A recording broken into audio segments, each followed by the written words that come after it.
Read by Corrie Samuel. The Wood Beyond the World, by William Morris. Chapter 1. Of Golden Walter and his Father.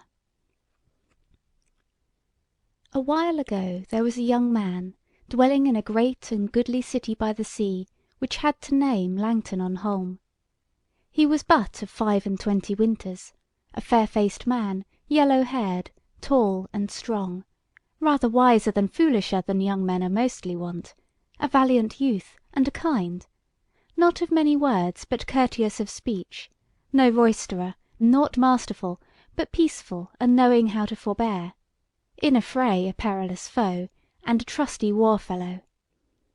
His father, with whom he was dwelling when this tale begins, was a great merchant, richer than a baron of the land, a headman of the greatest of the lineages of Langton, and a captain of the port. He was of the lineage of the Goldings, therefore was he called Bartholomew Golden, and his son Golden Walter. Now ye may well deem that such a youngling as this was looked upon by all as a lucky man without a lack. But there was this flaw in his lot, whereas he had fallen into the toils of love of a woman exceeding fair, and had taken her to wife, she nought unwilling as it seemed. But when they had been wedded some 6 months, he found by manifest tokens that his fairness was not so much to her, but that she must seek to the foulness of one worser than he in all ways. Wherefore his rest departed from him, whereas he hated her for her untruth and her hatred of him. Yet would the sound of her voice, as she came and went in the house, make his heart beat, and the sight of her stirred desire within him, so that he longed for her to be sweet and kind with him, and deemed that, might it be so, he should forget all the evil gone by. But it was not so, for ever when she saw him her face changed, and her hatred of him became manifest, and howsoever she was sweet with others, with him she was hard and sour. So this went on a while, till the chambers of his father's house, yea, the very streets of the city, became loathsome to him. And yet he called to mind that the world was wide, and he but a young man. So on a day, as he sat with his father alone, he spake to him, and said: "Father, I was on the quays even now, and I looked on the ships that were nigh boun, and thy sign I saw on a tall ship that seemed to me nighest boun. Will it be long ere she sail?" "Nay," said his father, "that ship which hight the Katherine, will they warp out of the haven in 2 days' time. But why askest thou of her?" "The shortest word is best, father," said Walter, "and this it is, that I would depart in the said ship, and see other lands." "Yea, and whither, son?" said the merchant. "Whither she goeth," said Walter, "for I am ill at ease at home, as thou wottest, father." The merchant held his peace a while, and looked hard on his son, for there was strong love between them. But at last he said: "Well, son, maybe it were best for thee, but maybe also we shall not meet again. Yet if we do meet, father, then shalt thou see a new man in me." "Well," said Bartholomew, "at least I know on whom to lay the loss of thee, and when thou art gone, for thou shalt have thine own way herein, she shall no longer abide in my house. Nay, but it were for the strife that should arise thenceforth betwixt her kindred and ours, it should go somewhat worse with her than that." Said Walter: "I pray thee shame her not more than needs must be, lest, so doing, thou shame both me and thyself also." Bartholomew held his peace again for a while. Then he said: "Goeth she with child, my son?" Walter reddened, and said: "I wot not, nor of whom the child may be."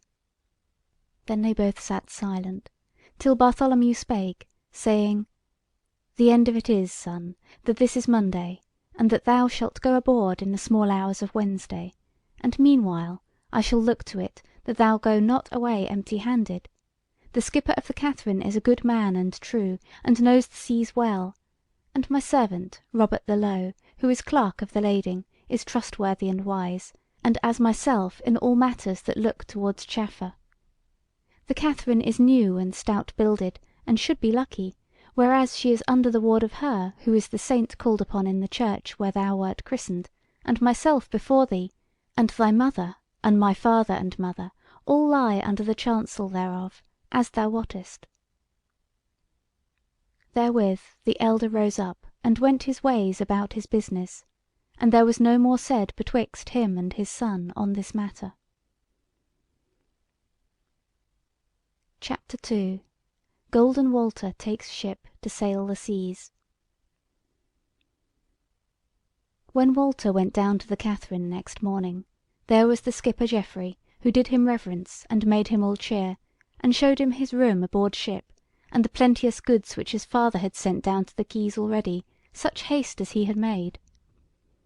Walter thanked his father's love in his heart, but otherwise took little heed to his affairs, but wore away the time about the haven, gazing listlessly on the ships that were making them ready outward, or unlading, and the mariners and aliens coming and going, and all these were to him as the curious images woven on a tapestry.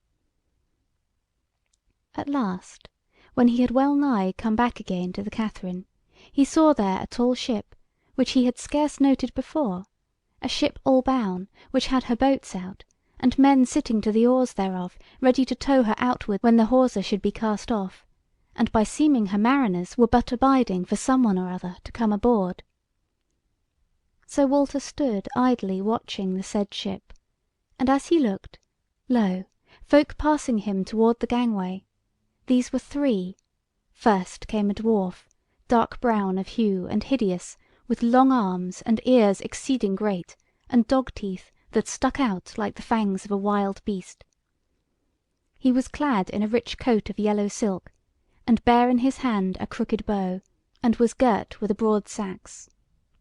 After him came a maiden, young by seeming, of scarce 20 summers, fair of face as a flower, grey-eyed, brown-haired, with lips full and red, slim and gentle of body. Simple was her array, of a short and straight green gown, so that on her right ankle was clear to see an iron ring. Last of the three was a lady, tall and stately, so radiant of visage and glorious of raiment, that it were hard to say what like she was, for scarce might the eye gaze steady upon her exceeding beauty, yet must every son of Adam who found himself anigh her lift up his eyes again after he had dropped them, and look again on her, and yet again, and yet again. Even so did Walter, and as the three passed by him, it seemed to him as if all the other folk thereabout had vanished and were naught. Nor had he any vision before his eyes of any looking on them, save himself alone. They went over the gangway into the ship, and he saw them go along the deck till they came to the house on the poop, and entered it, and were gone from his sight. There he stood staring, till, little by little, the thronging people of the quays came into his eye shot again. Then he saw how the hawser was cast off, and the boats fell to tugging the big ship toward the harbour mouth with hail and howe of men. Then the sail fell down from the yard, and was sheeted home, and filled with the fair wind, as the ship's bows ran up on the first green wave outside the haven. Even therewith the shipman cast abroad a banner, whereon was done, in a green field, a grim wolf ramping up against a maiden. And so went the ship upon her way.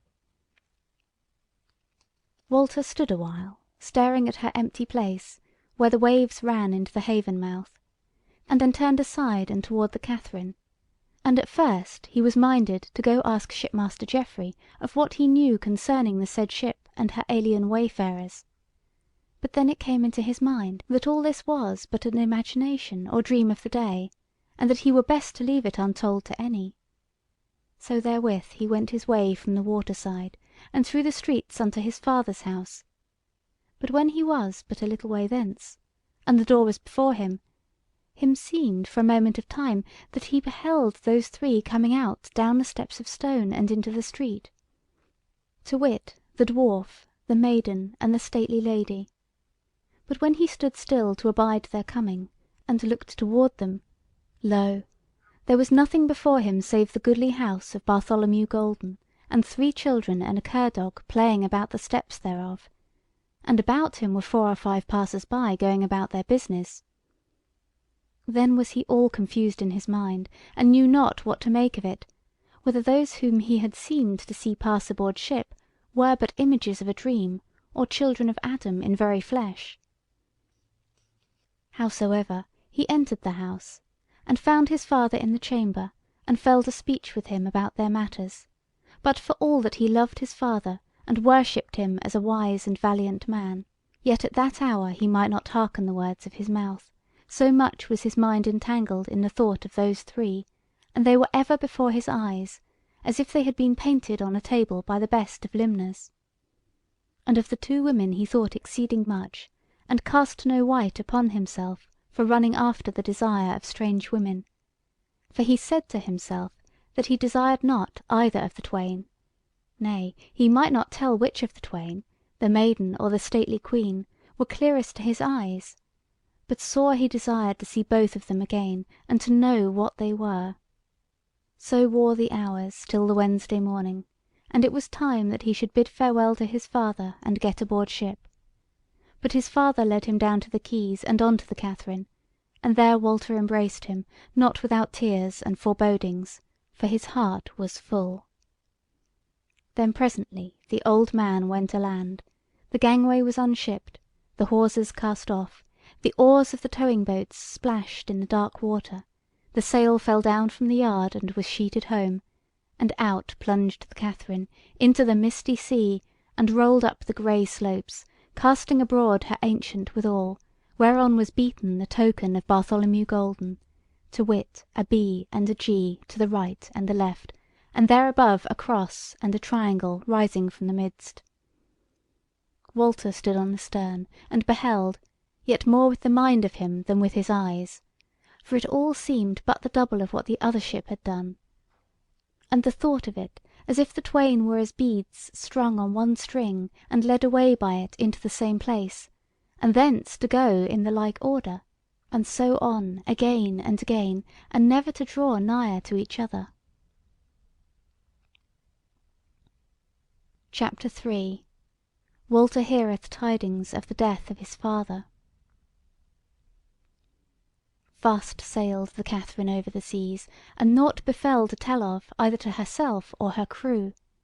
She came to one cheaping town, and then to another, and so on to a third and a fourth, and at each was buying and selling after the manner of chapmen, and Walter not only looked on the doings of his father's folk, but lent a hand, what he might, to help them in all matters, whether it were in seaman's craft or in chaffer.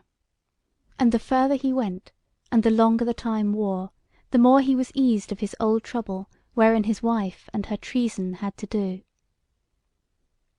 But as for the other trouble, to wit his desire and longing to come up with those 3, it yet flickered before him, and though he had not seen them again as one sees people in the streets, and as if he might touch them if he would, yet were their images often before his mind's eye, and yet, as time wore, not so often, nor so troublously, and forsooth both to those about him and to himself he seemed as a man well healed of his melancholy mood.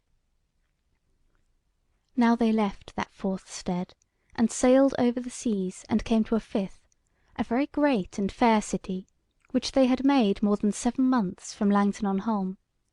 And by this time was Walter taking heed and joyance in such things as were toward in that fair city, so far from his kindred, and especially he looked on the fair women there, and desired them and loved them, but lightly, as befalleth young men.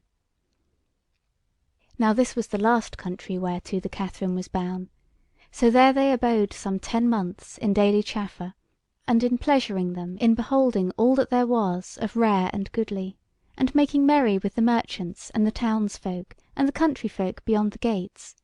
And Walter was grown as busy and gay as a strong young man is like to be, and was as one who would fain be of some account amongst his own folk.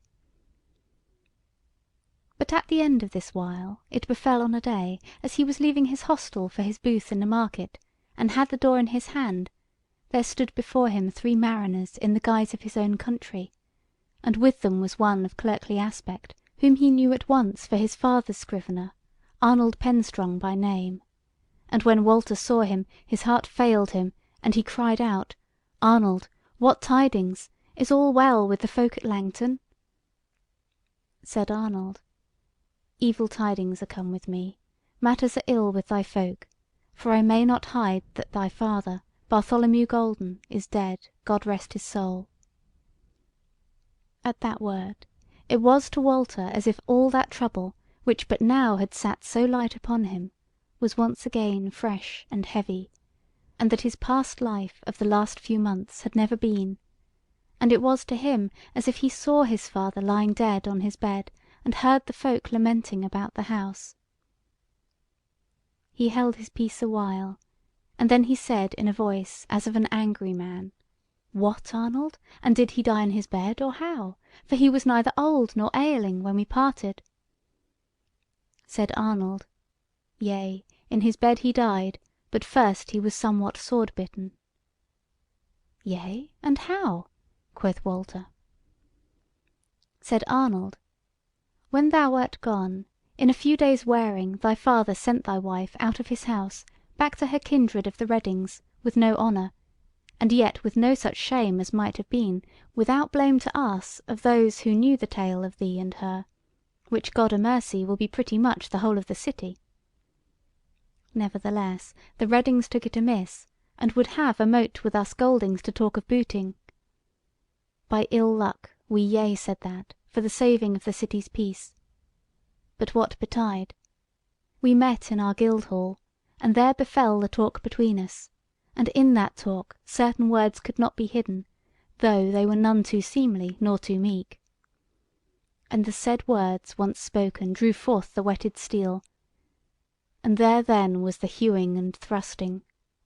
2 of ours were slain outright on the floor, and 4 of theirs, and many were hurt on either side.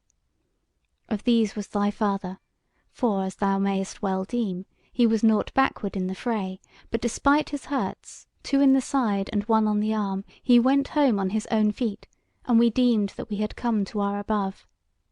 But well away, it was an evil victory, whereas in 10 days he died of his hurts. God have his soul. But now, my master, thou mayest well wot that I am not come to tell thee this only, but moreover to bear the word of the kindred, to wit, that thou come back with me straightway in the swift cutter which hath borne me and the tidings, and thou mayest look to it that though she be swift and light, she is a keel full weatherly." Then said Walter, "This is a bidding of war. Come back will I, and the Reddings shall wot of my coming. Are ye all boune?" "Yea," said Arnold, "we may up anchor this very day, or to morrow morn at the latest. But what aileth thee, master, that thou starest so wild over my shoulder? I pray thee not to take it so much to heart.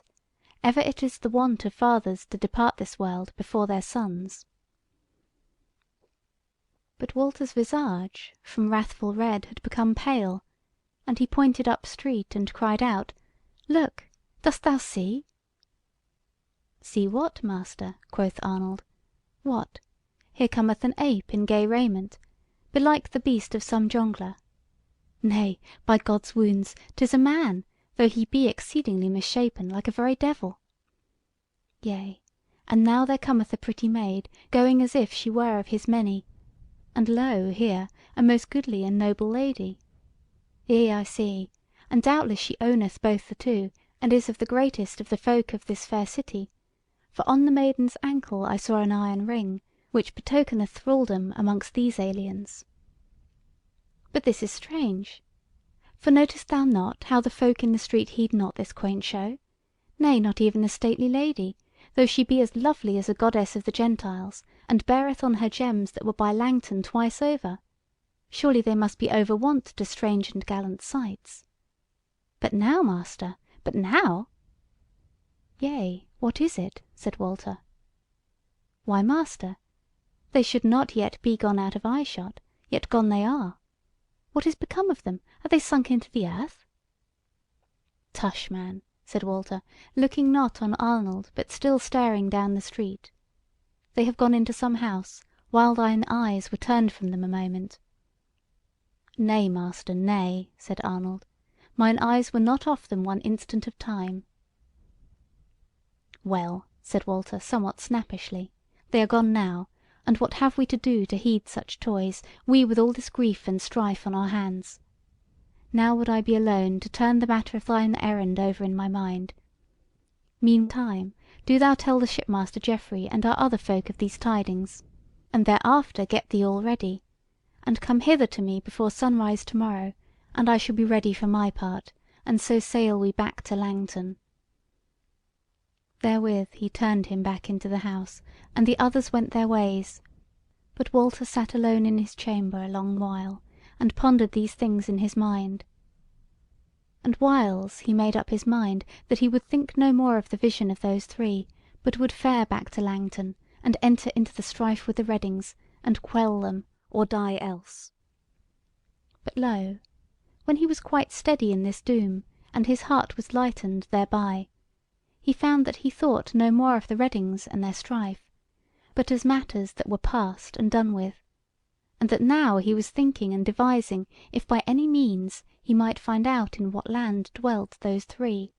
And then again he strove to put that from him, saying that what he had seen was but meet for one brainsick and a dreamer of dreams. But furthermore he thought, yea, and was Arnold, who this last time had seen the images of those three, a dreamer of waking dreams? For he was naught wanted in such wise. Then thought he, at least I am well content that he spake to me of their likeness, not I to him. For so I may tell that there was at least something before my eyes which grew not out of mine own brain. And yet again, why should I follow them, and what should I get by it? And indeed how should I set about it?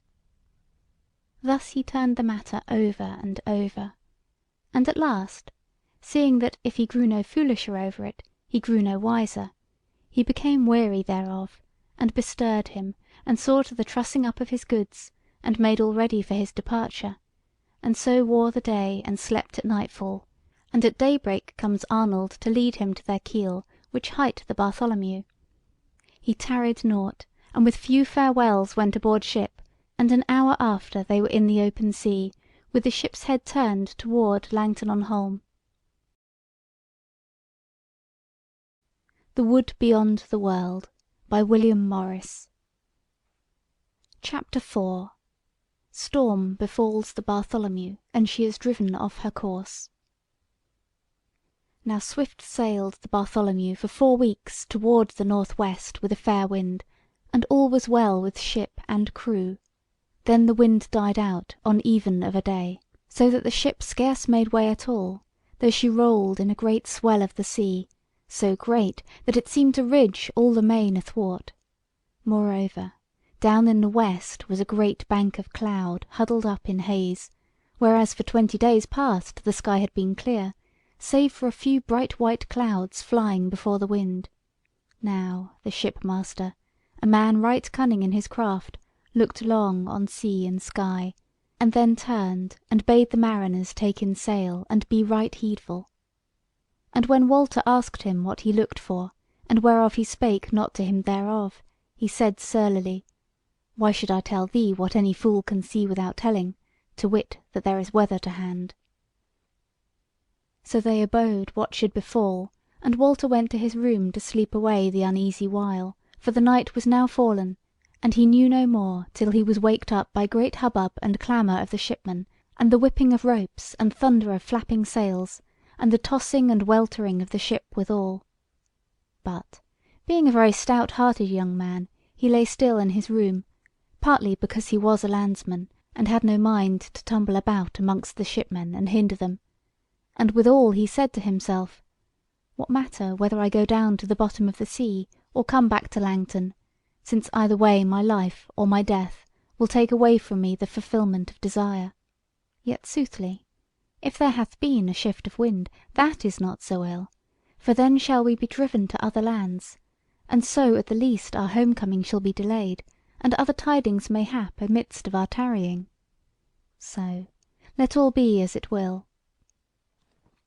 So in a little while, in spite of the ship's wallowing and the tumult of the wind and waves, he fell asleep again, and woke no more till it was full daylight, and there was the shipmaster standing in the door of his room, the sea water all streaming from his wet weather raiment. He said to Walter: "Young master, the seal of the day to thee, for by good hap we have gotten into another day. Now I shall tell thee that we have striven to beat, so as not to be driven off our course, but all would not avail, wherefore for these 3 hours we have been running before the wind. But, fair sir, so big hath been the sea, that but for our ship being of the stoutest, and our men all yare, we had all grown exceedingly wise concerning the ground of the mid-main. Praise be to St. Nicholas and All Hallows! For though ye shall presently look upon a new sea, and maybe a new land to boot, yet is that better than looking on the ugly things down below." "Is all well with ship and crew then?" said Walter. "Yea, forsooth," said the shipmaster, "verily the Bartholomew is the darling of Oakwoods. Come up and look at it, how she is dealing with wind and waves all free from fear." So Walter did on his foul weather raiment, and went up on to the quarter deck, and there indeed was a change of days, for the sea was dark and tumbling mountain high, and the white horses were running down the valleys thereof, and the clouds drave low over all, and bore a scud of rain along with them, and though there was but a rag of sail on her, the ship flew before the wind, rolling a great wash of water from bulwark to bulwark. Walter stood looking on it all a while, holding on by a stay rope, and saying to himself that it was well that they were driving so fast toward new things. Then the shipmaster came up to him, and clapped him on the shoulder, and said: "Well, shipmate, cheer up, and now come below again, and eat some meat, and drink a cup with me."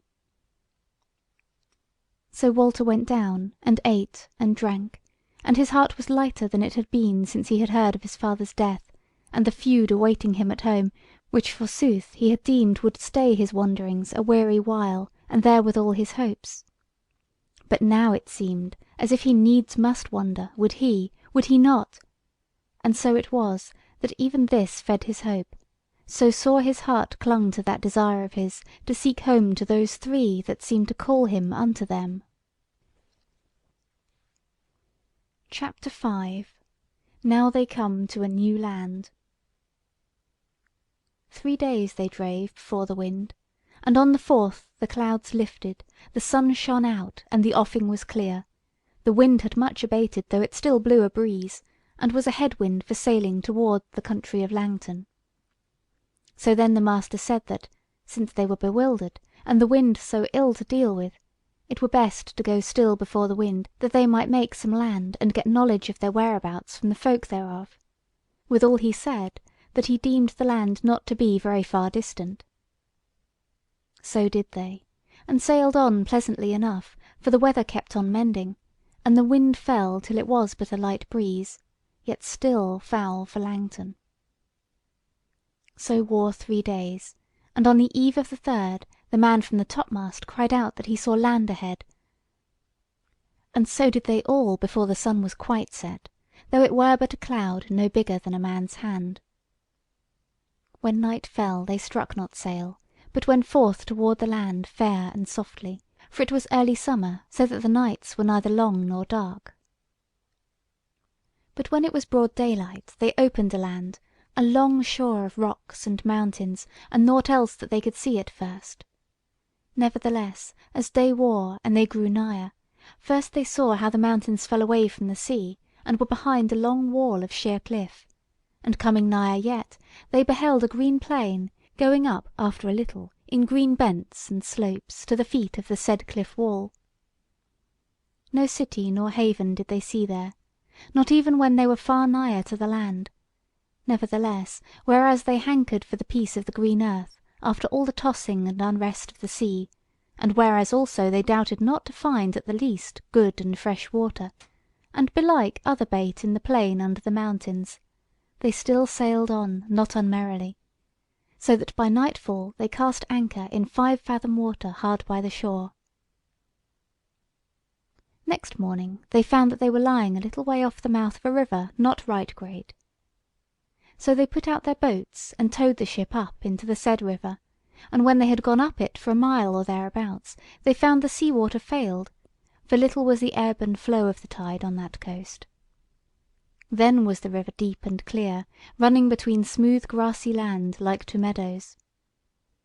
Also on their left board they saw presently 3 head of neat cattle going, as if in a meadow of a homestead in their own land, and a few sheep, and thereafter, about a bow draught from the river, they saw a little house of wood and straw thatch under a wooded mound, and with orchard trees about it.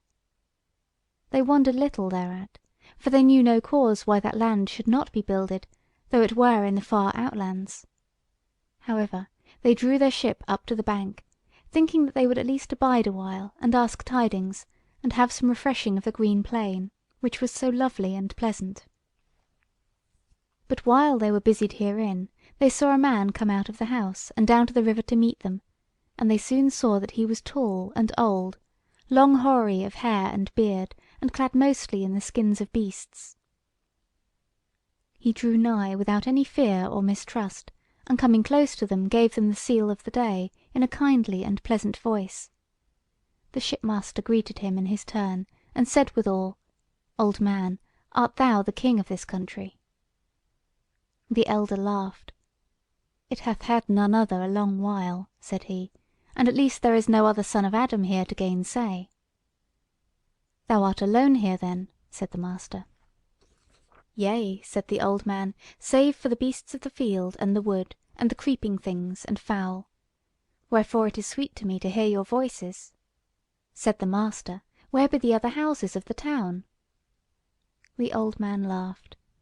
Said he, "When I said that I was alone, I meant that I was alone in the land, and not only alone in this stead. There is no house save this betwixt the sea and the dwellings of the Bears, over the cliff wall yonder, yea, and a long way over it." "Yea," quoth the shipmaster grinning, "and be the Bears of thy country so manlike that they dwell in builded houses?" The old man shook his head. "Sir," said he, "as to their bodily fashion, it is altogether manlike, save that they be one and all higher and bigger than most. For they be Bears only in name; they be a nation of half wild men, for I have been told by them that there be many more than that tribe whose folk I have seen, and that they spread wide about behind these mountains from east to west. Now, sir, as to their souls and understandings, I warrant them not, for miscreants they be, trowing neither in God nor his hallows." Said the master, "Trow they in Mahound then?" "Nay," said the elder, "I wot not for sure that they have so much as a false god, though I have it from them that they worship a certain woman with mickle worship." Then spake Walter: "Yea, good sir, and how knowest thou that? Dost thou deal with them at all?" Said the old man: "While some of that folk come hither and have of me what I can spare, a calf or two, or half a dozen of lambs, or hoggets, or a skin of wine or cider of mine own making, and they give me in return such things as I can use, as skins of hart and bear and other peltries; for now I am old, I can but little of the hunting hereabout. Whiles also they bring little lumps of pure copper, and would give me gold also, but it is of little use in this lonely land.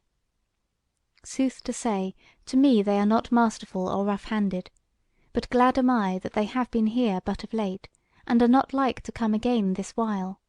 For terrible they are of aspect, and whereas ye be aliens, belike they would not hold their hands from off you, and moreover ye have weapons and other matters which they would covet sorely."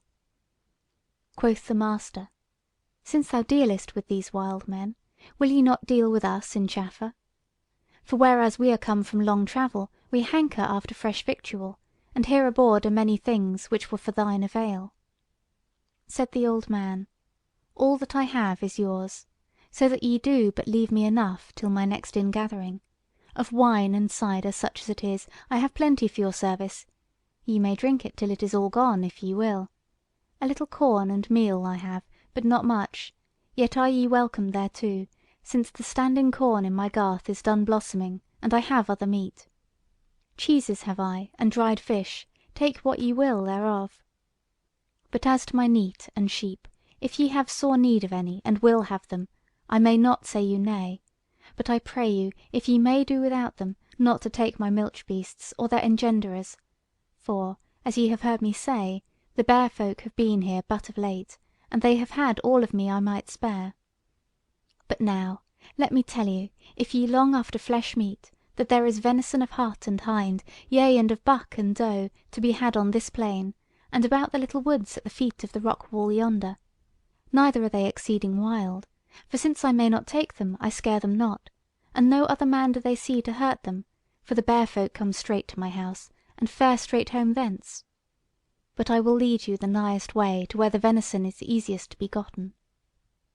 As to the wares in your ship, if ye will give me out, I will take it with a good will, and chiefly if ye have a fair knife or two, and a roll of linen cloth, that were a good refreshment to me.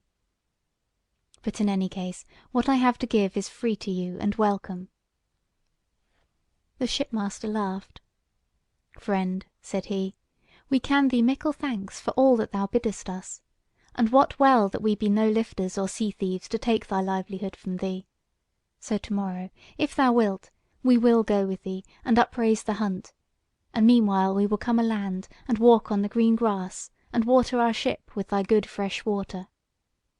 So the old carle went back to his house to make them ready what cheer he might, and the shipmen, who were 21 all told, what with the mariners, and Arnold, and Walter's servants, went ashore, all but 2 who watched the ship, and abode their turn.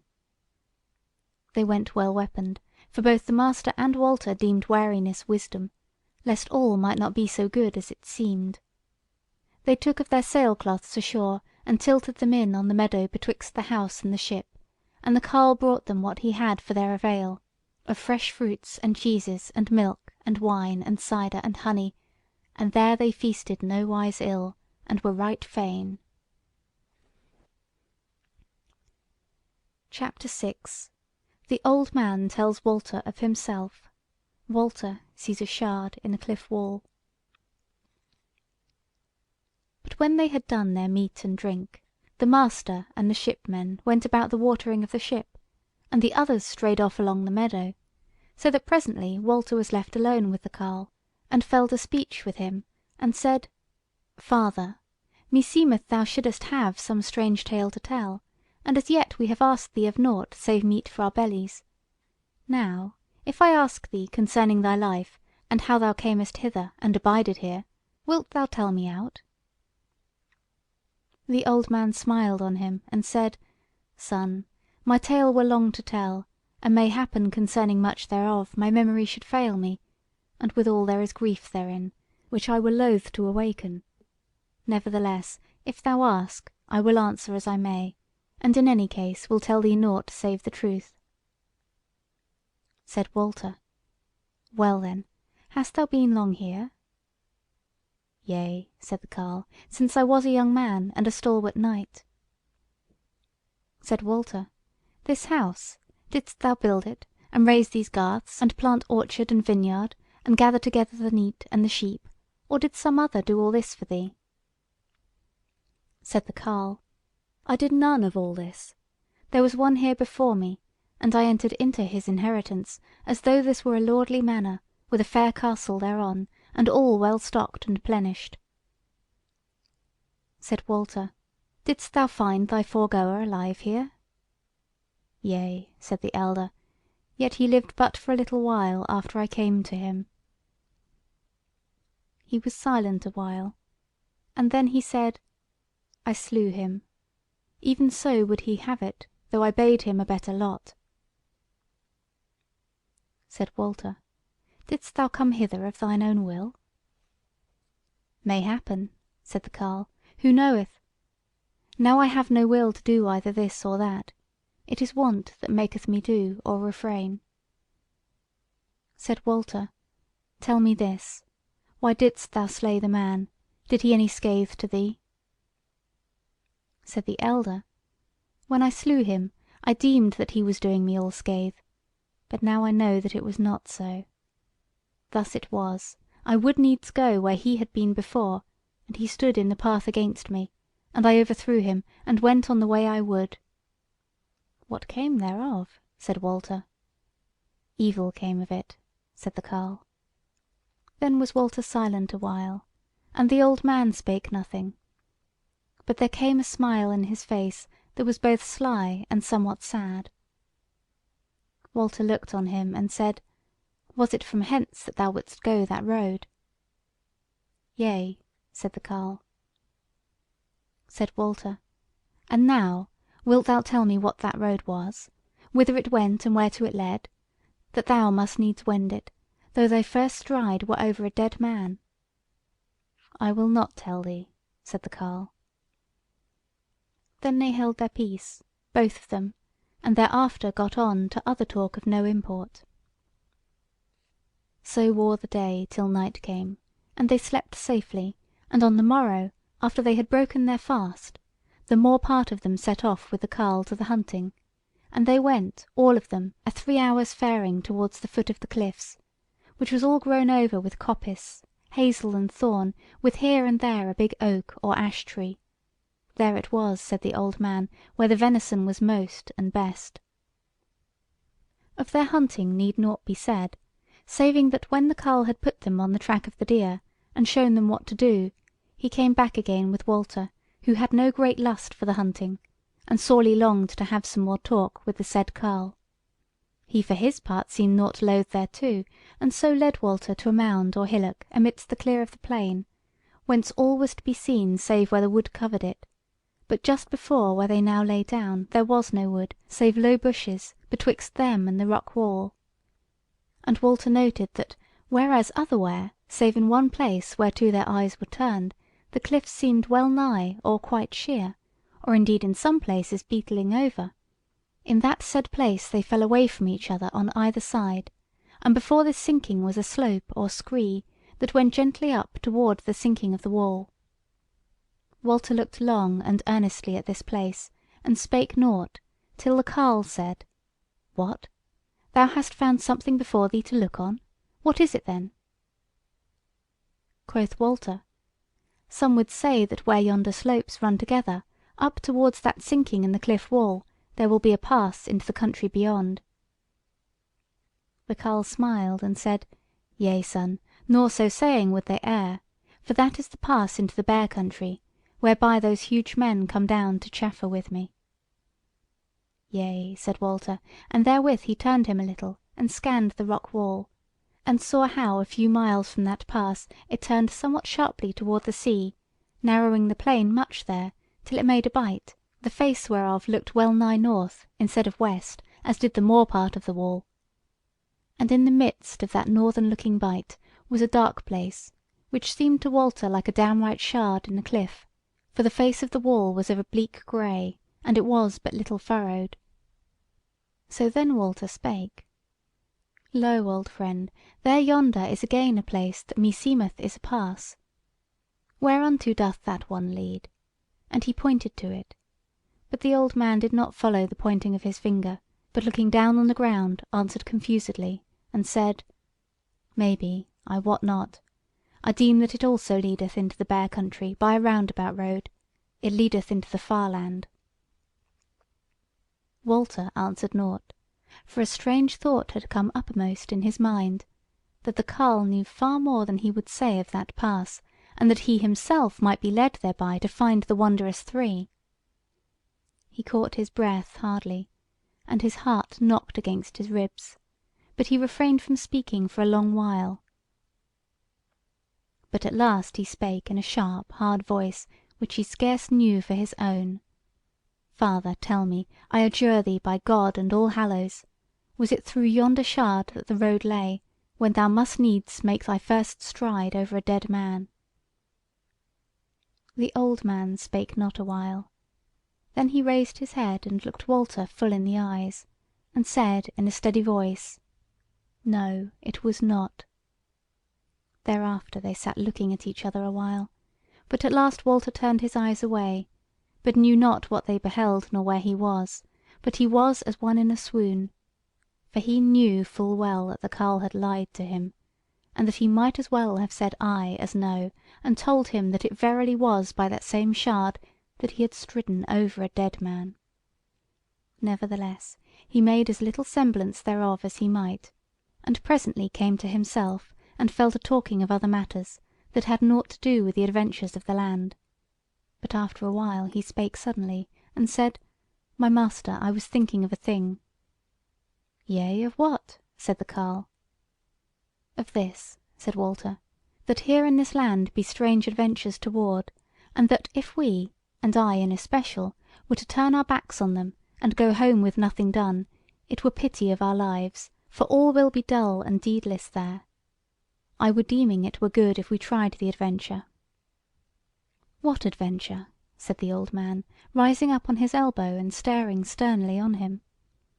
Said Walter: "The wending yonder pass to the eastward, whereby the huge men come to thee from out of the Bear country, that we might see what should come thereof." The carle leaned back again, and smiled and shook his head, and spake: "That adventure were speedily proven; death would come of it, my son." "Yea, and how?" said Walter. The carle said: "The big men would take thee, and offer thee up as a blood offering to that woman who is their Mormet. And if ye go all, then shall they do the like with all of you." Said Walter: "Is that sure?" "Dead sure," said the carle. "How knowest thou this?" said Walter. "I have been there myself," said the carle. "Yea," said Walter, "but thou camest away whole? Art thou sure thereof?" said the carle. "Thou art alive yet, old man," said Walter, "for I have seen thee eat thy meat, which ghosts use not to do." And he laughed. But the old man answered soberly: "If I escaped, it was by this, that another woman saved me, and not often shall that befall. Nor wholly was I saved; my body escaped forsooth. But where is my soul? Where is my heart and my life? Young man, I rede thee, try no such adventure, but go home to thy kindred, if thou canst. Moreover, wouldst thou fare alone? The others shall hinder thee." Said Walter: "I am the master; they shall do as I bid them. Besides, they will be well pleased to share my goods amongst them, if I give them a writing to clear them of all charges which might be brought against them." My son," said the carle, "I pray thee go not to thy death." Walter heard him silently, but as if he were persuaded to refrain; and then the old man fell to, and told him much concerning this Bear folk and their customs, speaking very freely of them. But Walter's ears were scarce open to this talk, whereas he deemed that he should have nought to do with those wild men, and he durst not ask again concerning the country, whereto led the pass on the northward. The Wood Beyond the World, by William Morris. CHAPTER 7. Walter comes to the shard in the rock wall. As they were in converse thus, they heard the hunters blowing on their horns all together, whereon the old man arose and said: "I deem by the blowing that the hunt will be over and done, and that they be blowing on their fellows who have gone scattermeal about the wood. It is now some 5 hours after noon, and thy men will be getting back with their venison, and will be fainest of the victuals they have caught. Therefore will I hasten on before, and get ready fire and water and other matters for the cooking. Wilt thou come with me, young master, or abide thy men here?" Walter said lightly: "I will rest and abide them here, since I cannot fail to see them hence as they go on their ways to thine house. And it may well be that I be at hand to command them and forbid, and put some order amongst them, for rough playmates they be, some of them, and now all heated with the hunting and the joy of the green earth." Thus he spoke, as if nought were toward save supper and bed; but inwardly hope and fear were contending in him, and again his heart beat so hard that he deemed that the carle must surely hear it. But the old man took him but according to his outward seeming, and nodded his head, and went away quietly toward his house. When he had been gone a little, Walter rose up heedfully. He had with him a scrip wherein was some cheese and hard fish, and a little flasket of wine; a short bow he had with him, and a quiver of arrows, and he was girt with a strong and good sword, and a wood knife withal. He looked to all this gear that it was nought amiss, and then speedily went down off the mound, and when he was come down, he found that it covered him from men coming out of the wood, if he went straight thence to that shard of the rock wall, where was the pass that led southward. Now it is no nay that thitherward he turned, and went wisely, lest the carle should make a backward cast and see him, or lest any straggler of his own folk might happen upon him. For to say sooth, he deemed that did they wind him, they would be like to let him of his journey. He had noted the bearings of the cliffs nigh the shard, and whereas he could see their heads everywhere, except from the depths of the thicket, he was not like to go astray. He had made no great way, ere he heard the horns blowing all together again in one place, and looking thitherward through the leafy boughs, for he was now amidst of a thicket, he saw his men thronging the mound, and had no doubt, therefore, that they were blowing on him; but being well under cover he heeded it nought, and lying still a little, saw them go down off the mound, and go all of them toward the carle's house, still blowing as they went, but not faring scattermeal; wherefore it was clear that they were nought troubled about him. So he went on his way to the shard, and there is nothing to say of his journey till he got before it with the last of the clear day, and entered it straightway. It was in sooth a downright breach or cleft in the rock wall, and there was no hill or bent leading up to it, nothing but a tumble of stones before it, which was somewhat uneasy going, yet needed nought but labour to overcome it; and when he had got over this, and was in the very pass itself, he found it no ill going. Forsooth at first it was little worse than a rough road betwixt two great stony slopes, though a little trickle of water ran down amidst of it. So, though it was so nigh nightfall, yet Walter pressed on, yea, and long after the very night was come; for the moon rose wide and bright a little after nightfall. But at last he had gone so long, and was so wearied, that he deemed it nought but wisdom to rest him, and so lay down on a piece of greensward betwixt the stones, when he had eaten a morsel out of his satchel, and drunk of the water out of the stream. There he lay; if he had any doubt of peril, his weariness soon made it all one to him, for presently he was sleeping as soundly as any man in Langton on Holm. CHAPTER 8 Walter Wends the Waste. Day was yet young when he awoke. He leapt to his feet and went down to the stream, and drank of its waters, and washed the night off him in a pool thereof, and then set forth on his way again. When he had gone some 3 hours, the road, which had been going up all the way, but somewhat gently, grew steeper, and the bent on either side lowered, and lowered, till it sank at last altogether, and then was he on a rough mountain neck, with little grass, and no water, save that now and again was a soft place with a flow amidst of it, and such places he must needs fetch a compass about, lest he be mired. He gave himself but little rest, eating what he needs must as he went.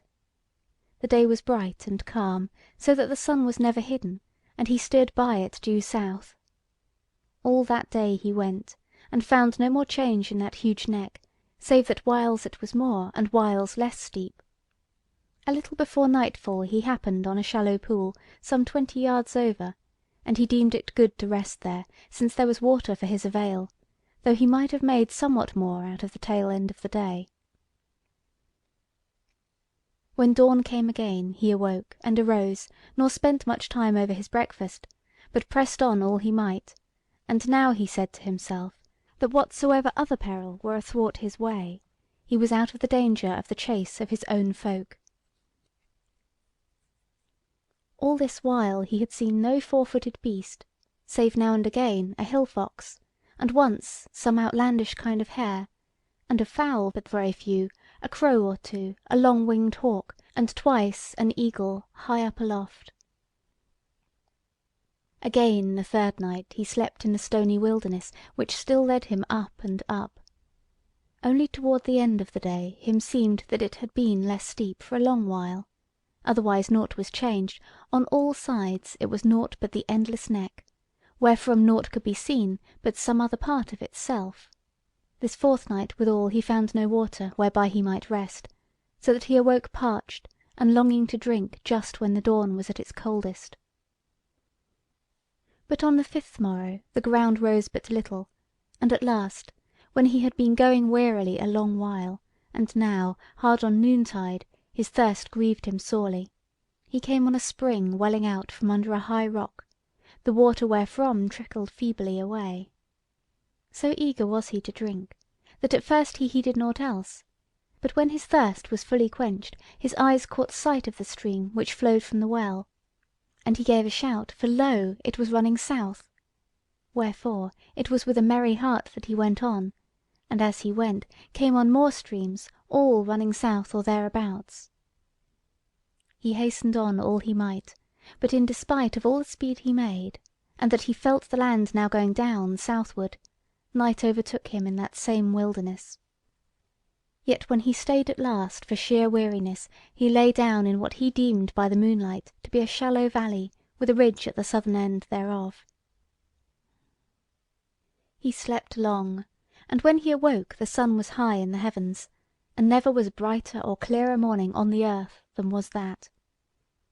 He arose and ate of what little was yet left him, and drank of the water of a stream which he had followed the evening before, and beside which he had laid him down, and then set forth again with no great hope to come on new tidings that day. But yet, when he was fairly afoot, him seemed that there was something new in the air which he breathed, that was soft and bore sweet scents home to him, whereas heretofore, and that especially for the last 3 or 4 days, it had been harsh and void, like the face of the desert itself. So on he went, and presently was mounting the ridge aforesaid, and, as oft happens when one climbs a steep place, he kept his eyes on the ground, till he felt he was on the top of the ridge. Then he stopped to take breath, and raised his head and looked, and lo! he was verily on the brow of the great mountain neck, and down below him was the hanging of the great hill slopes, which fell down, not slowly as those he had been those days a-mounting, but speedily enough, though with little of broken places or sheer cliffs.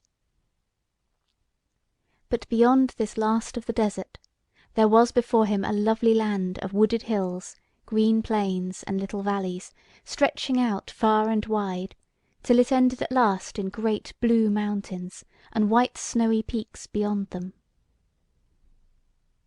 Then for very surprise of joy his spirit wavered, and he felt faint and dizzy, so that he was fain to sit down a while, and cover his face with his hands. Presently he came to his sober mind again, and stood up and looked forth keenly, and saw no sign of any dwelling of man. But he said to himself that that might well be because the good and well grassed land was still so far off, and that he might yet look to find men and their dwellings when he had left the mountain wilderness quite behind him. So therewith he fell to going his ways down the mountain, and lost little time therein, whereas he now had his livelihood to look to. CHAPTER 9. Walter happeneth on the first of those 3 creatures. What with one thing, what with another, as his having to turn out of his way for sheer rocks, or for slopes so steep that he might not try the peril of them, and again for bogs impassable, he was fully 3 days more before he had quite come out of the stony waste, and by that time, though he had never lacked water, his scanty victual was quite done, for all his careful husbandry thereof. But this troubled him little, whereas he looked to find wild fruits here and there, and to shoot some small deer, as hare or coney, and make a shift to cook the same, since he had with him flint and fire steel. Moreover, the further he went, the surer he was that he should soon come across a dwelling, so smooth and fair as everything looked before him. And he had scant fear, save that he might happen on men who should enthrall him.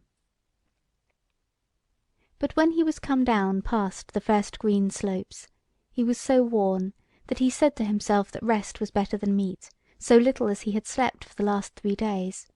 So he laid him down under an ash tree by a stream side, nor asked what was o'clock, but had his fill of sleep, and even when he awoke in the fresh morning was little fain of rising, but lay betwixt sleeping and waking for some 3 hours more. Then he arose, and went further down the next green bent, yet somewhat slowly because of his hunger weakness. And the scent of that fair land came up to him like the odour of one great nosegay. So he came to where the land was level, and there were many trees, as oak and ash and sweet chestnut and wych elm and hornbeam and quicken tree, not growing in a close wood or tangled thicket, but set as though in order on the flowery greensward, even as it might be in a great king's park. So came he to a big bird cherry, whereof many boughs hung low down laden with fruit. His belly rejoiced at the sight, and he caught hold of a bough, and fell to plucking and eating. But whiles he was amidst of this, he heard suddenly, close anigh him, a strange noise of roaring and braying, not very great, but exceeding fierce and terrible, and not like to the voice of any beast that he knew. As has been aforesaid, Walter was no faint heart. But what with the weakness of his travail, and hunger, what with the strangeness of his adventure, and his loneliness, his spirit failed him. He turned round towards the noise, his knees shook, and he trembled, this way and that he looked, and then gave a great cry, and tumbled down in a swoon, for close before him, at his very feet, was the dwarf whose image he had seen before, clad in his yellow coat, and grinning up at him from his hideous hairy countenance. How long he lay there as one dead he knew not. But when he woke again, there was the dwarf sitting on his hams close by him. And when he lifted up his head, the dwarf sent out that fearful harsh voice again. But this time Walter could make out words therein, and knew that the creature spoke, and said: "How now? What art thou? Whence comest? What wantest?" Walter sat up and said: "I am a man. I hight Golden Walter. I come from Langton. I want victual." Said the dwarf, writhing his face grievously, and laughing forsooth: "I know it all. I asked thee to see what wise thou wouldst lie. I was sent forth to look for thee, and I have brought thee loathsome bread with me, such as ye aliens must needs eat. Take it." Therewith he drew a loaf from a satchel which he bore, and thrust it towards Walter, who took it somewhat doubtfully for all his hunger. The dwarf yelled at him: "Art thou dainty, alien? Wouldst thou have flesh? Well, give me thy bow, and an arrow or two, since thou art lazy sick, and I will get thee a coney, or a hare, or a quail maybe. Ah, I forgot, thou art dainty, and wilt not eat flesh as I do, blood and all together, but must needs half burn it in the fire, or mar it with hot water, as they say my lady does, or as the wretch, the thing does. I know that, for I have seen it eating." "Nay," said Walter, "this sufficeth," and he fell to eating the bread, which was sweet between his teeth. Then, when he had eaten a while, for hunger compelled him, he said to the dwarf: "But what meanest thou by the wretch and the thing, and what lady is thy lady?" The creature let out another wordless roar, as of furious anger, and then the words came: "It hath a face white and red, like to thine, and hands white as thine, yea, but whiter, and the like it is underneath its raiment, only whiter still, for I have seen it. Yes, I have seen it. Ah, yes, and yes, and yes." And therewith his words ran into gibber and yelling, and he rolled about and smote at the grass. But in a while he grew quiet again and sat still, and then fell to laughing horribly again, and then said: "But thou, fool, wilt think it fair if thou fallest into its hands, and wilt repent it thereafter as I did. Oh, the mocking and gibes of it, and the tears and shrieks of it, and the knife! What? Sayest thou of my lady? What lady? O alien, what other lady is there? And what shall I tell thee of her? It is like that she made me, as she made the bear men. But she made not the wretch, the thing, and she hateth it sorely, as I do, and some day to come." Thereat he brake off, and fell to wordless yelling a long while, and thereafter spake all panting: "Now I have told thee overmuch, and oh, if my lady come to hear thereof! Now I will go." And therewith he took out 2 more loaves from his wallet, and tossed them to Walter, and so turned and went his ways, whiles walking upright, as Walter had seen his image on the quay of Langton, whiles bounding and rolling like a ball thrown by a lad, whiles scuttling along on all fours like an evil beast, and ever and anon giving forth that harsh and evil cry. Walter sat a while after he was out of sight, so stricken with horror and loathing, and a fear of he knew not what, that he might not move. Then he plucked up a heart, and looked to his weapons, and put the other loaves into his scrip. Then he arose, and went his ways wondering, yea, and dreading what kind of creature he should next fall in with. For soothly it seemed to him that it would be worse than death if they were all such as this one, and that if it were so, he must needs slay and be slain. The Wood Beyond the World, by William Morris. Chapter 10. Walter happeneth on another creature in the strange land. But as he went on through the fair and sweet land so bright and sunlitten, and he now rested and fed, the horror and fear ran off from him, and he wandered on merrily, neither did aught befall him save the coming of night, when he laid him down under a great spreading oak, with his drawn sword ready to hand, and fell asleep at once, and woke not till the sun was high. Then he arose and went on his way again, and the land was no worser than yesterday. But even better it might be, the greensward more flowery, the oaks and chestnuts greater. Deer of divers kinds he saw, and might easily have got his meat thereof, but he meddled not with them, since he had his bread, and was timorous of lighting a fire. Withal he doubted little of having some entertainment, and that might be nought evil, since even that fearful dwarf had been courteous to him after his kind, and had done him good and not harm. But of the happening on the wretch and the thing, whereof the dwarf spake, he was yet somewhat afeard.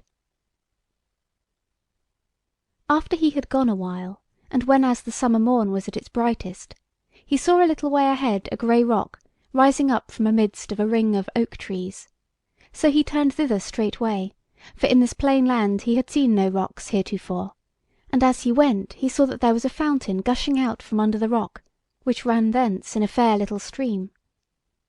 And when he had the rock, and the fountain, and the stream clear before him, lo, a child of Adam sitting beside the fountain under the shadow of the rock. He drew a little nigher, and then he saw that it was a woman, clad in green like the sward whereon she lay. She was playing with the welling out of the water, and she had trussed up her sleeves to the shoulder, that she might thrust her bare arms therein. Her shoes of black leather lay on the grass beside her, and her feet and legs yet shone with the brook. Belike amidst the splashing and clatter of the water she did not hear him drawing nigh, so that he was close to her before she lifted up her face and saw him, and he beheld her, that it was the maiden of the thrice seen pageant. She reddened when she saw him, and hastily covered up her legs with her gown skirt, and drew down her sleeves over her arms, but otherwise stirred not. As for him, he stood still, striving to speak to her, but no word might he bring out, and his heart beat sorely. But the maiden spake to him in a clear sweet voice, wherein was now no trouble. Thou art an alien, art thou not? For I have not seen thee before. Yea, he said, I am an alien. Wilt thou be good to me? She said, And why not? I was afraid at first, for I thought it had been the king's son. I looked to see none other, for of goodly men he has been the only one here in the land this long while, till thy coming. He said, Didst thou look for my coming at about this time? O nay, she said, how might I? Said Walter, I wot not, but the other man seemed to be looking for me, and knew of me, and he brought me bread to eat.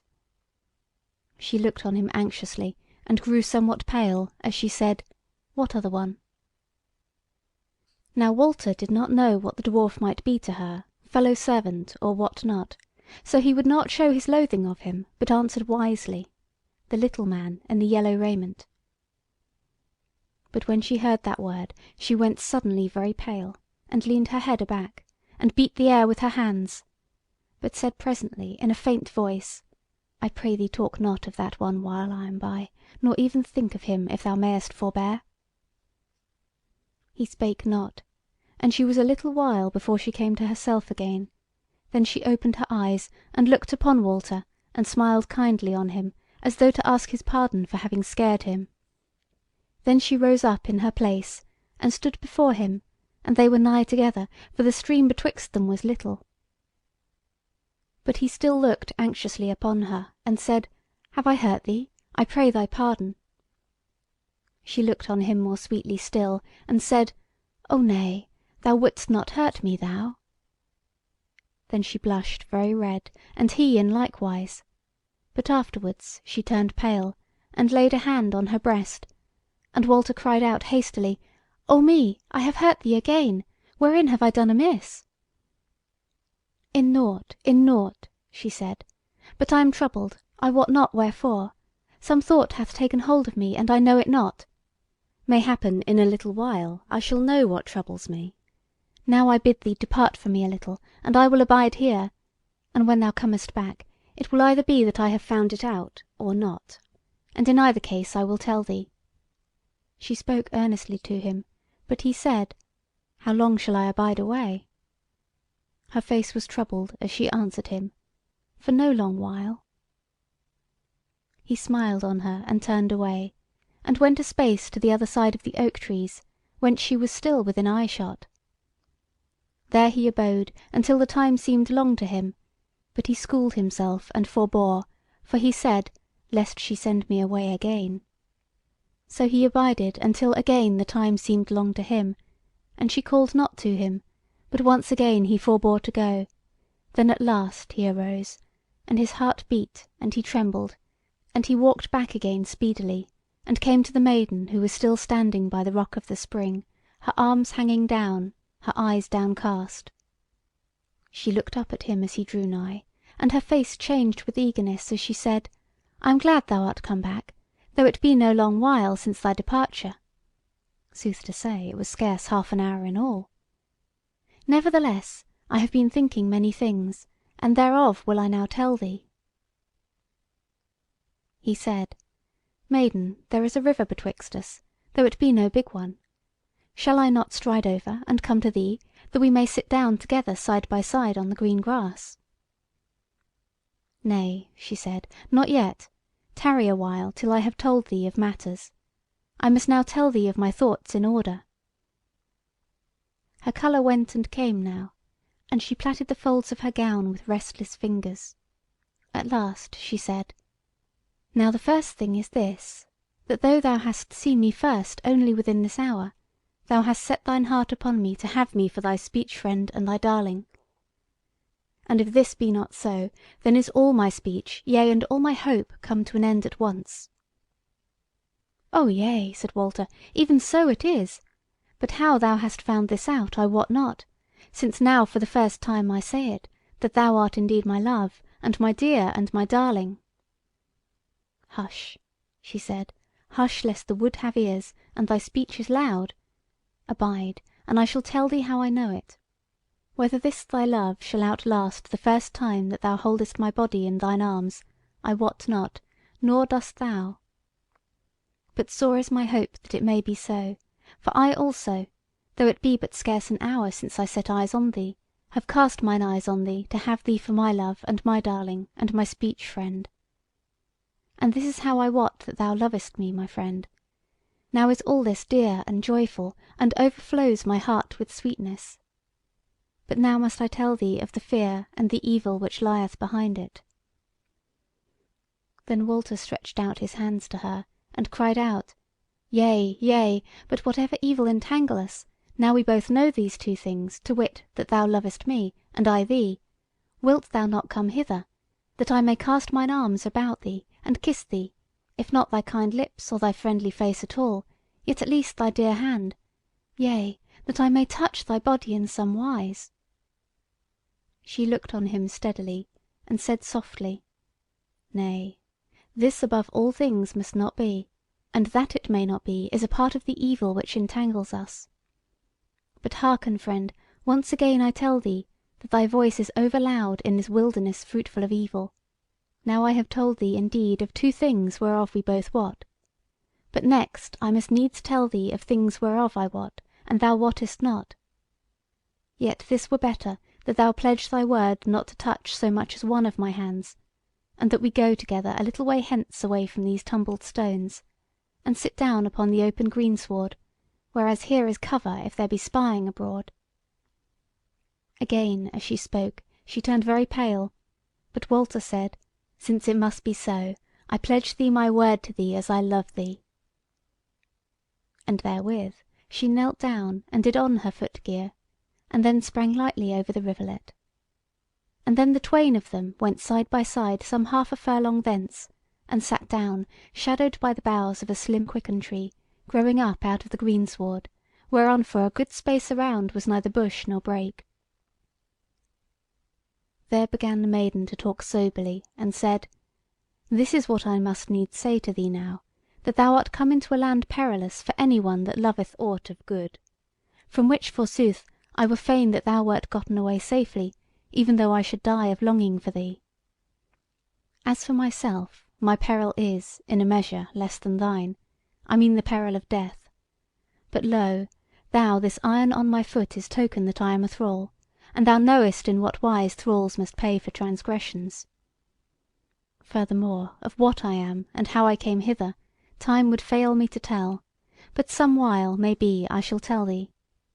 I serve an evil mistress, of whom I may say that scarce I wot if she be a woman or not, but by some creatures is she accounted for a god, and as a god is harried.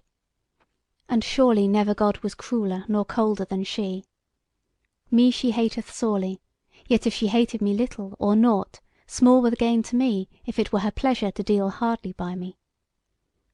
But as things now are, and are like to be, it would not be for her pleasure, but for her pain and loss to make an end of me. Therefore, as I said e'en now, my mere life is not in peril with her, unless perchance some sudden passion get the better of her, and she slay me, and repent of it thereafter. For so it is, that if it be the least evil of her conditions that she is wanton, at least wanton she is to the letter. Many a time hath she cast the net for the catching of some goodly young man, and her latest prey, save it be thou, is the young man whom I named, when first I saw thee, by the name of the King's son. He is with us yet, and I fear him, for of late hath he wearied of her, though it is but plain truth to say of her that she is the wonder of all beauties of the world. He hath wearied of her, I say, and hath cast his eyes upon me, and if I were heedless, he would betray me to the uttermost of the wrath of my mistress. For needs must I say of him, though he be a goodly man, and now fallen into thraldom, that he hath no bowels of compassion, but is a dastard, who for an hour's pleasure would undo me, and thereafter would stand by smiling and taking my mistress's pardon with good cheer, while for me would be no pardon. Seest thou, therefore, how it is with me between these two cruel fools? And moreover there are others, of whom I will not even speak to thee." And therewith she put her hands before her face, and wept, and murmured, "Who shall deliver me from this death in life?" But Walter cried out, "For what else am I come hither? I. And it was a near thing that he did not take her in his arms, but he remembered his pledged word, and drew back from her in terror, whereas he had an inkling of why she would not suffer it, and he wept with her.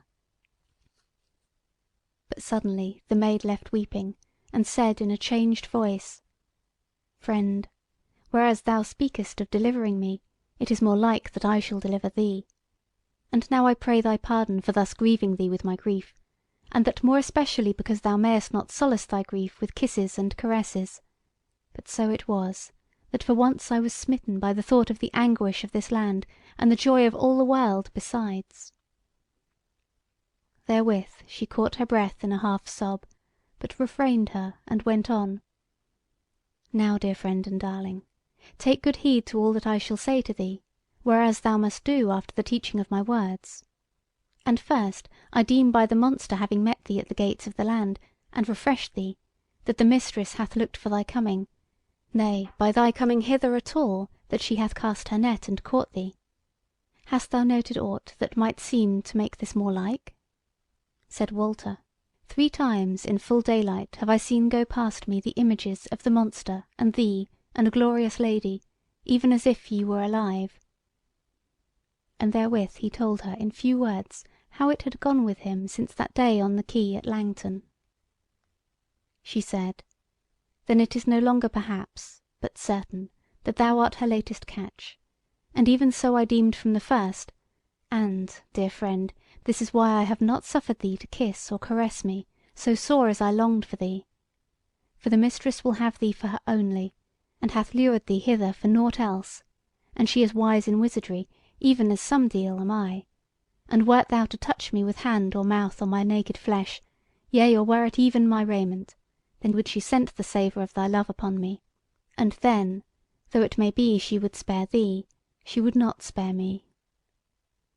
Then was she silent a little, and seemed very downcast, and Walter held his peace from grief and confusion and helplessness, for of wizardry he knew nought. At last the Maid spake again, and said: "Nevertheless we will not die redeless. Now thou must look to this, that from henceforward it is thee, and not the King's Son, whom she desireth, and that so much the more that she has not set eyes on thee. Remember this, whatsoever her seeming may be to thee. Now therefore shall the King's Son be free, though he know it not, to cast his love on whomso he will, and, in a way, I shall also be free to yea say him. Though forsooth so fulfilled is she with malice and spite, that even then she may turn round on me to punish me for doing that which she would have me do. Now let me think of it."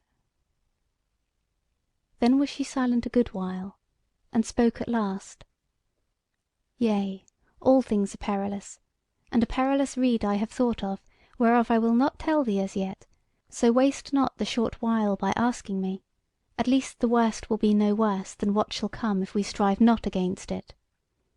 And now, my friend, amongst perils it is growing more and more perilous that we twain should be longer together. But I would say one thing yet, and maybe another thereafter. Thou hast cast thy love upon one who will be true to thee, whatsoever may befall, yet is she a guileful creature, and might not help it her life long, and now for thy very sake must needs be more guileful than ever before. And as for me, the guileful, my love have I cast upon a lovely man, and one true and simple, and a stout heart. But at such a pinch is he, that if he withstand all temptation, his withstanding may belike undo both him and me. Therefore swear we both of us, that by both of us shall all guile, and all falling away, be forgiven on the day when we shall be free to love each the other as our hearts will."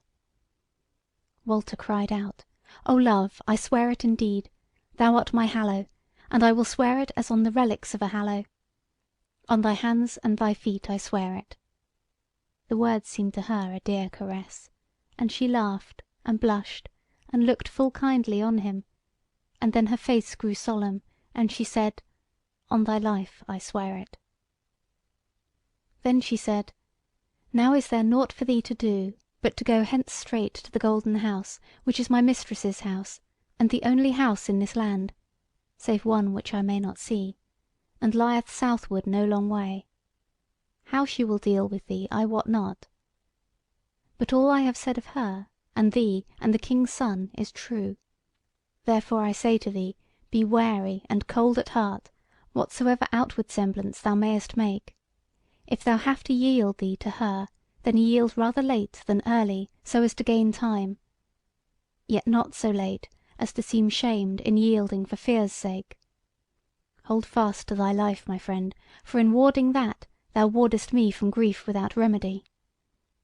Thou wilt see me ere long, it may be to morrow, it may be some days hence. But forget not, that what I may do, that I am doing. Take heed also that thou pay no more heed to me, or rather less than if thou wert meeting a maiden of no account in the streets of thine own town. O my love, barren is this first farewell, as was our first meeting, but surely shall there be another meeting better than the first, and the last farewell may be long and long yet." Therewith she stood up, and he knelt before her a little while without any word, and then arose and went his ways. But when he had gone a space he turned about, and saw her still standing in the same place. She stayed a moment when she saw him turn, and then herself turned about. So he departed through the fair land, and his heart was full with hope and fear as he went. CHAPTER 11. Walter happeneth on the Mistress. It was but a little after noon when Walter left the Maid behind. He steered south by the sun, as the Maid had bidden him, and went swiftly, for, as a good knight wending to battle, the time seemed long to him till he should meet the foe.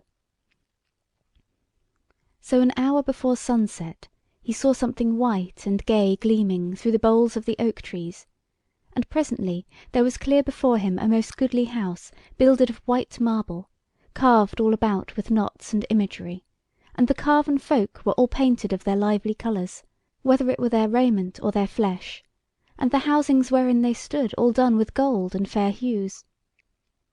Gay were the windows of the house, and there was a pillared porch before the great door, with images betwixt the pillars, both of men and beasts. And when Walter looked up to the roof of the house, he saw that it gleamed and shone, for all the tiles were of yellow metal, which he deemed to be of very gold. All this he saw as he went, and tarried not to gaze upon it, for he said, belike there will be time for me to look on all this before I die.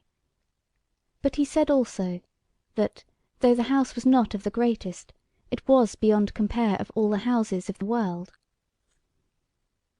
Now he entered it by the porch, and came into a hall many pillared and vaulted over, the walls painted with gold and ultramarine, the floor dark and spangled with many colours, and the windows glazed with knots and pictures. Midmost thereof was a fountain of gold, whence the water ran two ways in gold-lined runnels, spanned twice with little bridges of silver. Long was that hall, and now not very light, so that Walter was come past the fountain before he saw any folk therein.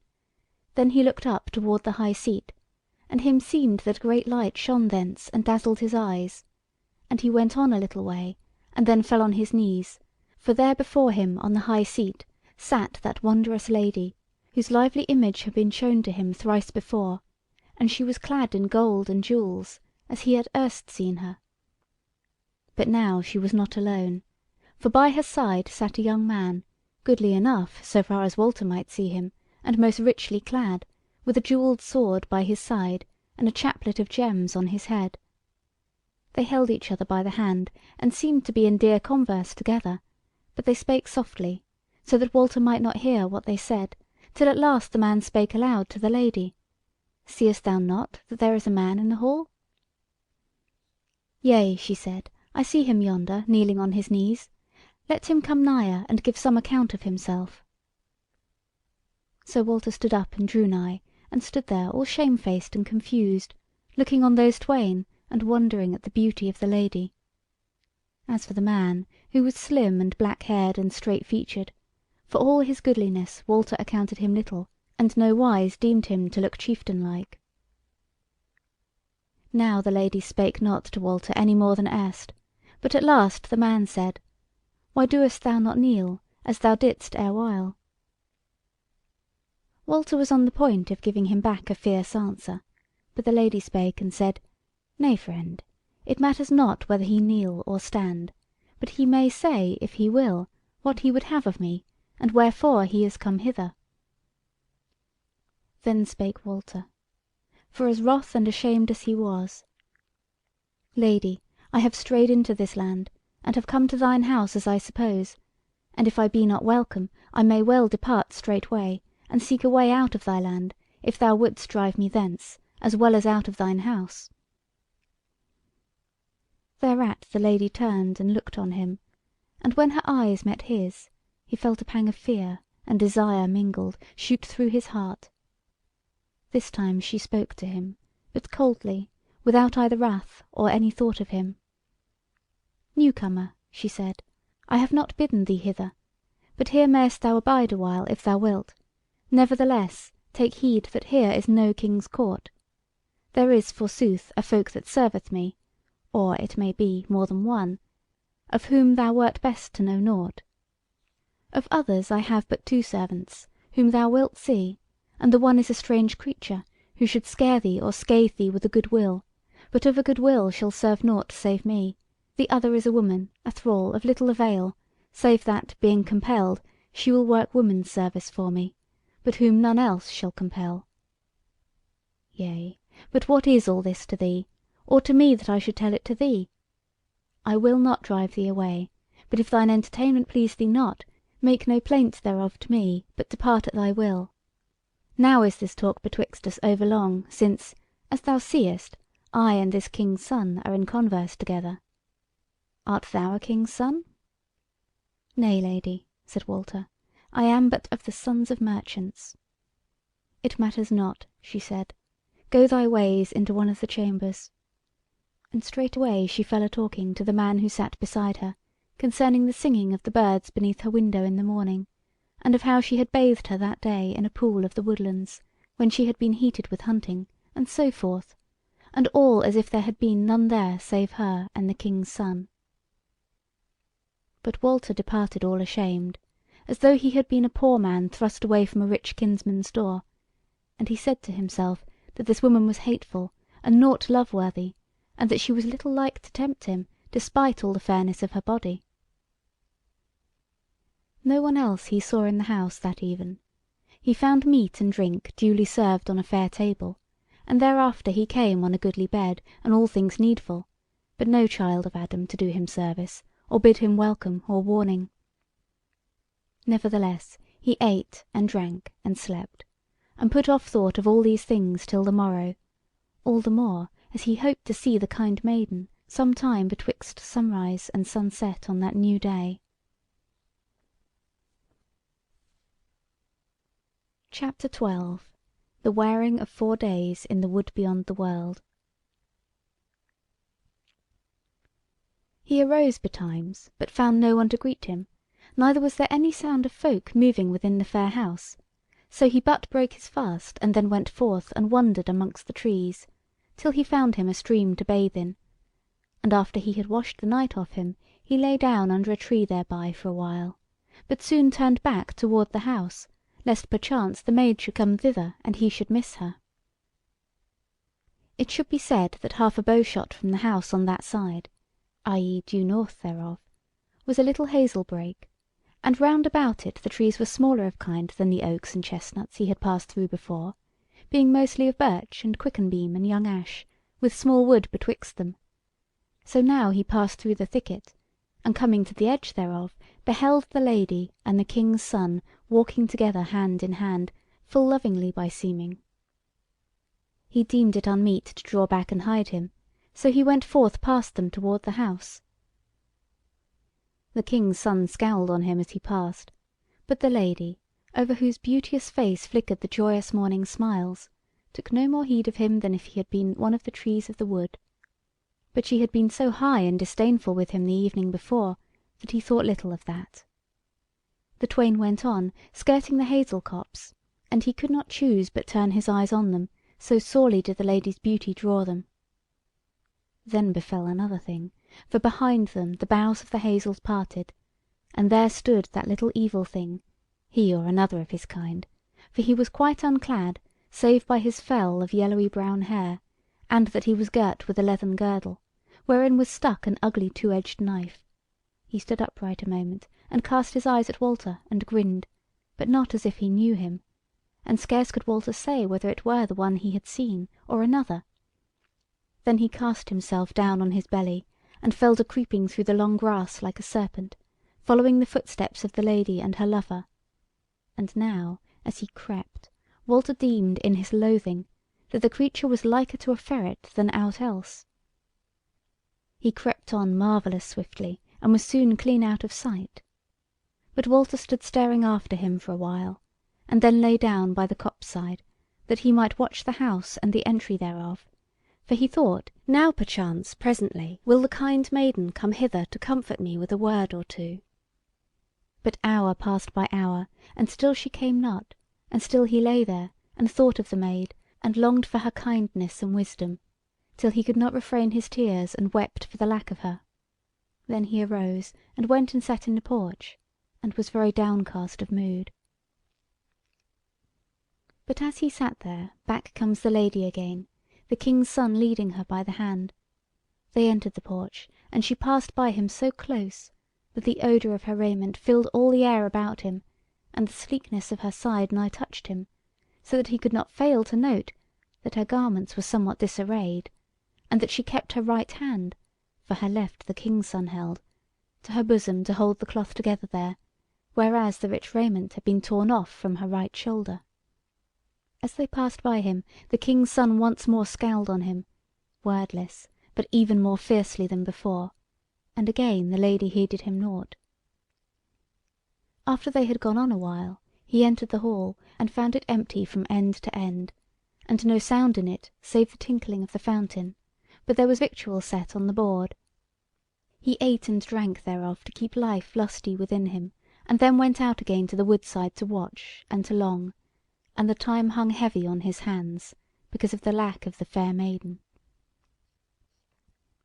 He was of mind not to go into the house to his rest that night, but to sleep under the boughs of the forest.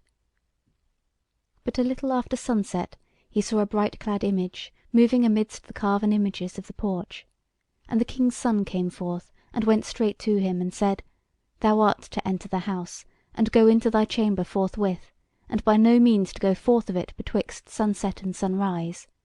My lady will not away with thy prowling round the house in the night tide."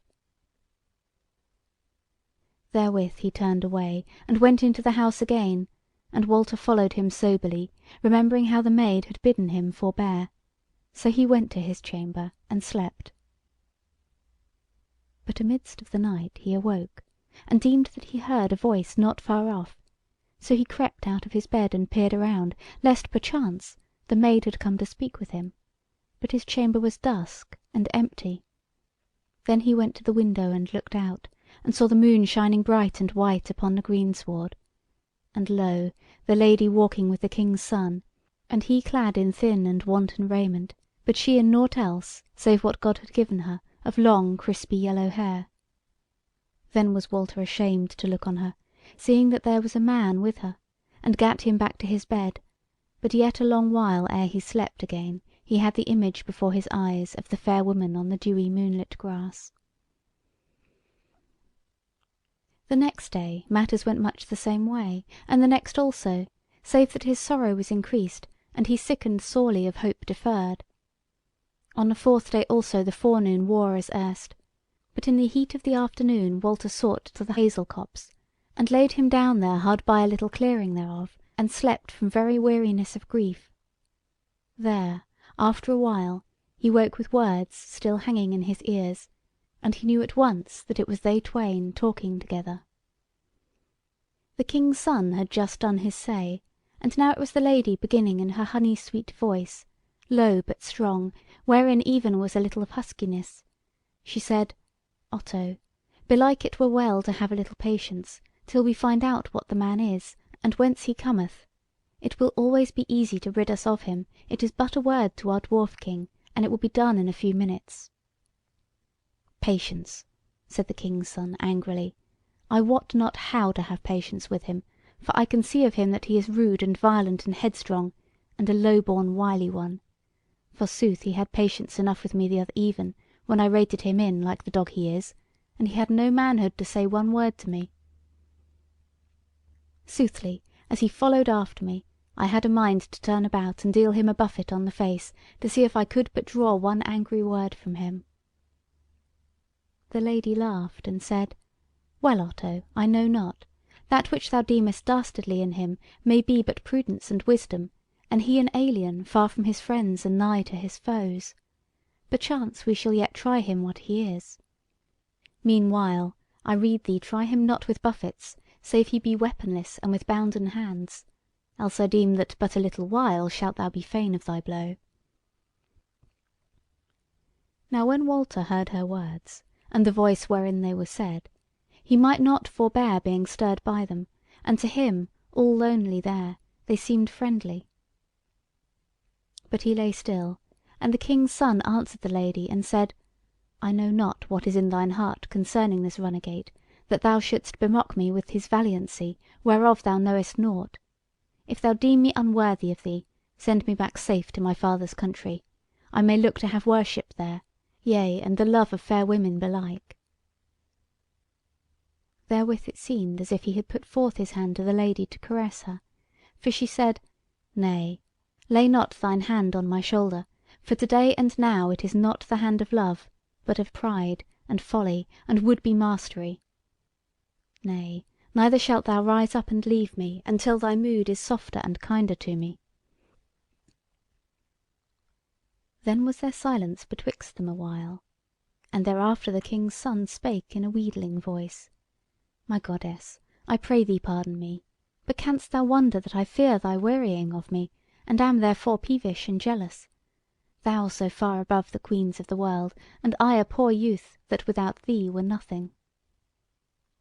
She answered nought, and he went on again: Was it not so, O goddess, that this man of the sons of the merchants was little heedful of thee, and thy loveliness and thy majesty? She laughed and said, Maybe he deemed not that he had much to gain of us, seeing thee sitting by our side, and whereas we spake to him coldly and sternly and disdainfully. Withal the poor youth was dazzled and shamefaced before us, that we could see in the eyes and the mien of him. Now this she spoke so kindly and sweetly, that again was Walter all stirred thereat, and it came into his mind that it might be she knew he was anigh and hearing her, and that she spake as much for him as for the king's son. But that one answered: Lady, didst thou not see somewhat else in his eyes, to wit, that they had but of late looked on some fair woman other than thee? As for me, I deem it not so unlike that on the way to thine hall he may have fallen in with thy maid. He spoke in a faltering voice, as if shrinking from some storm that might come. And forsooth the lady's voice was changed as she answered, though there was no outward heat in it, rather it was sharp and eager and cold at once. She said: Yea, that is not ill thought of, but we may not always keep our thrall in mind. If it be so as thou deemest, we shall come to know it most like when we next fall in with her; or, if she hath been shy this time, then shall she pay the heavier for it, for we will question her by the fountain in the hall, as to what betid by the fountain of the rock. Spake the king's son, faltering yet more: Lady, were it not better to question the man himself? The maid is stout-hearted, and will not be speedily quelled into a true tale, whereas the man I deem of no account. No, no, said the lady sharply, it shall not be. Then was she silent a while, and then she said: How if the man should prove to be our master? Nay, our lady, said the king's son, thou art jesting with me, thou and thy might and thy wisdom, and all that thy wisdom may command, to be overmastered by a gangrel churl. But how if I will not have it command, king's son? said the lady. I tell thee I know thine heart, but thou knowest not mine. But be at peace, for since thou hast prayed for this woman, nay, not with thy words, I wot, but with thy trembling hands, and thine anxious eyes and knitted brow, I say, since thou hast prayed for her so earnestly, she shall escape this time. But whether it will be to her gain in the long run, I misdoubt me. See thou to that, Otto, thou who hast held me in thine arms so oft. And now thou mayest depart if thou wilt. It seemed to Walter as if the king's son were dumbfounded at her words. He answered nought, and presently he rose from the ground and went his ways slowly toward the house. The lady lay there a little while, and then went her ways also, but turned away from the house toward the wood at the other end thereof, whereby Walter had first come thither. As for Walter, he was confused in mind and shaken in spirit, and withal he seemed to see guile and cruel deeds under the talk of those two, and waxed wrathful thereat. Yet he said to himself that nought might he do, but was as one bound hand and foot, till he had seen the maid again.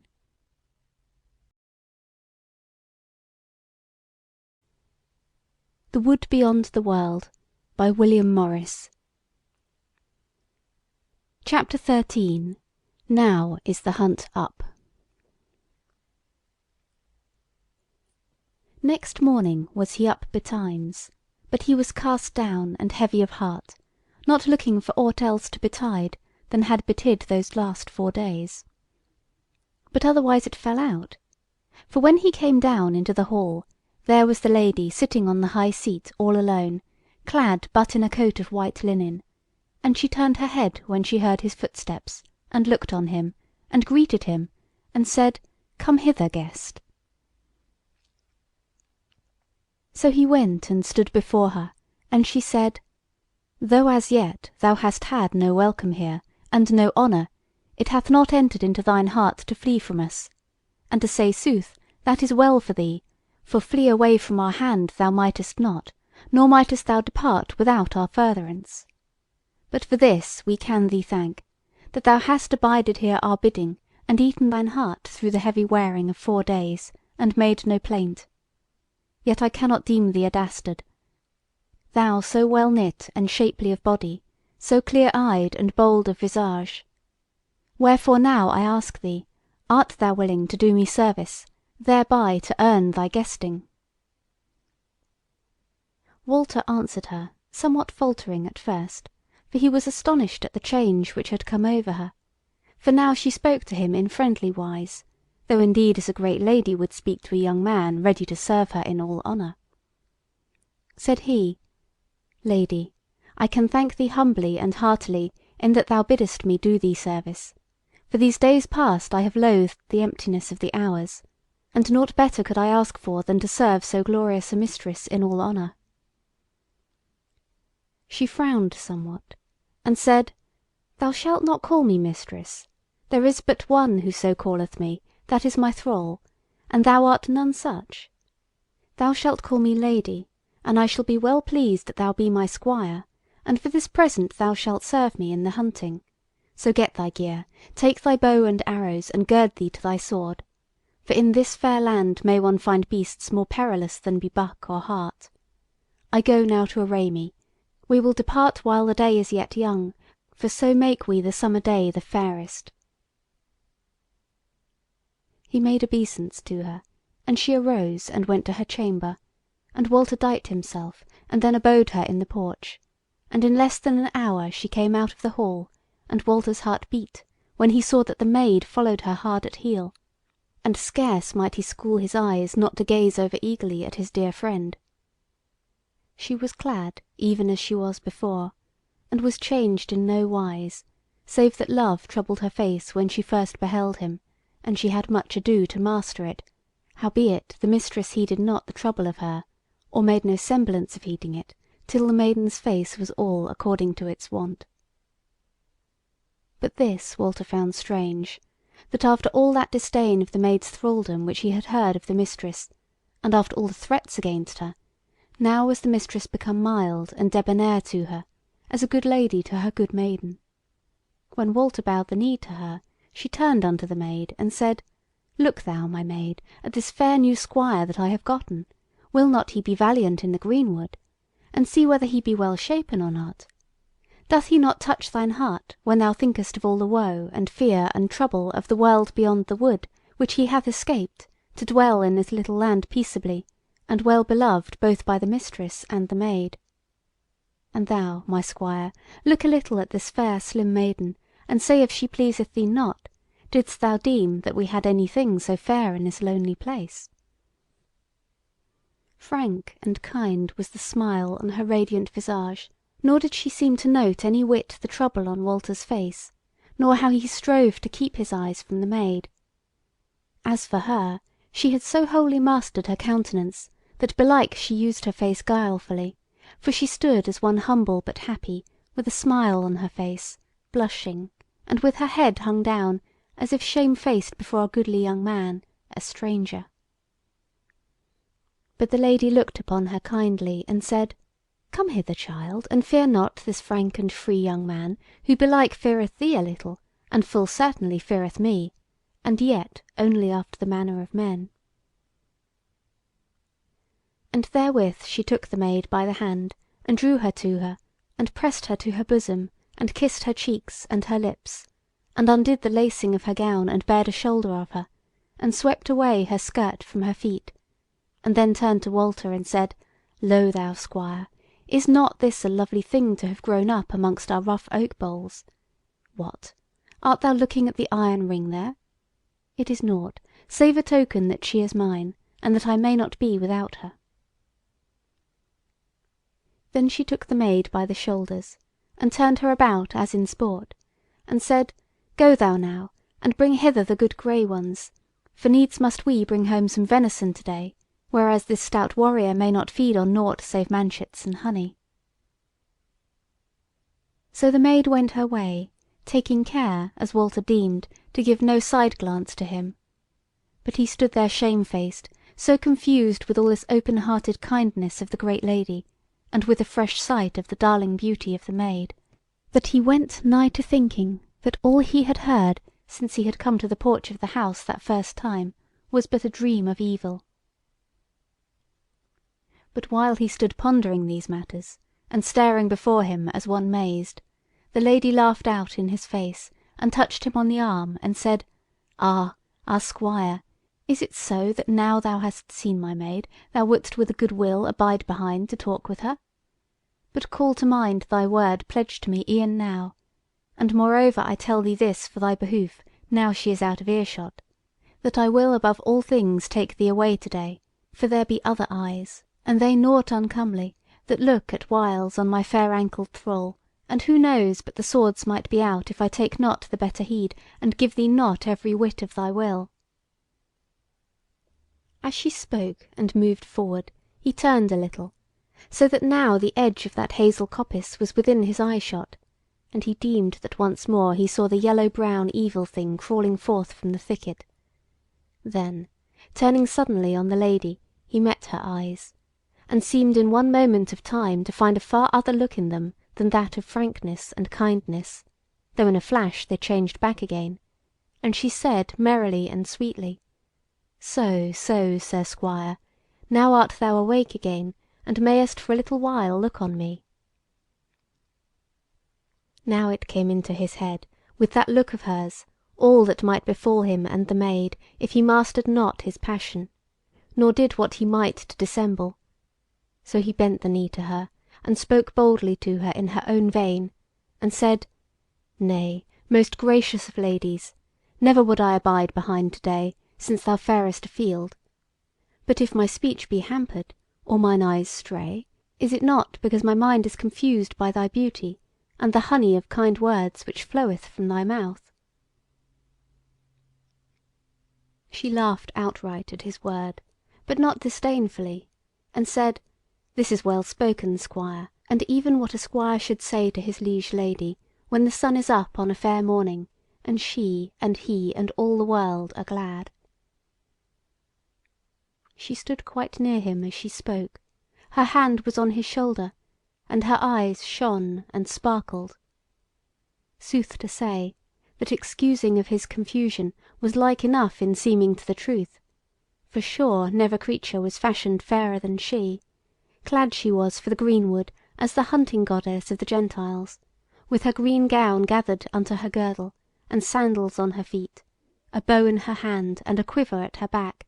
She was taller and bigger of fashion than the dear maiden, whiter of flesh, and more glorious, and brighter of hair, as a flower of flowers for fairness and fragrance. She said: "Thou art verily a fair squire before the hunt is up, and if thou be as good in the hunting, all will be better than well, and the guest will be welcome. But lo, here cometh our maid with the good grey ones.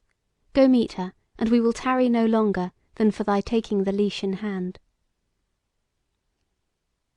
So Walter looked, and saw the maid coming with two couple of great hounds in the leash, straining against her as she came along.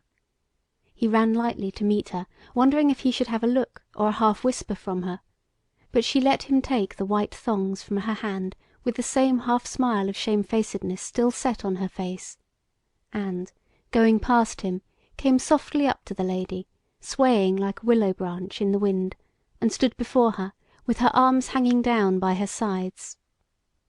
Then the lady turned to her and said: "Look to thyself, our maid, while we are away. This fair young man thou needest not to fear indeed, for he is good and leal, but what thou shalt do with the King's son I wot not. He is a hot lover forsooth, but a hard man, and whiles evil is his mood, and perilous both to thee and me. And if thou do his will, it shall be ill for thee, and if thou do it not, take heed of him, and let me, and me only, come between his wrath and thee. I may do somewhat for thee.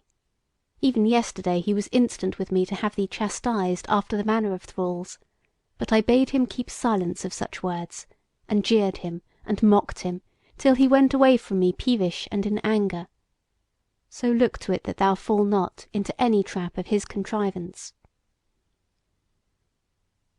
Then the maid cast herself at the mistress's feet, and kissed and embraced them, and as she rose up the lady laid her hand lightly on her head, and then, turning to Walter, cried out: "Now, Squire, let us leave all these troubles and wiles and desires behind us, and flit through the merry greenwood like the Gentiles of old days." And therewith she drew up the laps of her gown till the whiteness of her knees was seen, and set off swiftly toward the wood that lay south of the house, and Walter followed, marvelling at her goodliness. Nor durst he cast a look backward to the maiden, for he knew that she desired him, and it was her only that he looked to for his deliverance from this house of guile and lies. CHAPTER 14. The Hunting of the Hart. As they went, they found a change in the land, which grew emptier of big and wide-spreading trees, and more beset with thickets. From one of these they roused a hart, and Walter let slip his hounds thereafter, and he and the lady followed running. Exceeding swift was she, and well breathed withal, so that Walter wondered at her, and eager she was in the chase as the very hounds, heeding nothing the scratching of briars or the whipping of stiff twigs as she sped on. But for all their eager hunting, the quarry outran both dogs and folk, and gat him into a great thicket, amidmost whereof was a wide plash of water. Into the thicket they followed him, but he took to the water under their eyes, and made land on the other side, and because of the tangle of underwood he swam across much faster than they might have any hope to come round on him. And so were the hunters left undone for that time. So the lady cast herself down on the green grass anigh the water, while Walter blew the hounds in and coupled them up. Then he turned round to her, and lo, she was weeping for despite that they had lost the quarry. And again did Walter wonder that so little a matter should raise a passion of tears in her. He durst not ask what ailed her, or proffer her solace, but was not ill apaid by beholding her loveliness as she lay. Presently she raised up her head, and turned to Walter, and spake to him angrily, and said: "Squire, why dost thou stand staring at me like a fool?" "Yea, lady," he said, "but the sight of thee maketh me foolish to do aught else but to look on thee." She said in a peevish voice: "Tush, Squire, the day is too far spent for soft and courtly speeches. What was good there is nought so good here. Withal I know more of thine heart than thou deemest."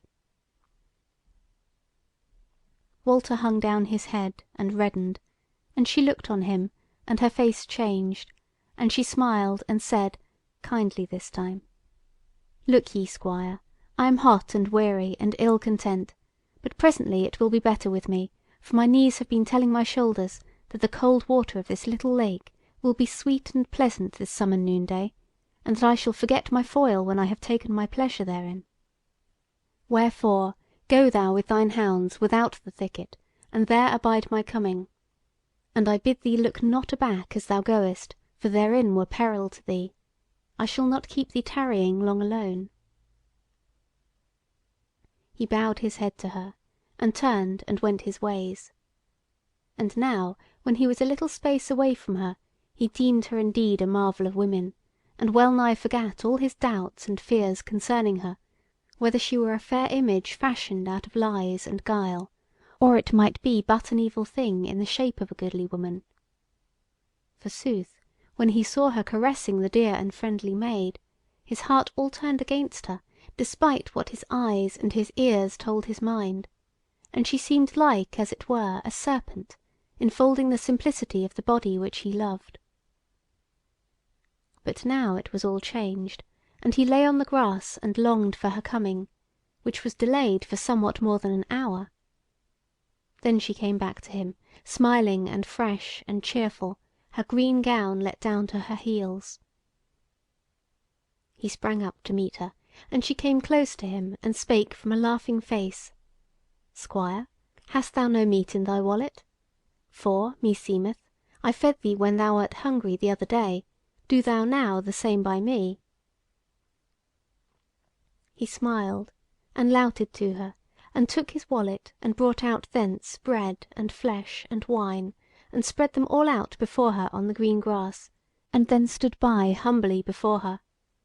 But she said: "Nay, my squire, sit down by me and eat with me, for to day are we both hunters together." So he sat down by her trembling, but neither for awe of her greatness, nor for fear and horror of her guile and sorcery. A while they sat there together after they had done their meat, and the Lady fell a talking with Walter concerning the parts of the earth, and the manners of men, and of his journeyings to and fro. At last she said: "Thou hast told me much, and answered all my questions wisely, and as my good squire should, and that pleaseth me. But now tell me of the city wherein thou wert born and bred, a city whereof thou hast hitherto told me naught." "Lady," he said, "it is a fair and a great city, and to many it seemeth lovely, but I have left it, and now it is nothing to me." "Hast thou not kindred there?" said she. "Yea," said he, "and foemen withal, and a false woman waylayeth my life there." "And what was she?" said the Lady. Said Walter: "She was but my wife." "Was she fair?" said the Lady. Walter looked on her a while, and then said: "I was going to say that she was well nigh as fair as thou, but that may scarce be; yet was she very fair. But now, kind and gracious Lady, I will say this word to thee. I marvel that thou askest so many things concerning the city of Langton on Holm, where I was born, and where are my kindred yet, for meseemeth that thou knowest it thyself." "I know it? I?" said the Lady. "What then? Thou knowest it not?" said Walter. Spake the Lady, and some of her old disdain was in her words: "Dost thou deem that I wander about the world and its cheaping steads like one of the chapmen?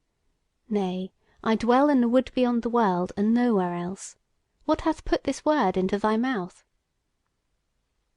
He said: "Pardon me, Lady, if I have misdone, but thus it was. Mine own eyes beheld thee going down the quays of our city, and thence a shipboard, and the ship sailed out of the haven. And first of all went a strange dwarf, whom I have seen here, and then thy maid, and then went thy gracious and lovely body." The Lady's face changed as he spoke, and she turned red and then pale, and set her teeth; but she refrained her, and said: "Squire, I see of thee that thou art no liar, nor light of wit; therefore I suppose that thou hast verily seen some appearance of me.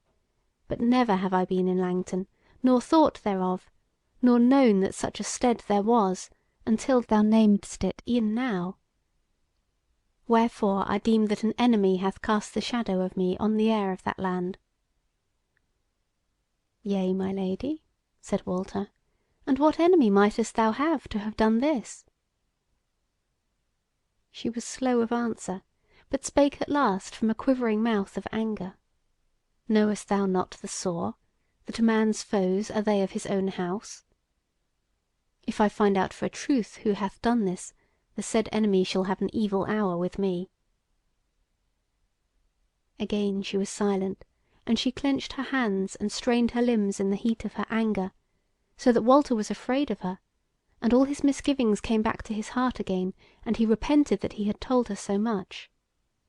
But in a little while all that trouble and wrath seemed to flow off her, and again was she of good cheer, and kind and sweet to him, and she said: "But in sooth, however it may be, I thank thee, my squire and friend, for telling me hereof. And surely no wyte do I lay on thee. And moreover, is it not this vision which hath brought thee hither?" "So it is, Lady," said he. "Then have we to thank it," said the Lady, "and thou art welcome to our land." And therewith she held out her hand to him, and he took it on his knees and kissed it. And then it was as if a red hot iron had run through his heart, and he felt faint, and bowed down his head. But he held her hand yet, and kissed it many times, and the wrist, and the arm, and knew not where he was. But she drew a little away from him, and arose, and said, Now is the day wearing, and if we are to bear back any venison, we must buckle to the work. So arise, squire, and take the hounds, and come with me, for not far off is a little thicket, which mostly harbours foison of deer, great and small. Let us come our ways. CHAPTER 15. The Slaying of the Quarry. So they walked on quietly thence some half a mile, and ever the lady would have Walter to walk by her side, and not follow a little behind her, as was meet for a servant to do, and she touched his hand at whiles, as she showed him beast and fowl and tree, and the sweetness of her body overcame him, so that for a while he thought of nothing save her. Now, when they were come to the thicket side, she turned to him, and said, Squire, I am no ill woodman, so that thou mayest trust me that we shall not be brought to shame the second time, and I shall do sagely. So knock an arrow to thy bow, and abide me here, and stir not hence. For I shall enter this thicket without the hounds, and arouse the quarry for thee, and see that thou be brisk and clean shooting, and then shalt thou have reward of me. Therewith she drew up her skirts through her girdle again, took her bent bow in her hand, and drew an arrow out of the quiver, and stepped lightly into the thicket, leaving him longing for the sight of her, as he hearkened to the tread of her feet on the dry leaves, and the rustling of the brake as she thrust through it. Thus he stood for a few minutes, and then he heard a kind of gibbering cry without words, yet as of a woman, coming from the thicket, and while his heart was yet gathering the thought that something had gone amiss, he glided swiftly, but with little stir, into the brake. He had gone but a little way ere he saw the lady standing there in a narrow clearing, her face as pale as death, her knees cleaving together, her body swaying and tottering, her hands hanging down, and the bow and arrow fallen to the ground, and 10 yards before her a great-headed yellow creature, crouching flat to the earth, and slowly drawing nigher. He stopped short. One arrow was already notched to the string, and another hung loose to the lesser fingers of his string hand. He raised his right hand, and drew and loosed in a twinkling.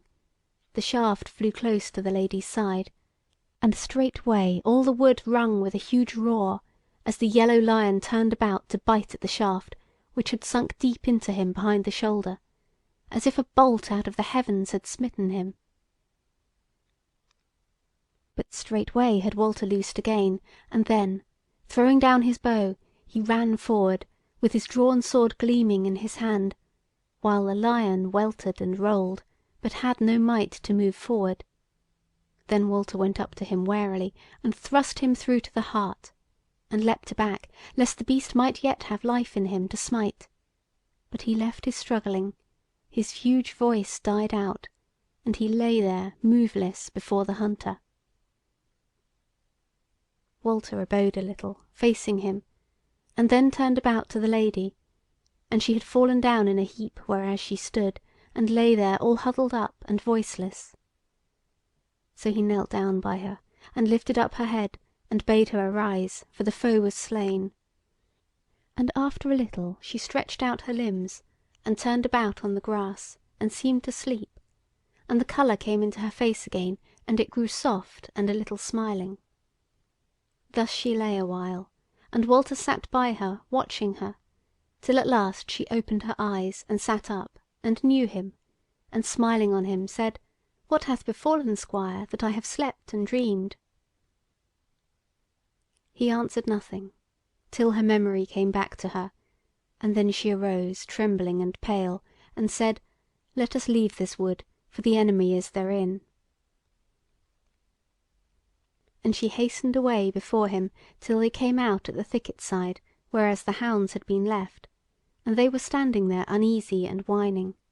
So Walter coupled them, while the lady stayed not, but went away swiftly homeward, and Walter followed.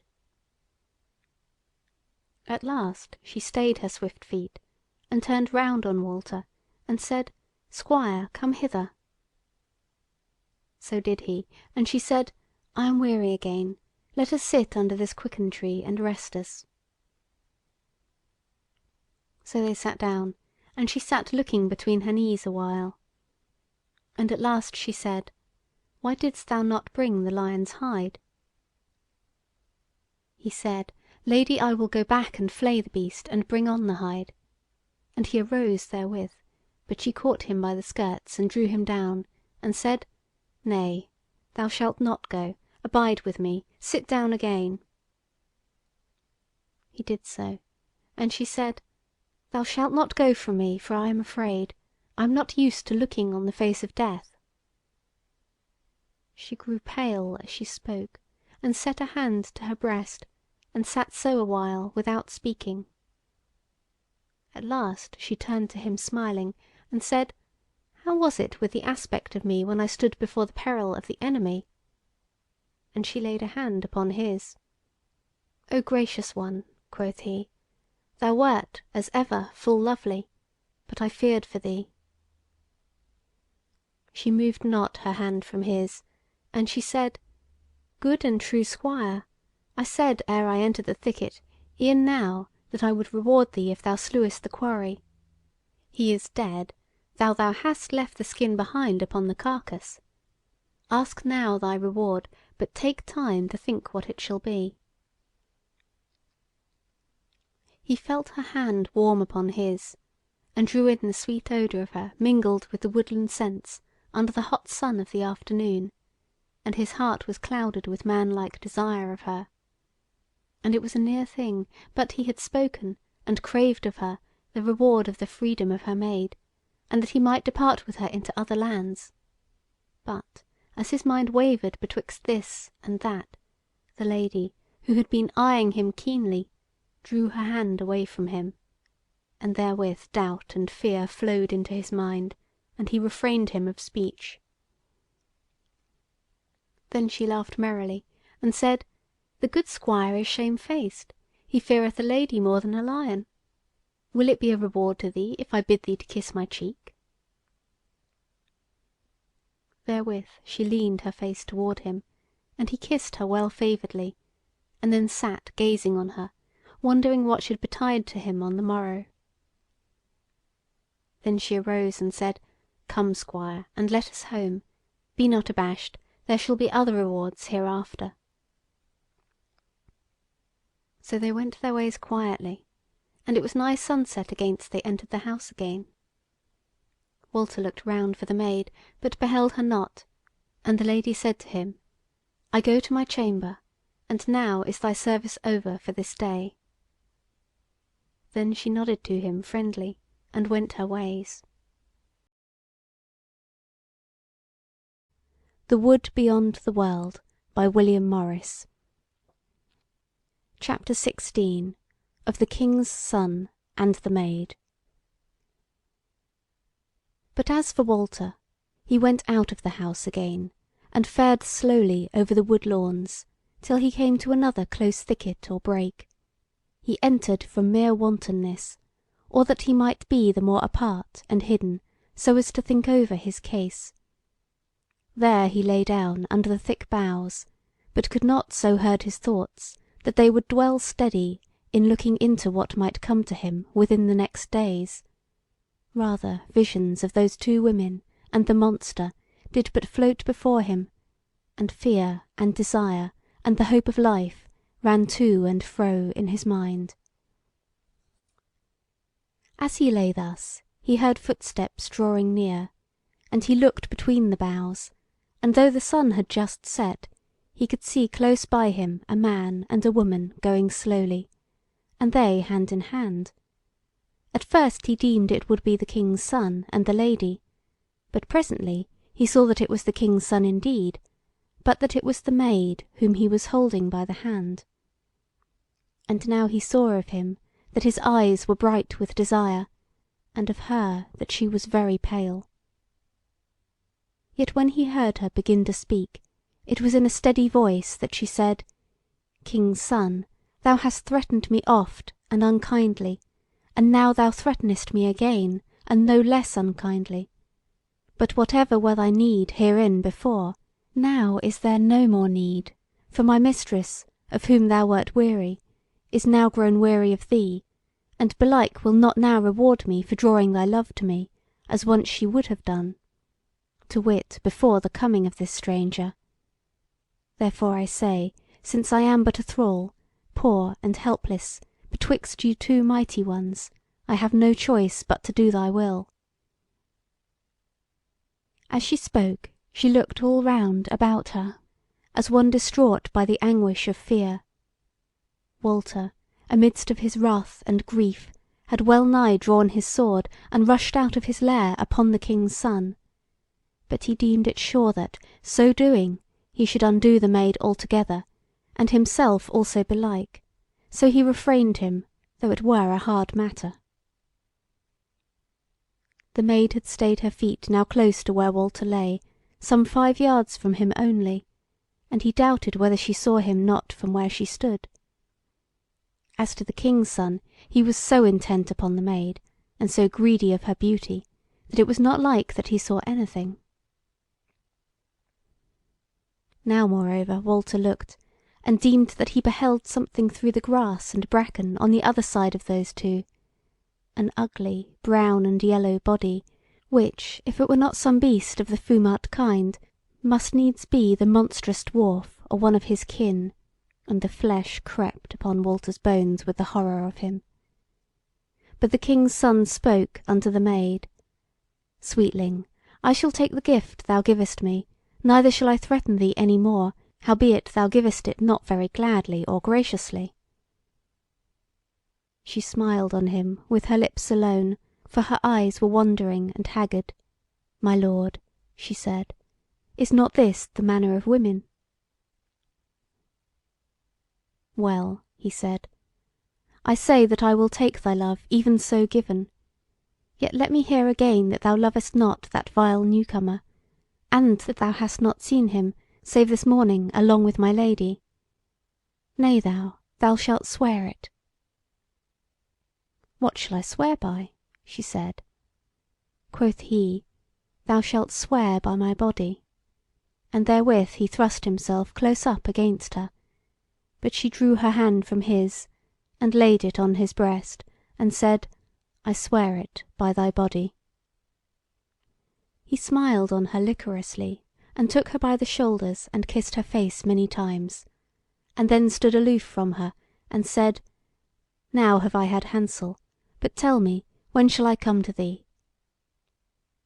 She spoke out clearly: "Within 3 days at furthest, I will do thee to wit of the day and the hour to morrow, or the day after."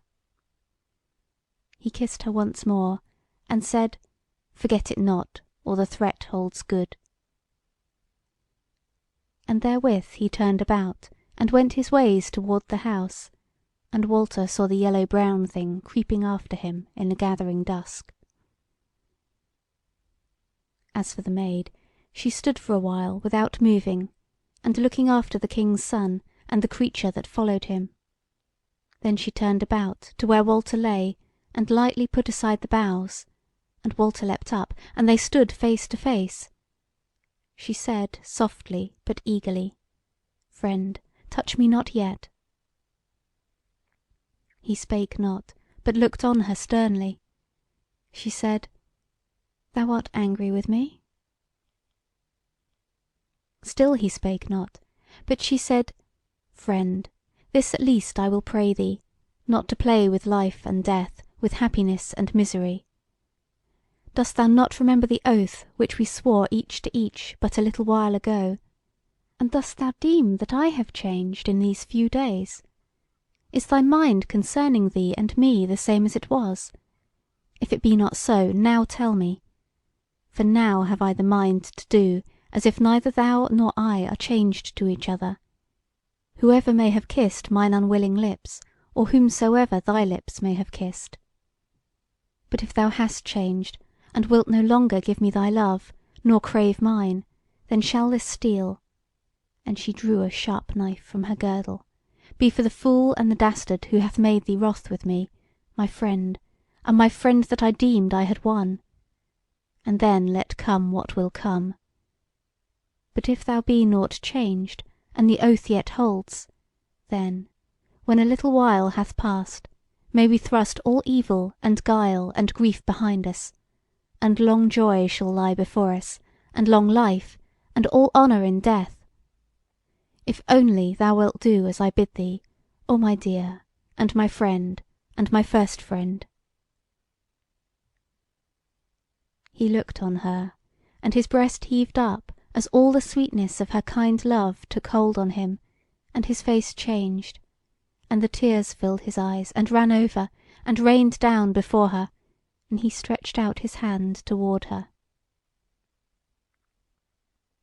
Then she said exceedingly sweetly, Now indeed I see that it is well with me, yea, and with thee also. A sore pain it is to me, that not even now may I take thine hand, and cast mine arms about thee, and kiss the lips that love me. But so it has to be. My dear, even so I were fain to stand here long before thee, even if we spake no more word to each other. But abiding here is perilous, for there is ever an evil spy upon my doings, who has now, as I deem, followed the king's son to the house, but who will return when he has tracked him home thither, so we must sunder. But belike there is yet time for a word or two. First, the rede which I had thought on for our deliverance is now afoot, though I durst not tell thee thereof, nor have time thereto. But this much shall I tell thee, that whereas great is the craft of my mistress in wizardry, yet I also have some little craft therein, and this, which she hath not, to change the aspect of folk so utterly that they seem other than they verily are. Yea, so that one may have the aspect of another. Now the next thing is this, whatsoever my mistress may bid thee, do her will therein, with no more naysaying than thou deemest may please her. And the next thing, wheresoever thou mayest meet me, speak not to me, make no sign to me, even when I seem to be all alone, till I stoop down and touch the ring on my ankle with my right hand. But if I do so, then stay thee without fail till I speak. The last thing I will say to thee, dear friend, ere we both go our ways, this it is. When we are free, and thou knowest all that I have done, I pray thee, deem me not evil and wicked, and be not wroth with me for my deed, whereas thou wottest well that I am not in like plight with other women. I have heard tell that when the knight goeth to the war, and hath overcome his foes by the shearing of swords and guileful tricks, and hath come back home to his own folk, they praise him, and bless him, and crown him with flowers, and boast of him before God in the minster, for his deliverance of friend and folk and city. Why shouldst thou be worse to me than this? Now all is said, my dear and my friend. Farewell, farewell. Therewith she turned and went her ways toward the house in all speed, but making somewhat of a compass.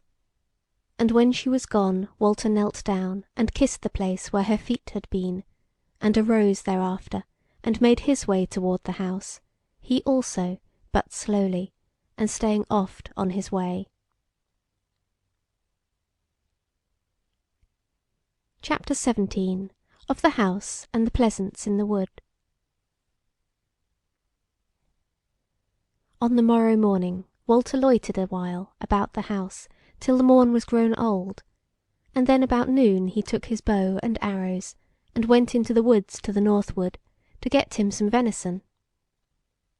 He went somewhat far ere he shot him a fawn, and then he sat him down to rest under the shade of a great chestnut tree, for it was not far past the hottest of the day.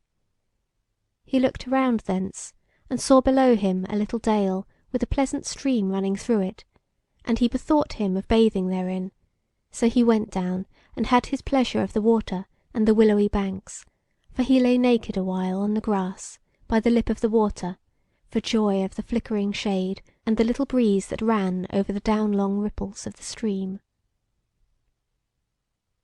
Then he did on his raiment, and began to come his ways up the bent, but had scarce gone 3 steps ere he saw a woman coming towards him from downstream. His heart came into his mouth when he saw her, for she stooped and reached down her arm, as if she would lay her hand on her ankle, so that at first he deemed it had been the maid, but at the second eye-shot he saw that it was the mistress. She stood still and looked on him, so that he deemed she would have him come to her. She stood still and looked on him, so that he deemed she would have him come to her. So he went to meet her, and grew somewhat shamefaced as he drew nigher, and wondered at her, for now was she clad but in one garment of some dark grey silky stuff, embroidered with, as it were, a garland of flowers about the middle, but which was so thin that, as the wind drifted it from side and limb, it hid her no more, but for the said garland, than if water were running over her. Her face was full of smiling joy and content, as she spake to him in a kind caressing voice, and said, I give thee good day, good squire, and well art thou met. And she held out her hand to him. He knelt down before her, and kissed it, and abode still upon his knees, and hanging down his head. But she laughed outright, and stooped down to him, and put her hand to his arms, and raised him up, and said to him, What is this, my squire, that thou kneelest to me as to an idol? He said, faltering, I wot not, but perchance thou art an idol, and I fear thee. What? She said, more than yesterday, whenas thou sawest me afraid? Said he, Yea, for that now I see thee unhidden, and meseemeth there hath been none such since the old days of the Gentiles. She said, Hast thou not yet bethought thee of a gift to crave of me, a reward for the slaying of mine enemy, and the saving of me from death? O my lady, he said, even so much would I have done for any other lady, or forsooth for any poor man, for so my manhood would have bidden me. Speak not of gifts to me then. Moreover, and he reddened therewith, and his voice faltered, didst thou not give me my sweet reward yesterday? What more durst I ask? She held her peace a while, and looked on him keenly, and he reddened under her gaze. Then wrath came into her face, and she reddened, and knit her brows, and spake to him in a voice of anger, and said, Nay, what is this? It is growing in my mind that thou deemest the gift of me unworthy. Thou, an alien, an outcast, one endowed with the little wisdom of the world without the wood. And here I stand before thee, all glorious in my nakedness, and so fulfilled of wisdom, that I can make this wilderness, to any whom I love, more full of joy than the kingdoms and cities of the world. And thou, but it is the enemy that hath done this, and made the guileless guileful. Yet will I have the upper hand at least, though thou suffer for it, and I suffer for thee. Walter stood before her with hanging head, and he put forth his hands, as if praying off her anger, and pondered what answer he should make, for now he feared for himself and the maid. So at last he looked up to her, and said boldly, Nay, lady, I know what thy words mean, whereas I remember thy first welcome of me. I wot, forsooth, that thou wouldst call me base-born, and of no account, and unworthy to touch the hem of thy raiment, and that I have been overbold, and guilty towards thee. And doubtless this is sooth, and I have deserved thine anger, but I will not ask thee to pardon me, for I have done but what I must needs. She looked on him calmly now, and without any wrath, but rather as if she would read what was written in his inmost heart. Then her face changed into joyousness again, and she smote her palms together, and cried out, This is but foolish talk, for yesterday did I see thy valiancy, and to day I have seen thy goodliness. And I say, that though thou mightest not be good enough for a fool woman of the earthly baronage, yet art thou good enough for me, the wise and the mighty and the lovely. And whereas thou sayest that I gave thee but disdain when first thou camest to us, grudge not against me therefore, because it was done but to prove thee, and now thou art proven." Then again he knelt down before her, and embraced her knees, and again she raised him up, and let her arm hang down over his shoulder, and her cheek brush his cheek, and she kissed his mouth, and said, "Hereby is all forgiven, both thine offence and mine, and now cometh joy and merry days." Therewith her smiling face grew grave, and she stood before him, looking stately and gracious and kind at once, and she took his hand and said, "Thou mightest deem my chamber in the golden house of the wood over queenly, since thou art no masterful man. So now hast thou chosen well the place wherein to meet me to-day, for hard by on the other side of the stream is a bower of pleasance, which, forsooth, not every one who cometh to this land may find. There shall I be to thee as one of the up-country damsels of thine own land, and thou shalt not be abashed." She sidled up to him as she spoke, and would he not, her sweet voice tickled his very soul with pleasure, and she looked aside on him, happy and well content. So they crossed the stream by the shallow below the pool wherein Walter had bathed, and within a little they came upon a tall fence of flake hurdles, and a simple gate therein. The Lady opened the same, and they entered thereby into a close, all planted as a most fair garden, with hedges of rose and woodbine, and with linden trees ablossom, and long ways of green grass betwixt borders of lilies and clove gillyflowers, and other sweet garland flowers. And a branch of the stream, which they had crossed erewhile, wandered through that garden, and in the midst was a little house built of post and pan, and thatched with yellow straw, as if it were new done. Then Walter looked this way and that, and wondered at first, and tried to think in his mind what should come next, and how matters would go with him, but his thought would not dwell steady on any other matter than the beauty of the Lady amidst the beauty of the garden, and withal she was now grown so sweet and kind, and even somewhat timid and shy with him, that scarce did he know whose hand he held, or whose fragrant bosom and sleek side went so close to him.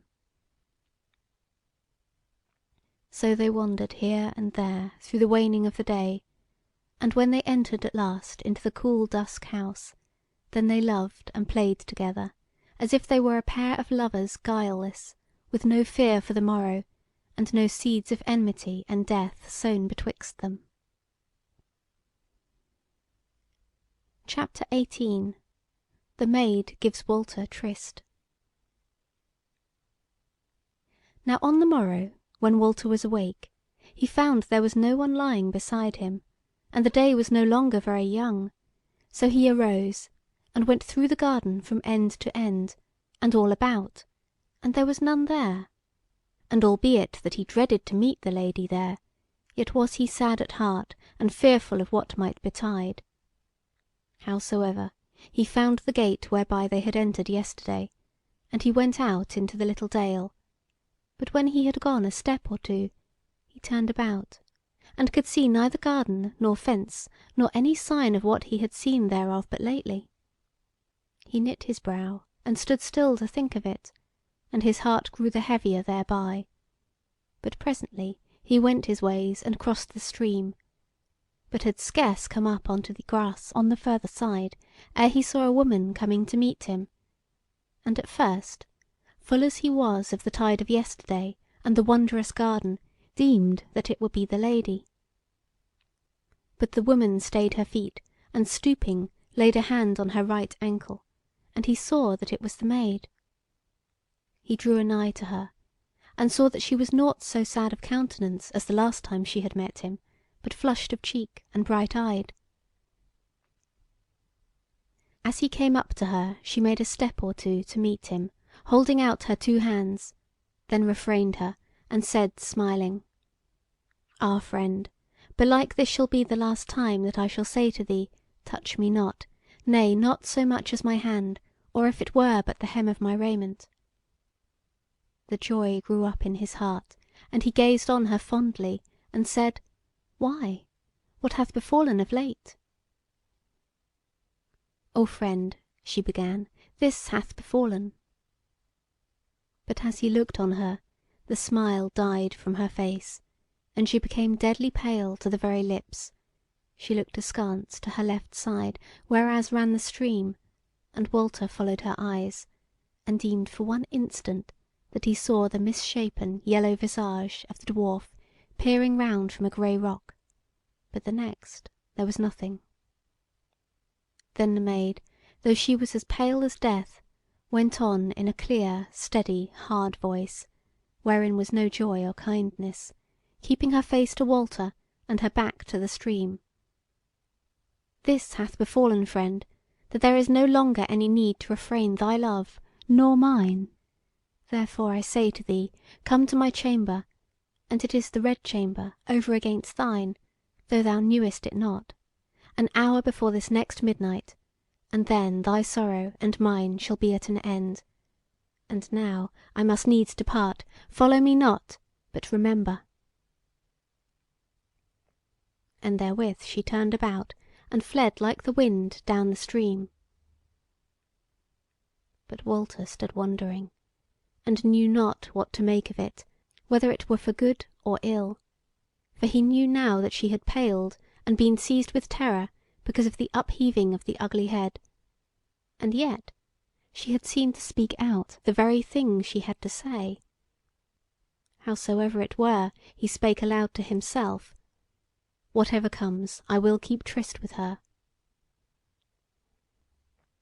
Then he drew his sword, and turned this way and that, looking all about, if he might see any sign of the evil thing, but nought might his eyes behold, save the grass, and the stream, and the bushes of the dale.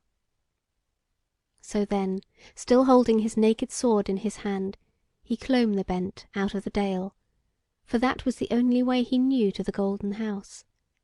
And when he came to the top, and the summer breeze blew in his face, and he looked down a fair green slope, beset with goodly oaks and chestnuts, he was refreshed with the life of the earth, and he felt the good sword in his fist, and knew that there was might and longing in him, and the world seemed open unto him. So he smiled, if it were somewhat grimly, and sheathed his sword, and went on toward the house. The Wood Beyond the World, by William Morris. CHAPTER 19. Walter goes to fetch home the lion's hide. He entered the cool dusk through the porch, and, looking down the pillared hall, saw, beyond the fountain, a gleam of gold. And when he came past the said fountain, he looked up to the high seat, and lo, the Lady sitting there, clad in her queenly raiment. She called to him, and he came, and she hailed him, and spake graciously and calmly, yet as if she knew nought of him, save as the leal servant of her, a high lady. "Squire," she said, "we have deemed it meet to have the hide of the servant of the enemy, the lion to wit, whom thou slewest yesterday, for a carpet to our feet. Wherefore go now, take thy wood knife, and flay the beast, and bring me home his skin. This shall be all thy service for this day, so mayest thou do it at thine own leisure, and not weary thyself. May good go with thee." He bent the knee before her, and she smiled on him graciously, but reached out no hand for him to kiss, and heeded him but little. Wherefore, in spite of himself, and though he knew somewhat of her guile, he could not help marvelling that this should be she who had lain in his arms night long but of late. howso that might be, he took his way toward the thicket where he had slain the lion, and came thither by then it was afternoon, at the hottest of the day. So he entered therein, and came to the very place whereas the lady had lain, when she fell down before the terror of the lion, and there was the mark of her body on the grass where she had lain that while, like as it were the form of a hare. But when Walter went on to where he had slain that great beast, lo, he was gone, and there was no sign of him, but there were Walter's own footprints, and the two shafts which he had shot, one feathered red and one blue. He said at first, Belike some one hath been here, and hath had the carcase away. Then he laughed in very despite, and said, How may that be, since there are no signs of dragging away of so huge a body, and no blood or fur on the grass if they had cut him up, and moreover no trampling of feet, as if there had been many men at the deed. Then was he all abashed, and again laughed in scorn of himself, and said, Forsooth I deemed I had done manly, but now forsooth I shot nought, and nought there was before the sword of my father's son. And what may I deem now, but that this is a land of mere lies, and that there is nought real and alive therein save me? Yea, belike even these trees and the green grass will presently depart from me, and leave me falling down through the clouds.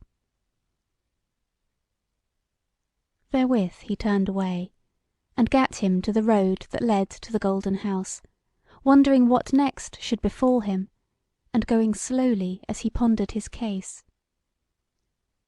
So came he to that first thicket where they had lost their quarry by water. So he entered the same, musing, and bathed him in the pool that was therein, after he had wandered about it a while, and found nothing new. So again he set him to the homeward road, when the day was now waning, and it was near sunset that he was come nigh unto the house, though it was hidden from him as then by a low bent that rose before him, and there he abode and looked about him. Now as he looked, over the said bent came the figure of a woman, who stayed on the brow thereof, and looked all about her, and then ran swiftly down to meet Walter, who saw at once that it was the Maid. She made no stay then till she was but 3 paces from him, and then she stooped down and made the sign to him, and then spake to him breathlessly, and said, Hearken, but speak not till I have done. I bade thee to night's meeting, because I saw that there was one anigh whom I must needs beguile. But by thine oath, and thy love, and all that thou art, I adjure thee, come not unto me this night as I bade thee, but be hidden in the hazel copse outside the house, as it draws toward midnight, and abide me there. Dost thou hearken, and wilt thou? Say yes or no in haste, for I may not tarry a moment of time. Who knoweth what is behind me? Yes, said Walter hastily, but friend and love. No more, she said, hope the best. And turning from him, she ran away swiftly, not by the way she had come, but sideways, as though to reach the house by fetching a compass. But Walter went slowly on his way, thinking within himself that now, at that present moment, there was nought for it but to refrain him from doing, and to let others do. Yet deemed he that it was little manly to be as the pawn upon the board, pushed about by the will of others. Then, as he went, he bethought him of the maiden's face and aspect, as she came running to him, and stood before him for that minute, and all eagerness he saw in her, and sore love of him, and distress of soul, all blent together. So came he to the brow of the bent, whence he could see lying before him, scarce more than a bowshot away, the Golden House, now gilded again and reddened by the setting sun. and even therewith came a gay image toward him, flashing back the level rays from gold and steel and silver, and lo, there was come the King's Son. They met presently, and the King's Son turned to go beside him, and said merrily: "I give thee good even, my lady's squire. I owe thee something of courtesy, whereas it is by thy means that I shall be made happy, both to night and to morrow, and many to morrows, and sooth it is that but little courtesy have I done thee hitherto." His face was full of joy, and the eyes of him shone with gladness. He was a goodly man, but to Walter he seemed an ill one, and he hated him so much that he found it no easy matter to answer him. But he refrained himself, and said: "I can thee thank, King's Son, and good it is that some one is happy in this strange land." "Art thou not happy then, squire of my lady?" said the other. Walter had no mind to show this man his heart, nay, nor even a corner thereof, for he deemed him an enemy. So he smiled sweetly, and somewhat foolishly, as a man luckily in love, and said: "O yea, yea, why should I not be so? How might I be otherwise?" "Yea then," said the King's Son, "why didst thou say that thou wert glad some one is happy? Who is unhappy, deemest thou?" And he looked on him keenly. Walter answered slowly: "Said I so? I suppose then that I was thinking of thee, for when I first saw thee, yea, and afterwards, thou didst seem heavy-hearted and ill-content." The face of the King's Son cleared at this word, and he said: "Yea, so it was; for look you, both ways it was. I was unfree, and I had sown the true desire of my heart, whereas it waxed not. But now I am on the brink and verge of freedom, and presently shall my desire be blossomed. Nay now, squire, I deem thee a good fellow, though it may be somewhat of a fool, so I will no more speak riddles to thee. Thus it is, the Maid hath promised me all mine asking, and is mine, and in 2 or 3 days, by her helping also, I shall see the world again." Quoth Walter, smiling askance on him: "And the Lady, what shall she say to this matter?"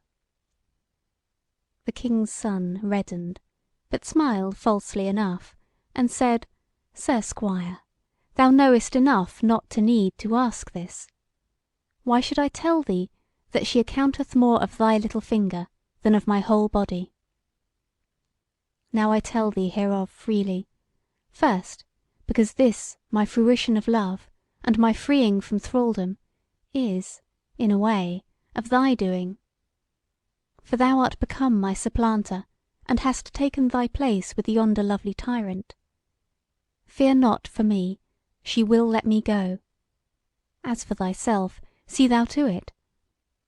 But again I tell thee hereof, because my heart is light and full of joy, and telling thee will pleasure me, and cannot do me any harm.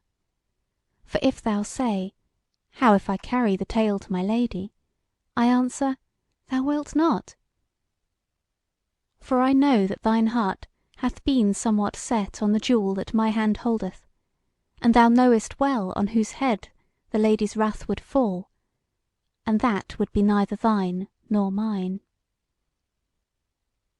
"Thou sayest sooth," said Walter, "neither is treason my want." So they walked on silently a while, and then Walter said: "But how if the maiden had nay said thee? What hadst thou done then?" "By the heavens," said the King's Son fiercely, "she should have paid for her naysay, then would I—" But he broke off, and said quietly, yet somewhat doggedly: "Why talk of what might have been? She gave me her yeasay pleasantly and sweetly." Now Walter knew that the man lied, so he held his peace thereon; but presently he said: When thou art free, wilt thou go to thine own land again?" "Yea," said the King's son, "she will lead me thither." "And wilt thou make her thy lady and queen when thou comest to thy father's land?" said Walter. The King's son knit his brow, and said: "When I am in mine own land, I may do with her what I will; but I look for it that I shall do no otherwise with her, than that she shall be well content." Then a talk between them dropped, and the King's son turned off toward the wood, singing and joyous. But Walter went soberly toward the house. Forsooth he was not greatly cast down, for besides that he knew that the King's son was false, he deemed that under this double tryst lay something which was a-doing in his own behalf. Yet was he eager and troubled, if not downhearted, and his soul was cast about betwixt hope and fear. CHAPTER 20. Walter is bidden to another tryst. So came he into the pillared hall, and there he found the Lady walking to and fro by the high seat. And when he drew nigh, she turned on him, and said in a voice rather eager than angry: "What hast thou done, Squire? Why art thou come before me?" He was abashed, and bowed before her, and said: "O gracious Lady, thou badest me service, and I have been about it." She said: "Tell me then, tell me what hath betided." "Lady," said he, "when I entered the thicket of thy swooning, I found there no carcase of the lion, nor any sign of the dragging away of him." She looked full in his face for a little, and then went to her chair, and sat down therein, and in a little while spake to him in a softer voice, and said: "Did I not tell thee that some enemy had done that unto me? And lo, now thou seest that so it is." Then was she silent again, and knit her brows, and set her teeth, and thereafter she spake harshly and fiercely: "But I will overcome her, and make her days evil, but keep death away from her, that she may die many times over, and know all the sicknesses of the heart, when foes be nigh, and friends afar, and there is none to deliver." Her eyes flashed, and her face was dark with anger; but she turned and caught Walter's eyes, and the sternness of his face, and she softened at once, and said: "But thou, this hath little to do with thee, and now to thee I speak. Now cometh even and night. Go thou to thy chamber, and there shalt thou find raiment worthy of thee, what thou now art, and what thou shalt be. Do on the same, and make thyself most goodly, and then come thou hither, and eat and drink with me, and afterwards depart whither thou wilt, till the night has worn to its midmost, and then come thou to my chamber, to wit, through the ivory door in the gallery above, and then and there shall I tell thee a thing, and it shall be for the weal both of thee and of me, but for the grief and woe of the enemy." Therewith she reached her hand to him, and he kissed it, and departed, and came to his chamber, and found raiment therebefore rich beyond measure.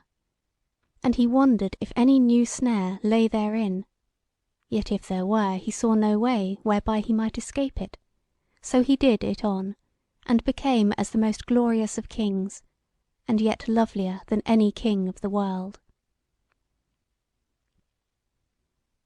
Sithence he went his way into the pillared hall, when it was now night, and without the moon was up, and the trees of the wood as still as images.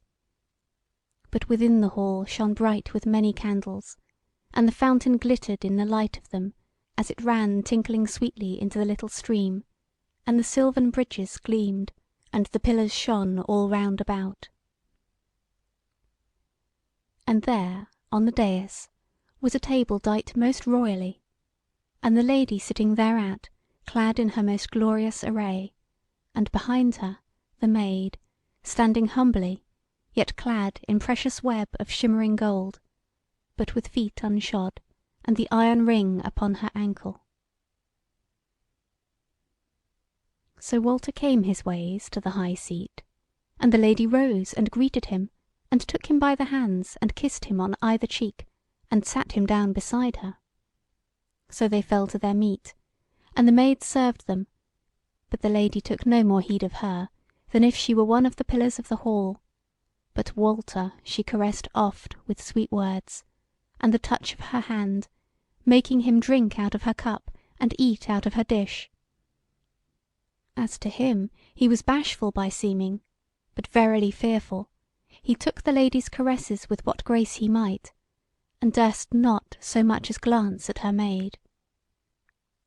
Long indeed seemed that banquet to him, and longer yet endured the weariness of his abiding there, kind to his foe, and unkind to his friend.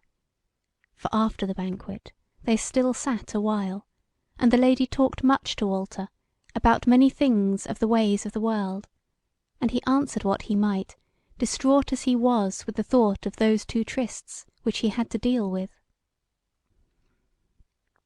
At last spake the lady, and said, Now must I leave thee for a little, and thou wottest where and how we shall meet next, and meanwhile disport thee as thou wilt, so that thou weary not thyself, for I love to see thee joyous. Then she arose, stately and grand, but she kissed Walter on the mouth ere she turned to go out of the hall. The maid followed her. But or ever she was quite gone, she stooped and made that sign, and looked over her shoulder at Walter, as if in entreaty to him, and there was fear and anguish in her face, but he nodded his head to her in yea say of the tryst in the hazel copse, and in a trice she was gone. Walter went down the hall, and forth into the early night. But in the jaws of the porch he came up against the King's son, who, gazing at his attire, glittering with all its gems in the moonlight, laughed out, and said, Now may it be seen how thou art risen in degree above me, whereas I am but a king's son, and that a king of a far country, whereas thou art a king of kings, or shalt be this night, yea, and of this very country wherein we both are. Now Walter saw the mock which lay under his words, but he kept back his wrath, and answered, Fair sir, art thou as well contented with thy lot as when the sun went down? Hast thou no doubt or fear? Will the maid verily keep tryst with thee, or hath she given thee yea say but to escape thee this time? Or again, may she not turn to the lady, and appeal to her against thee? Now when he had spoken these words, he repented thereof, and feared for himself and the maid, lest he had stirred some misgiving in that young man's foolish heart. But the King's son did but laugh, and answered nought but to Walter's last words, and said, Yea, yea, this word of thine showeth how little thou wottest of that which lieth betwixt my darling and thine. Doth the lamb appeal from the shepherd to the wolf? Even so shall the maid appeal from me to thy lady. What? Ask thy lady at thy leisure what her wont hath been with her thrall. She shall think it a fair tale to tell thee thereof. But thereof is my maid all whole now by reason of her wisdom in leechcraft, or somewhat more. And now I tell thee again that the beforesaid maid must needs do my will. For if I be the deep sea, and I deem not so ill of myself, that other one is the devil. As belike thou shalt find out for thyself later on. Yea, all is well with me, and more than well.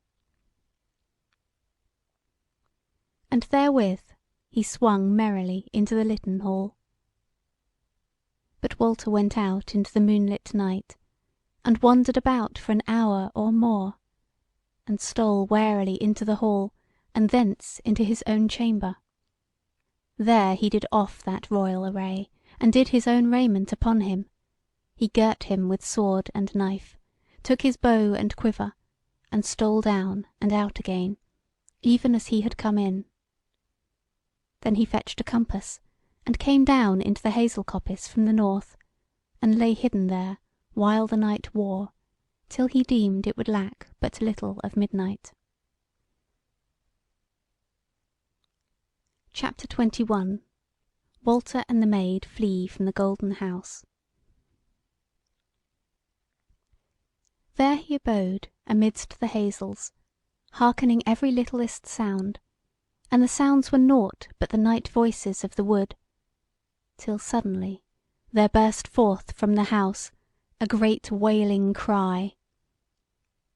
Walter's heart came up into his mouth, but he had no time to do aught, for following hard on the cry came the sound of light feet close to him, the boughs were thrust aside, and there was come the Maid, and she but in her white coat and barefoot. And then first he felt the sweetness of her flesh on his, for she caught him by the hand, and said breathlessly, "Now, now, there may yet be time, or even too much it may be. For the saving of breath ask me no questions, but come." He dallied not, but went as she led, and they were light-foot both of them. They went the same way, due south to wit, whereby he had gone a-hunting with the Lady, and whiles they ran, and whiles they walked, but so fast they went, that by grey of the dawn they were come as far as that coppice or thicket of the Lion, and still they hastened onward, and but little had the Maid spoken, save here and there a word to hearten up Walter, and here and there a shy word of endearment. At last the dawn grew into early day, and as they came over the brow of a bent, they looked down over a plain land, whereas the trees grew scattermeal, and beyond the plain rose up the land into long green hills, and over those again were blue mountains, great and far away. Then spake the Maid: "Over yonder lie the outlying mountains of the Bears, and through them we needs must pass to our great peril. Nay, friend," she said, as he handled his sword hilt, "it must be patience and wisdom to bring us through, and not the fallow blade of one man, though he be a good one. But look, below there runs a stream through the first of the plain, and I see nought for it but we must now rest our bodies. Moreover, I have a tale to tell thee, which is burning my heart, for may be there will be a pardon to ask of thee moreover, wherefore I fear thee." Quoth Walter: "How may that be?" She answered him not, but took his hand and led him down the bent. But he said: "Thou sayest rest, but are we now out of all peril of the chase?" She said: "I cannot tell till I know what hath befallen her. If she be not to hand to set on her trackers, they will scarce happen upon us now, if it be not for that one." And she shuddered, and he felt her hand change as he held it. Then she said: "But peril or no peril, needs must we rest, for I tell thee again, what I have to say to thee burneth my bosom for fear of thee, so that I can go no further until I have told thee." Then he said: "I wot not of this Queen and her mightiness and her servants; I will ask thereof later. But besides the others, is there not the King's son, he who loves thee so unworthily?" She paled somewhat, and said: "As for him, there had been nought for thee to fear in him save his treason. But now shall he neither love nor hate any more. He died last midnight." "Yea, and how?" said Walter. "Nay," she said, "let me tell my tale altogether once for all, lest thou blame me overmuch. But first we will wash us, and comfort us as best we may, and then amidst our resting shall the word be said." By then were they come down to the stream side, which ran fair in pools and stickles amidst rocks and sandy banks. She said, "There behind the great grey rock is my bath, friend, and here is thine, and lo, the uprising of the sun." So she went her ways to the said rock, and he bathed him and washed the night off him, and by then he was clad again. She came back fresh and sweet from the water, and with her lap full of cherries from a wilding which overhung her bath. So they sat down together on the green grass above the sand, and ate the breakfast of the wilderness, and Walter was full of content as he watched her, and beheld her sweetness and her loveliness. Yet were they, either of them, somewhat shy and shamefaced each with the other, so that he did but kiss her hands once and again, and though she shrank not from him, yet had she no boldness to cast herself into his arms. The Wood Beyond the World, by William Morris. Chapter 22. Of the Dwarf and the Pardon. Now she began to say, "My friend, now shall I tell thee what I have done for thee and me, and if thou have a mind to blame me, and punish me, yet remember first, that what I have done has been for thee and our hope of happy life. Well, I shall tell thee."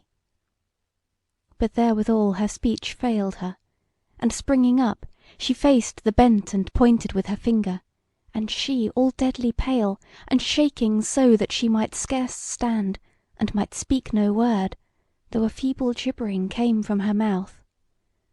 Walter leapt up, and put his arm about her, and looked whitherward she pointed, and at first saw nought, and then nought but a brown and yellow rock rolling down the bent, and then at last he saw that it was the evil thing which had met him when first he came into that land, and now it stood upright, and he could see that it was clad in a coat of yellow samite.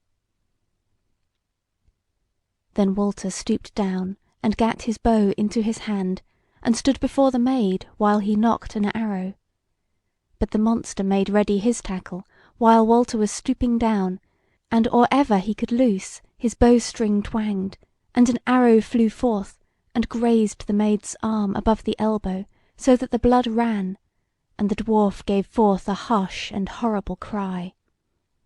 Then flew Walter's shaft, and true was it aimed, so that it smote the monster full on the breast, but fell down from him, as if he were made of stone.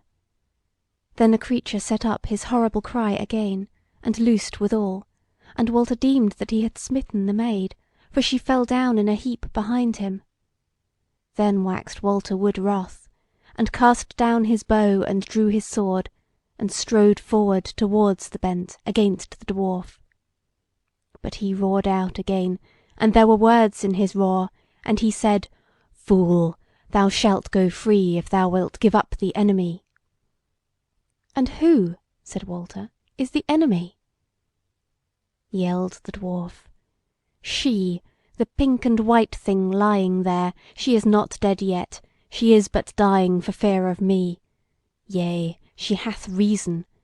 I could have set the shaft in her heart as easily as scratching her arm, but I need her body alive, that I may wreak me on her." "What wilt thou do with her?" said Walter. For now he had heard that the Maid was not slain, he had waxed wary again, and stood watching his chance. The dwarf yelled so at his last word that no word came from the noise a while, and then he said, "What will I with her? Let me at her, and stand by and look on, and then shalt thou have a strange tale to carry off with thee, for I will let thee go this while." Said Walter, "But what need to wreak thee? What hath she done to thee?" "What need? What need?" roared the dwarf.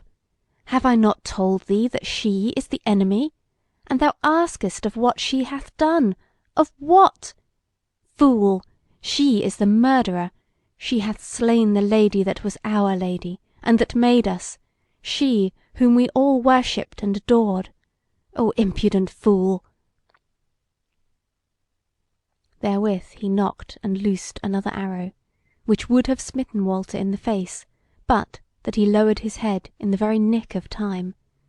Then, with a great shout, he rushed up the bent, and was on the dwarf before he could get his sword out, and leaping aloft, dealt the creature a stroke amidmost of the crown, and so mightily he smote, that he drave the heavy sword right through to the teeth, so that he fell dead straightway. Walter stood over him a minute, and when he saw that he moved not, he went slowly down to the stream, whereby the maid yet lay cowering down and quivering all over, and covering her face with her hands. Then he took her by the wrist, and said, "Up, maiden, up, and tell me this tale of the slaying." But she shrunk away from him, and looked at him with wild eyes, and said, "What hast thou done with him? Is he gone?" "He is dead," said Walter. "I have slain him. There lies he with cloven skull on the bent side, unless, forsooth, he vanish away like the lion I slew, or else, perchance, he will come to life again. And art thou a lie, like to the rest of them? Let me hear of this slaying." She rose up, and stood before him trembling, and said, "Oh, thou art angry with me, and thine anger I cannot bear. Ah, what have I done? Thou hast slain one, and I maybe the other, and never had we escaped till both these twain were dead. Ah, thou dost not know, thou dost not know! O me, what shall I do to appease thy wrath?" He looked on her, and his heart rose to his mouth at the thought of sundering from her. Still he looked on her, and her piteous friendly face melted all his heart. He threw down his sword, and took her by the shoulders, and kissed her face over and over, and strained her to him, so that he felt the sweetness of her bosom. Then he lifted her up like a child, and set her down on the green grass, and went down to the water, and filled his hat therefrom, and came back to her.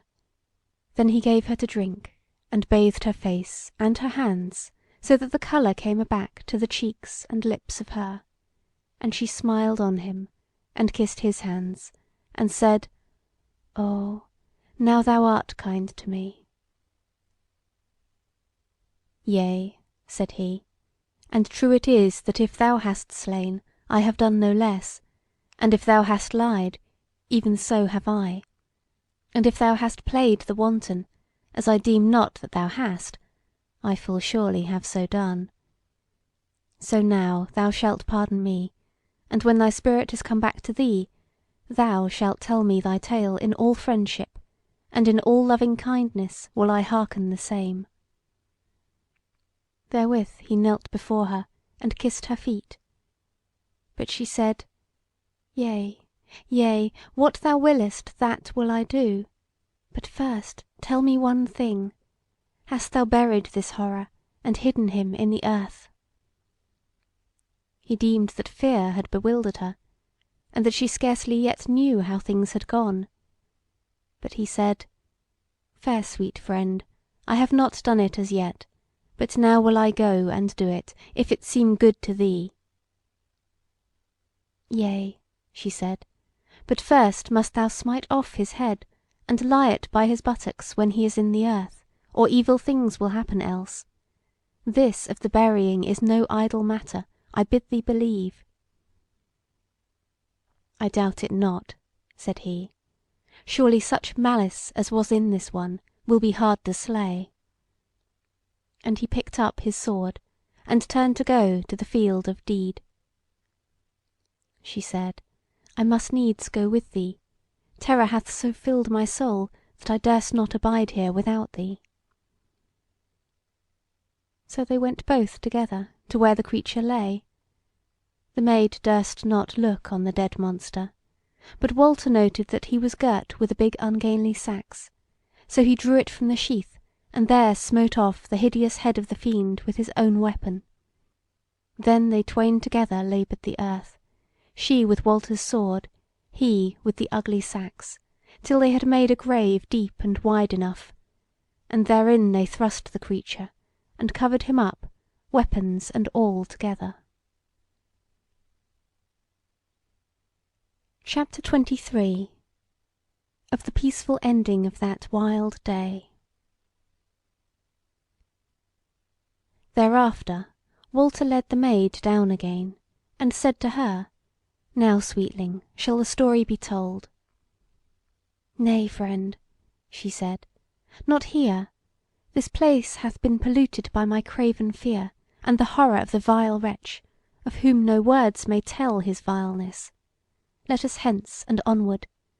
Thou seest I have once more come to life again." "But," said he, "thou hast been hurt by the dwarf's arrow." She laughed, and said, "Had I never had greater hurt from them than that, little had been the tale thereof. Yet whereas thou lookest dolorous about it, we will speedily heal it."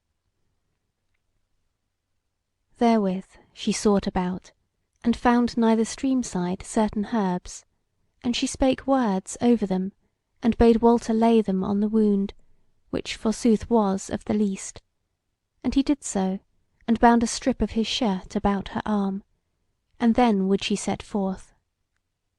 But he said, "Thou art all unshod, and, but if that be seen to, our journey shall be stayed by thy foot-soreness. I may make a shift to fashion thee brogues."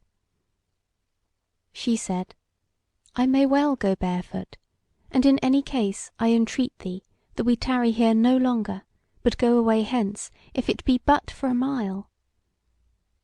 And she looked piteously on him, so that he might not gainsay her. So then they crossed the stream, and set forward, when amidst all these haps the day was worn to mid-morning. But after they had gone a mile, they sat them down on a knoll under the shadow of a big thorn tree, within sight of the mountains. Then said Walter, "Now will I cut thee the brogues from the skirt of my buff coat, which shall be well meet for such work, and meanwhile shalt thou tell me thy tale." "Thou art kind," she said, "but be kinder yet, and abide my tale till we have done our day's work. For we were best to make no long delay here, because, though thou hast slain the king dwarf, yet there be others of his kindred who swarm in some parts of the wood as the rabbits in a warren. Now true it is that they have but little understanding, less it may be than the very brute beasts, and that, as I said afore, unless they be set on our slot like to hounds, they shall have no inkling of where to seek us. Yet might they happen upon us by mere misadventure.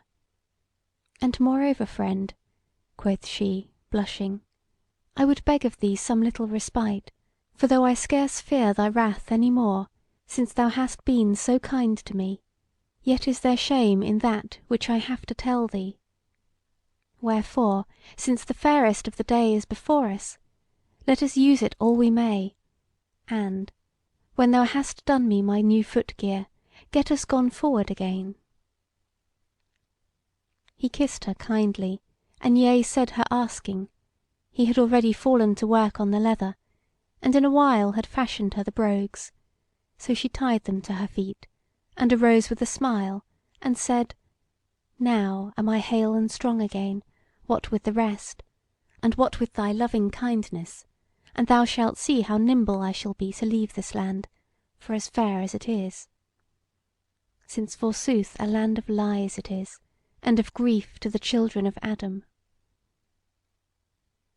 So they went their ways thence, and fared nimbly indeed, and made no stay till some 3 hours after noon, when they rested by a thicket side, where the strawberries grew plenty. They ate thereof what they would, and from a great oak hard by Walter shot him first one culver, and then another, and hung them to his girdle to be for their evening's meal. Sithence they went forward again, and nought befell them to tell of, till they were come, whenas it lacked scarce an hour of sunset, to the banks of another river, not right great, but bigger than the last one. There the maid cast herself down, and said, Friend, no further will thy friend go this even, nay, to say sooth, she cannot. So now we will eat of thy venison, and then shall my tale be, since I may no longer delay it, and thereafter shall our slumber be sweet and safe as I deem.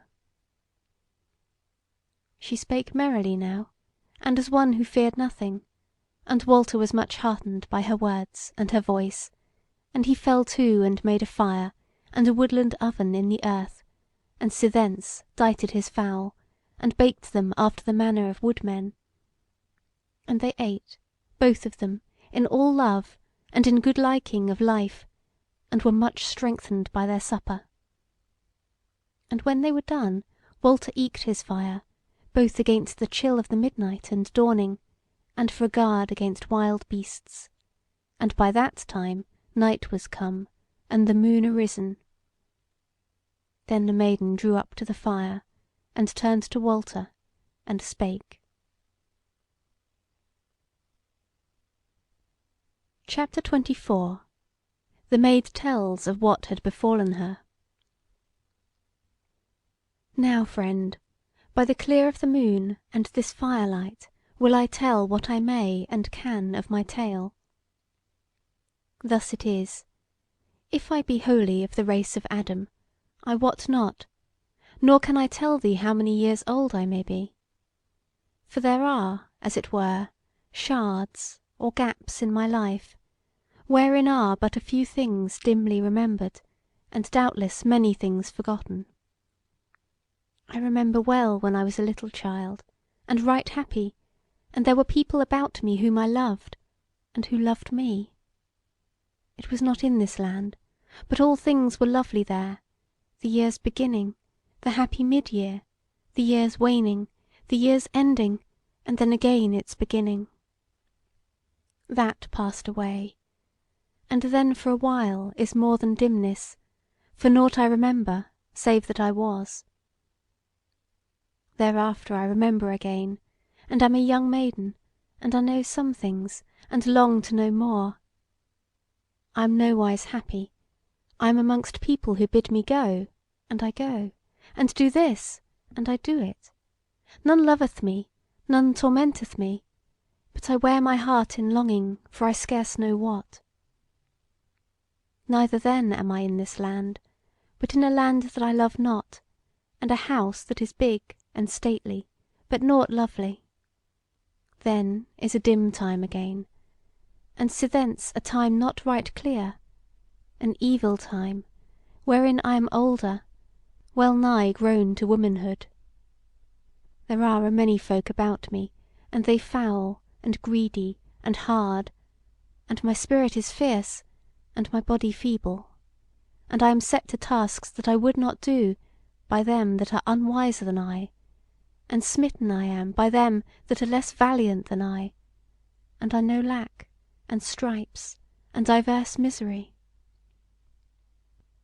But all that is now become but a dim picture to me, save that amongst all these unfriends is a friend to me, an old woman, who telleth me sweet tales of other life, wherein all is high and goodly, or at the least valiant and doughty.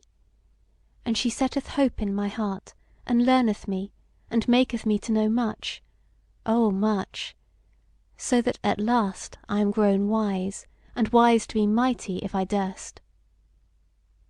Yet am I nought in this land all this while, but, as meseemeth, in a great and foul city.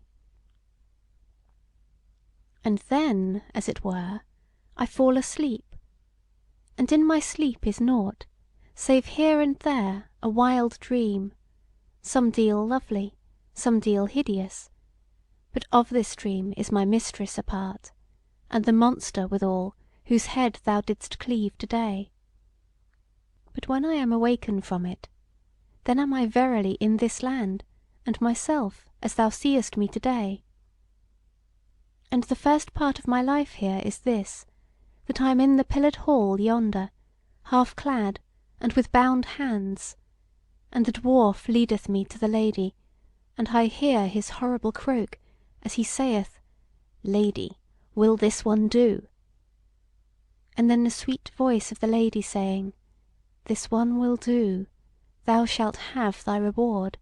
Now, set thou the token upon her. Then I remember the dwarf dragging me away, and my heart sinking for fear of him. But for that time he did me no more harm than the riveting upon my leg this iron ring, which here thou seest. So from that time forward I have lived in this land, and been the thrall of the lady. And I remember my life here day by day, and no part of it has fallen into the dimness of dreams.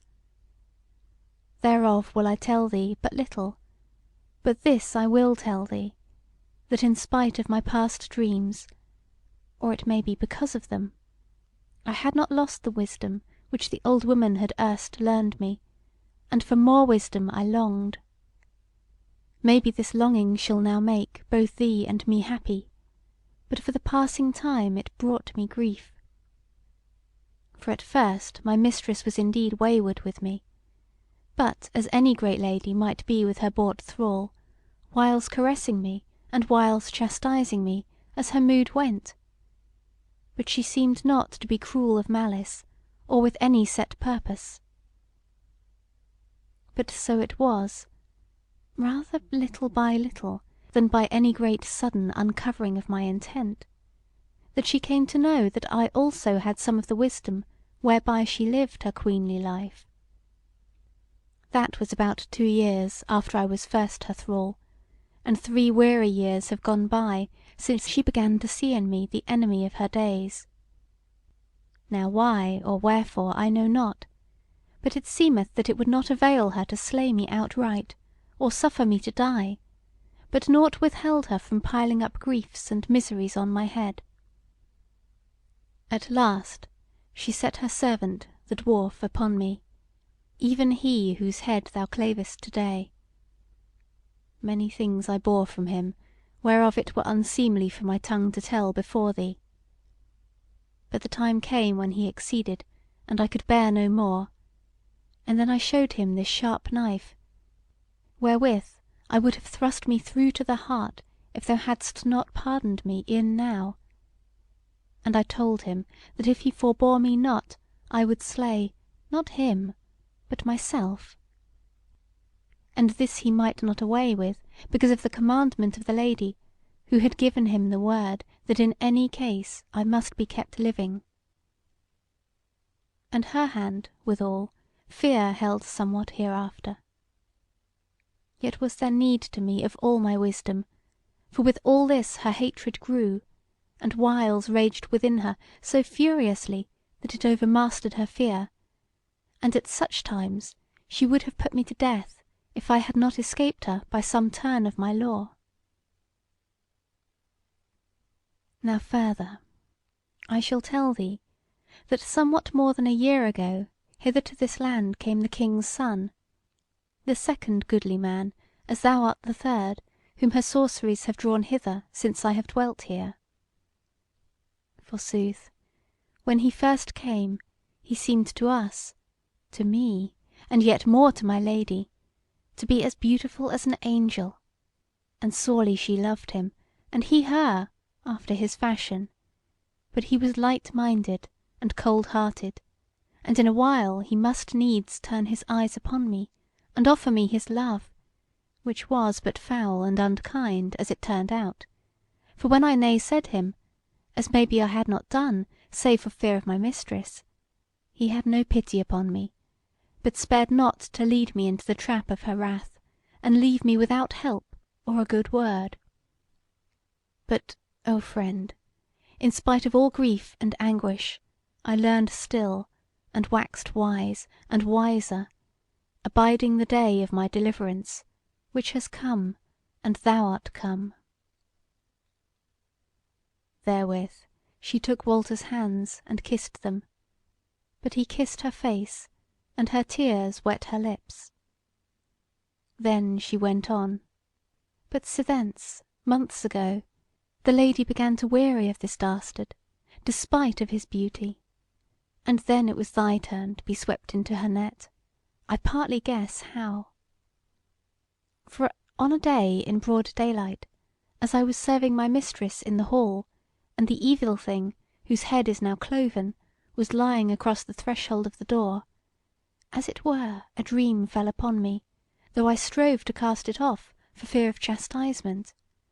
For the pillared hall wavered, and vanished from my sight, and my feet were treading a rough stone pavement instead of the marble wonder of the hall, and there was the scent of the salt sea and of the tackle of ships, and behind me were tall houses, and before me the ships indeed, with their ropes beating, and their sails flapping, and their masts wavering.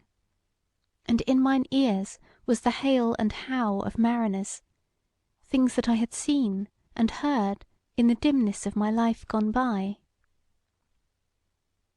And there was I, and the dwarf before me, and the lady after me, going over the gangway aboard of a tall ship, and she gathered way and was gotten out of the haven, and straightway I saw the mariners cast abroad their ancient.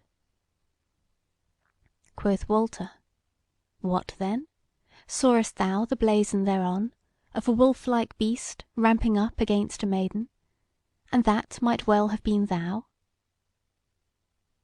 She said, Yea, so it was, but refrain thee, that I may tell on my tale.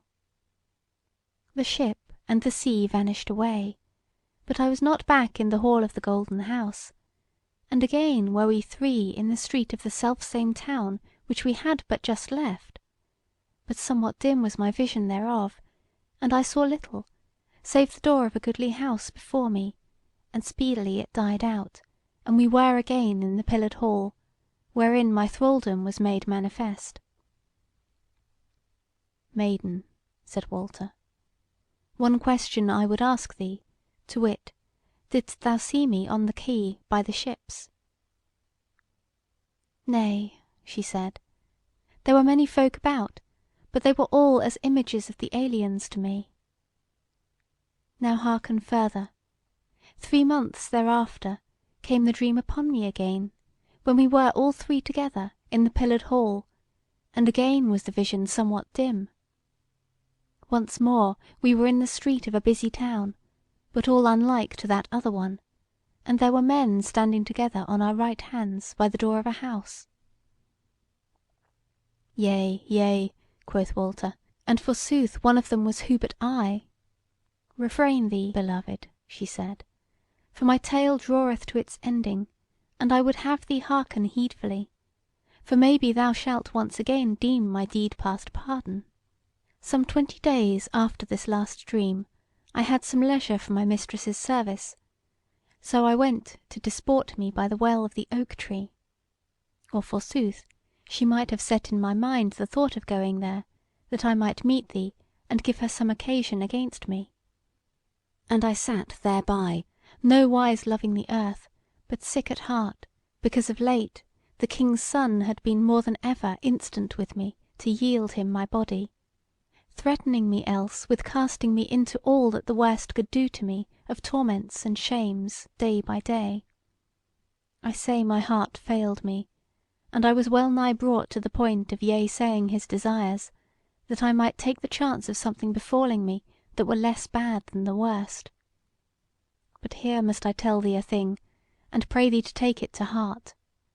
This, more than aught else, had given me strength to naysay that dastard, that my wisdom both hath been, and now is, the wisdom of a wise maid, and not of a woman, and all the might thereof shall I lose with my maidenhead. Evil wilt thou think of me then, for all was I tried so sore, that I was at point to cast it all away, so wretchedly as I shrank from the horror of the lady's wrath. But there, as I sat pondering these things, I saw a man coming, and thought no otherwise thereof, but that it was the King's Son, till I saw the stranger drawing near, and his golden hair, and his grey eyes, and then I heard his voice, and his kindness pierced my heart, and I knew that my friend had come to see me, and, oh friend, These tears are for the sweetness of that past hour. Said Walter, I came to see my friend, I also. Now have I noted what thou badest me, and I will forbear all as thou commandest me, till we be safe out of the desert, and far away from all evil things. But wilt thou ban me from all caresses? She laughed amidst of her tears, and said, O nay, poor lad, if thou wilt be but wise. Then she leaned toward him, and took his face betwixt her hands, and kissed him oft, and the tears started in his eyes for love and pity of her. Then she said, Alas, friend, even yet mayest thou doom me guilty, and all thy love may turn away from me, when I have told thee all that I have done for the sake of thee and me. Oh, if then there might be some chastisement for the guilty woman, and not mere sundering. Fear nothing, sweetling, said he, for indeed I deem that already I know partly what thou hast done. She sighed, and said, I will tell thee next that I banned thy kissing and caressing of me till to day, because I knew that my mistress would surely know if a man, if thou, hadst so much as touched a finger of mine in love. It was to try me herein that on the morning of the hunting she kissed and embraced me, till I almost died thereof, and showed thee my shoulder and my limbs, and to try thee withal, if thine eye should glister, or thy cheek flush thereat.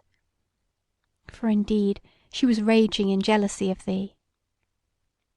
Next, my friend, even whiles we were talking together at the Well of the Rock, I was pondering on what we should do to escape from this land of lies. Maybe thou wilt say, Why didst thou not take my hand and flee with me as we fled to-day? Friend, it is most true that were she not dead we had not escaped thus far. For her trackers would have followed us, set on by her, and brought us back to an evil fate. Therefore I tell thee that from the first I did plot the death of those two, the dwarf and the mistress. For no otherwise mightest thou live, or I escape from death in life. But as to the dastard who threatened me with a thrall's pains, I heeded him nought to live or die, for well I knew that thy valiant sword, yea, or thy bare hands, would speedily tame him. Now first I knew that I must make a show of yielding to the king's son, and somewhat how I did therein thou knowest. But no night and no time did I give him to bed me, till after I had met thee, as thou wentest to the Golden House, before the adventure of fetching the lion's skin.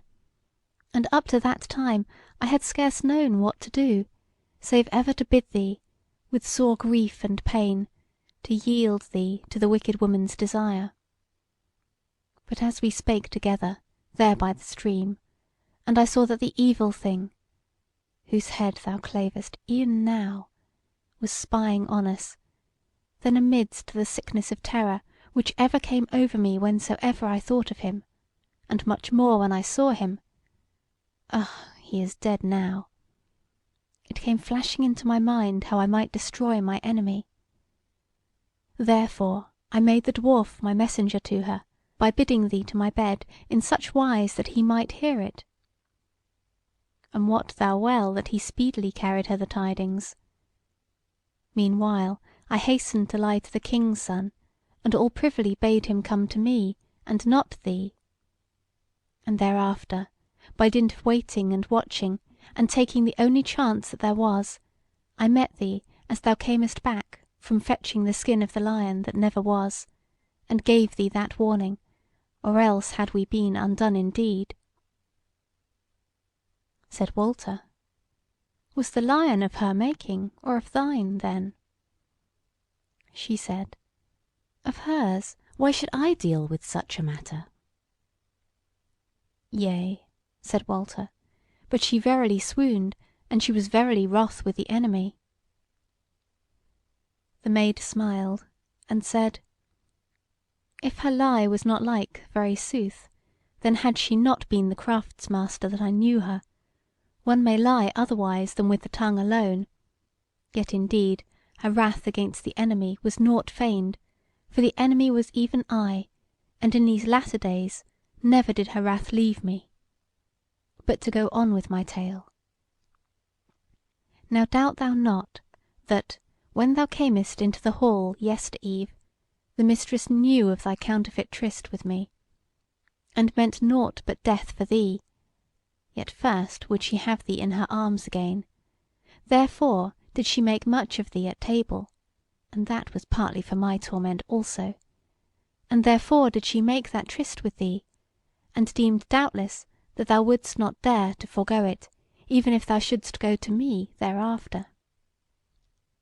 Now I had trained that dastard to me, as I have told thee, but I gave him a sleepy draught, so that when I came to the bed he might not move toward me, nor open his eyes, but I lay down beside him, so that the lady might know that my body had been there, for well had she wotted if it had not.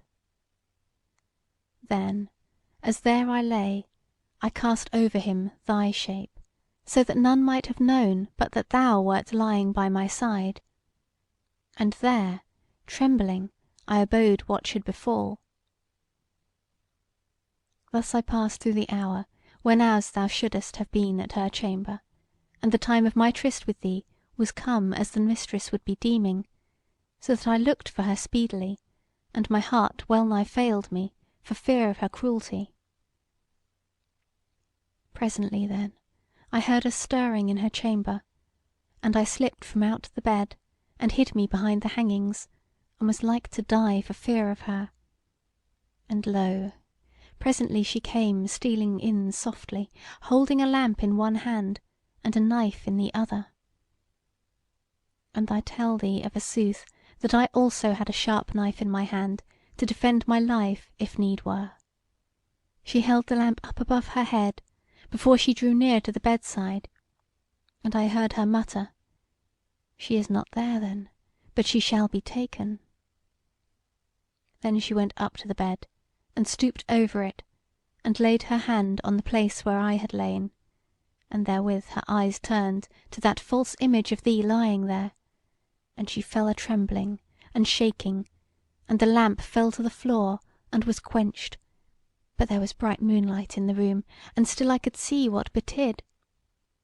But she uttered a noise like the low roar of a wild beast, and I saw her arm and hand rise up, and the flashing of the steel beneath the hand, and then down came the hand and the steel, and I went nigh to swooning, lest perchance I had wrought over well, and thine image were thy very self. The dastard died without a groan. Why should I lament him? I cannot. But the lady drew him toward her, and snatched the clothes from off his shoulders and breast, and fell a gibbering, sounds mostly without meaning, but broken here and there with words. Then I heard her say, "I shall forget, and the new days shall come." Then was there silence of her a little, and thereafter she cried out in a terrible voice, "Oh no, no, no, I cannot forget, I cannot forget." And she raised a great wailing cry that filled all the night with horror. Didst thou not hear it? And caught up the knife from the bed, and thrust it into her breast, and fell down a dead heap over the bed, and on to the man whom she had slain. And then I thought of thee, and joy smote across my terror. How shall I gainsay it? And I fled away to thee, and I took thine hands in mine, thy dear hands, and we fled away together. Shall we be still together? He spoke slowly, and touched her not, and she, forbearing all sobbing and weeping, sat looking wistfully on him. He said, "I think thou hast told me all, and whether thy guile slew her, or her own evil heart, she was slain last night, who lay in mine arms the night before. It was ill, and ill done of me, for I loved not her but thee, and I wished for her death, that I might be with thee. Thou wottest this, and still thou lovest me, it may be overweeningly. What have I to say then? If there be any guilt of guile, I also was in the guile, and if there be any guilt of murder, I also was in the murder.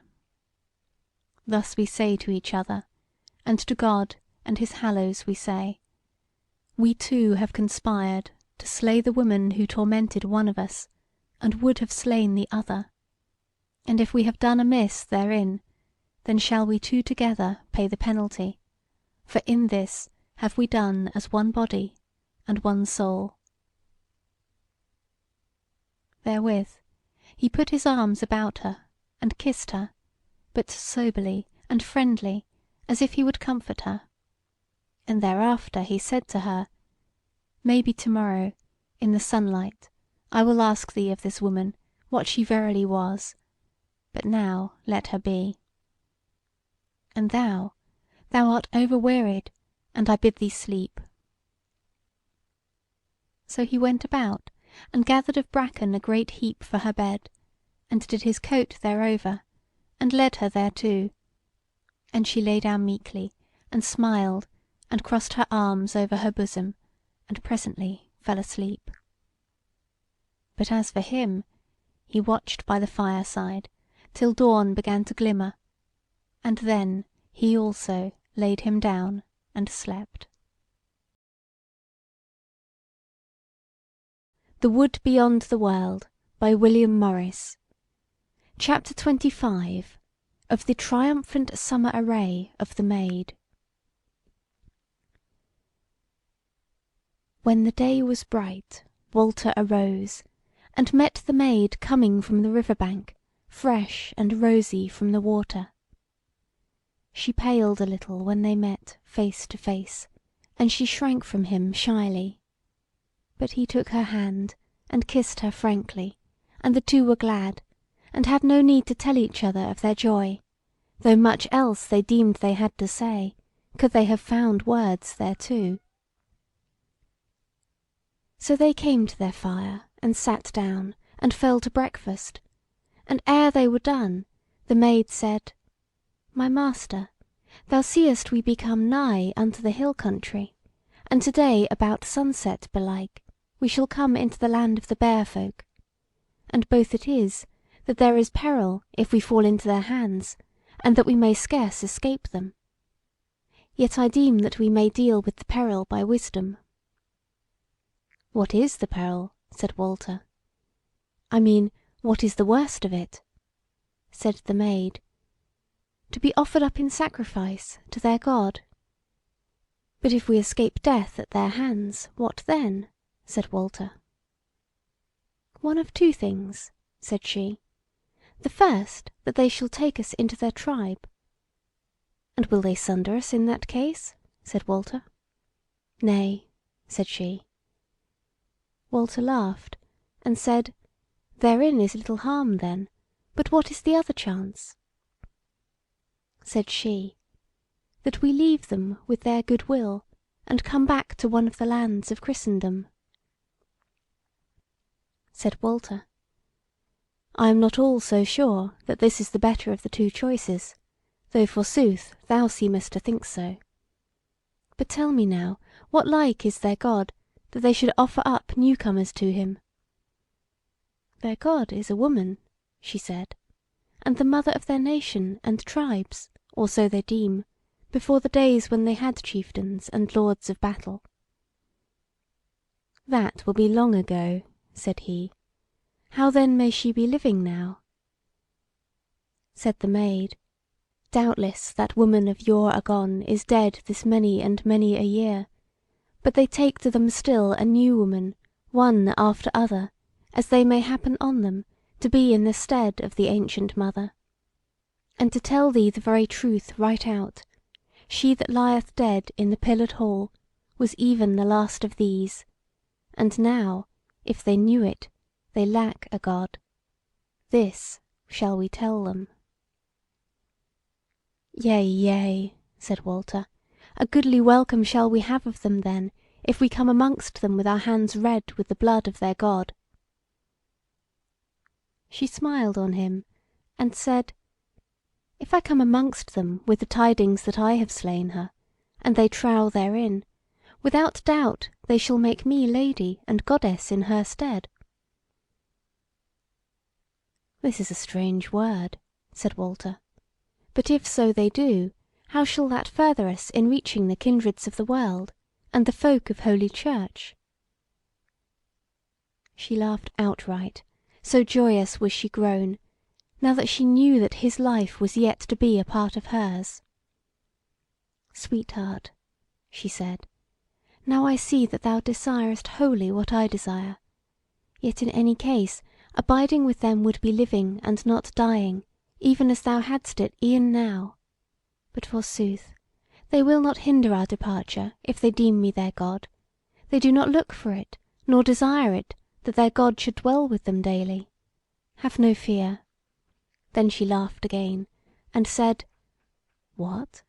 Thou lookest on me, and deemest me to be but a sorry image of a goddess, and me with my scanty coat, and bare arms, and naked feet. But wait, I know well how to array me when the time cometh. Thou shalt see it. And now, my master, were it not meet that we took to the road?" So they arose, and found a ford of the river that took the Maid but to the knee, and so set forth up the greensward of the slopes, whereas there were but few trees, so went they faring toward the hill country. At the last they were come to the feet of the very hills, and in the hollows betwixt the buttresses of them grew nut and berry trees, and the greensward round about them was both thick and much flowery. There they stayed them and dined, whereas Walter had shot a hare by the way, and they had found a bubbling spring under a grey stone in a bight of the coppice, wherein now the birds were singing their best. When they had eaten and had rested somewhat, the Maid arose and said: "Now shall the Queen array herself and seem like a very goddess."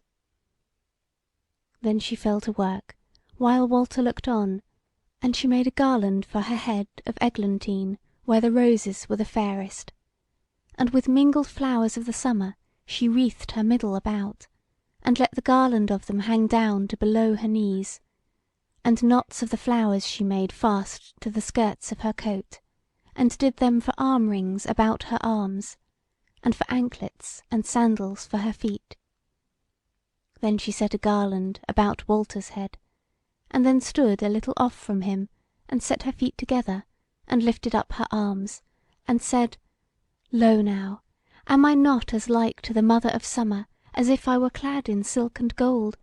And even so shall I be deemed by the folk of the Bear.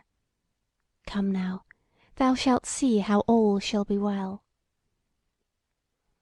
She laughed joyously, but he might scarce laugh for pity of his love. Then they set forth again, and began to climb the hills, and the hours wore as they went in sweet converse, till at last Walter looked on the Maid, and smiled on her, and said: "One thing I would say to thee, lovely friend, to wit, wert thou clad in silk and gold, thy stately raiment might well suffer a few stains, or here and there a rent may be, but stately would it be still when the folk of the Bear should come up against thee. But as to this flowery array of thine, in a few hours it shall be all faded and naught. Nay, even now, as I look on thee, the meadow sweet that hangeth from thy girdle stead has waxen dull, and welted, and the blossoming eyebright that is for a hem to the little white coat of thee is already forgetting how to be bright and blue. What sayest thou then?" She laughed at his word, and stood still, and looked back over her shoulder, while with her fingers she dealt with the flowers about her side, like to a bird preening his feathers. Then she said: "Is it verily so as thou sayest? Look again." So he looked, and wondered, for lo! beneath his eyes the spires of the meadow-sweet grew crisp and clear again, the eye-bright blossoms shone once more over the whiteness of her legs, the eglantine roses opened, and all was as fresh and bright as if it were still growing on its own roots. He wondered, and was even somedeal aghast, but she said, "Dear friend, be not troubled. Did I not tell thee that I am wise in hidden lore? But in my wisdom shall be no longer any scathe to any man. And again, this my wisdom, as I told thee erst, shall end on the day whereon I am made all happy. And it is thou that shall wield it all, my master. Yet must my wisdom needs endure for a little season yet. Let us on then, boldly and happily." CHAPTER 26. They come to the folk of the Bears. On they went, and before long they were come up unto the down country, where was scarce a tree, save gnarled and knotty thorn bushes here and there, but nought else higher than the whin. And here, on these upper lands, they saw that the pastures were much burned with the drought, albeit summer was not worn old.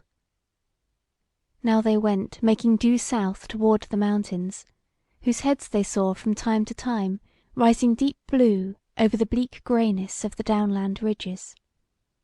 And so they went, till at last, hard on sunset, after they had climbed long over a high bent, they came to the brow thereof, and looking down beheld new tidings.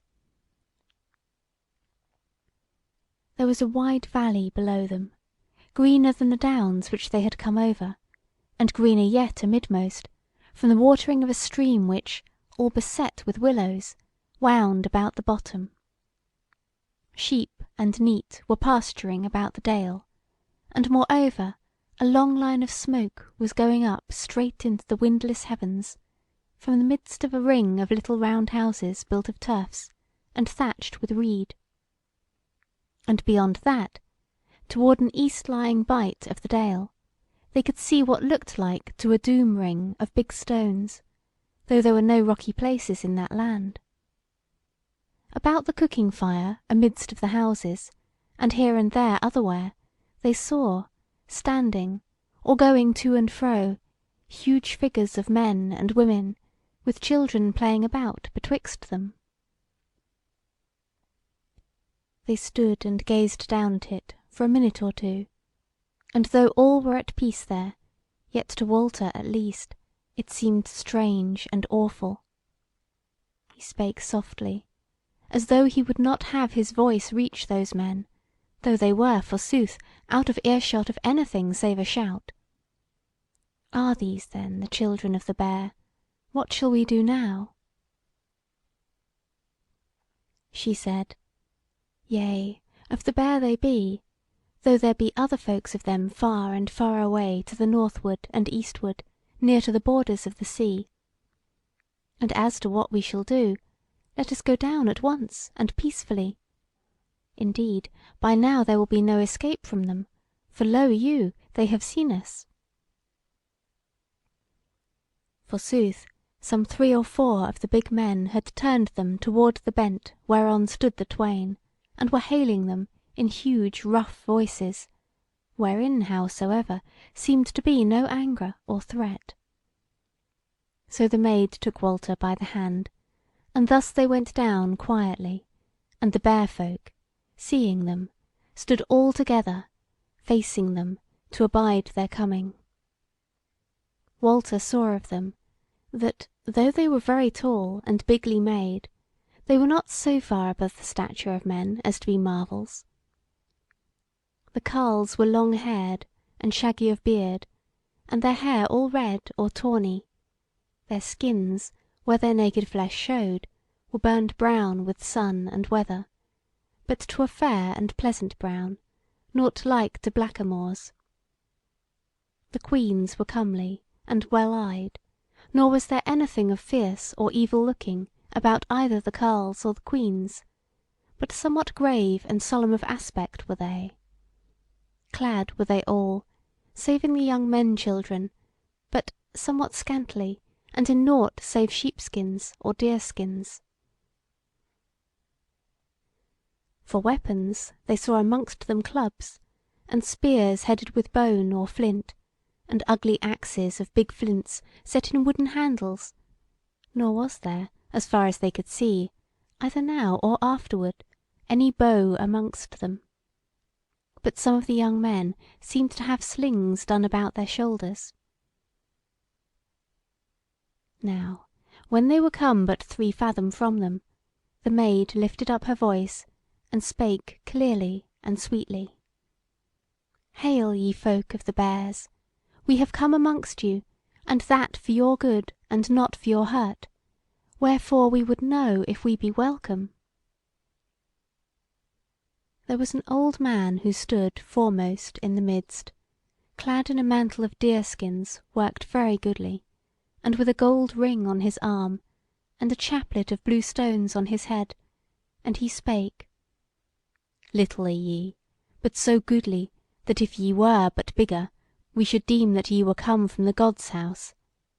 Yet have I heard, that how mighty soever may the gods be, and chiefly our God, they be at whiles nought so bigly made as we of the Bears.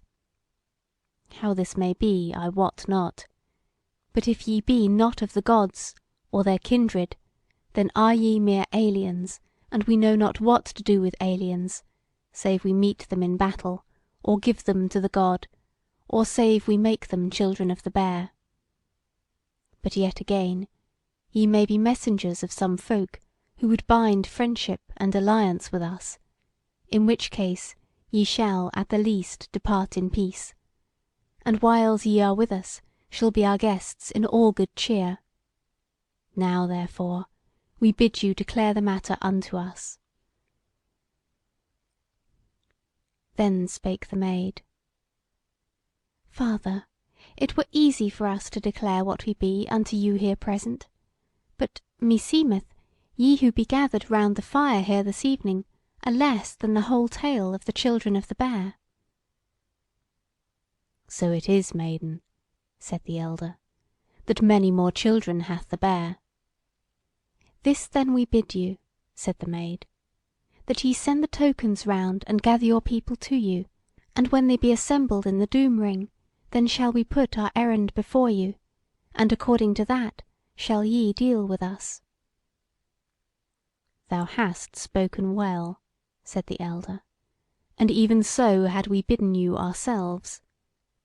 To-morrow, before noon, shall ye stand in the doom ring in this dale, and speak with the children of the Bear.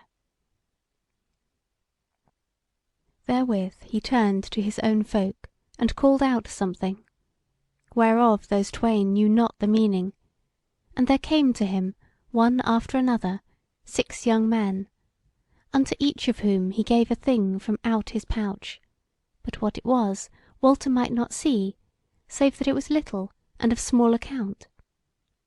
To each, also, he spake a word or two, and straight they set off running, one after the other, turning toward the bent which was over against that whereby the twain had come into the dale, and were soon out of sight in the gathering dusk. Then the elder turned him again to Walter and the Maid, and spake: Man and woman, whatsoever ye may be, or whatsoever may abide you to-morrow, to-night ye are welcome guests to us, so we bid you come eat and drink at our fire. So they sat all together upon the grass round about the embers of the fire, and ate curds and cheese, and drank milk in abundance. And as the night grew on them, they quickened the fire, that they might have light. This wild folk talked merrily amongst themselves, with laughter enough and friendly jests, but to the newcomers they were few spoken, though, as the twain deemed, for no enmity that they bore them. But this found Walter, that the young ones, both men and women, seemed to find it a hard matter to keep their eyes off them, and seemed withal to gaze on them with somewhat of doubt, or, it might be, of fear. So when the night was wearing a little, the elder arose and bade the twain to come with him, and led them to a small house or booth, which was amidmost of all, and somewhat bigger than the others, and he did them to wit that they should rest there that night, and bade them sleep in peace and without fear till the morrow. So they entered, and found beds thereon of heather and ling, and they laid them down sweetly, like brother and sister, when they had kissed each other. But they noted that 4 brisk men lay without the booth and across the door, with their weapons beside them, so that they must needs look upon themselves as captives. Then Walter might not refrain him, but spake: "Sweet and dear friend, I have come a long way from the quay at Langton, and the vision of the dwarf, the maid, and the lady, and for this kiss wherewith I have kissed thee e'en now, and the kindness of thine eyes, it was worth the time and the travail. But to-morrow, meseemeth, I shall go no further in this world, though my journey be far longer than from Langton hither. And now, may God and All Hallows keep thee amongst this wild folk, whenas I shall be gone from thee." She laughed low and sweetly, and said: "Dear friend, dost thou speak to me thus mournfully to move me to love thee better? Then is thy labour lost, for no better may I love thee than now I do, and that is with mine whole heart. But keep a good courage, I bid thee, for we be not sundered yet, nor shall we be. Nor do I deem that we shall die here, or to-morrow, but many years hence, after we have known all the sweetness of life. Meanwhile I bid thee good night, fair friend." CHAPTER 27. Morning amongst the Bears. So Walter laid him down, and fell asleep, and knew no more till he awoke in bright daylight, with the maid standing over him. She was fresh from the water, for she had been to the river to bathe her, and the sun through the open door fell streaming on her feet close to Walter's pillow. He turned about, and cast his arm about them, and caressed them, while she stood smiling upon him. Then he arose and looked on her, and said: "How thou art fair and bright this morning! And yet, were it not well that thou do off thee all this faded and drooping bravery of leaves and blossoms, that maketh thee look like to a jongler's damsel on a morrow of May Day?" And he gazed ruefully on her. She laughed on him merrily, and said: "Yea, and belike these others think no better of my attire, or not much better, for yonder they are gathering small wood for the burnt offering, which, forsooth, shall be thou and I, unless I better it all by means of the wisdom I learned of the old woman, and perfected betwixt the stripes of my mistress, whom a little while ago thou lovedst somewhat." And as she spake, her eyes sparkled, her cheek flushed, and her limbs and her feet seemed as if they could scarce refrain from dancing for joy. Then Walter knit his brow, and for a moment a thought half framed was in his mind: "Is it so, that she will bewray me, and live without me?" And he cast his eyes on to the ground. But she said: "Look up and into mine eyes, friend, and see if there be in them any falseness toward thee. For I know thy thought, I know thy thought. Dost thou not see that my joy and gladness is for the love of thee, and the thought of the rest from trouble that is at hand?" He looked up, and his eyes met the eyes of her love, and he would have cast his arms about her, but she drew aback and said: "Nay, thou must refrain thee a while, dear friend, lest these folk cast eyes on us, and deem us over lover like, for what I am to bid them deem me. abide a while, and then shall all be in me according to thy will. But now I must tell thee that it is not very far from noon, and that the bears are streaming into the dale, and already there is a host of men at the doom ring, and as I said, the bale for the burnt offering is well nigh dight, whether it be for us or for some other creature. And now I have to bid thee this, and it will be a thing easy for thee to do, to wit, that thou look as if thou wert of the race of the gods, and not to blench, or show sign of blenching, whatever betide. To yea say both my yea say, and my nay say, and lastly this, which is the only hard thing for thee, but thou hast already done it before somewhat, to look upon me with no masterful eyes of love, nor as if thou wert at once praying me and commanding me. Rather, thou shalt so demean thee, as if thou wert my man all simply, and no wise my master. O friend beloved, said Walter, here at least art thou the master, and I will do all thy bidding, in certain hope of this, that either we shall live together or die together.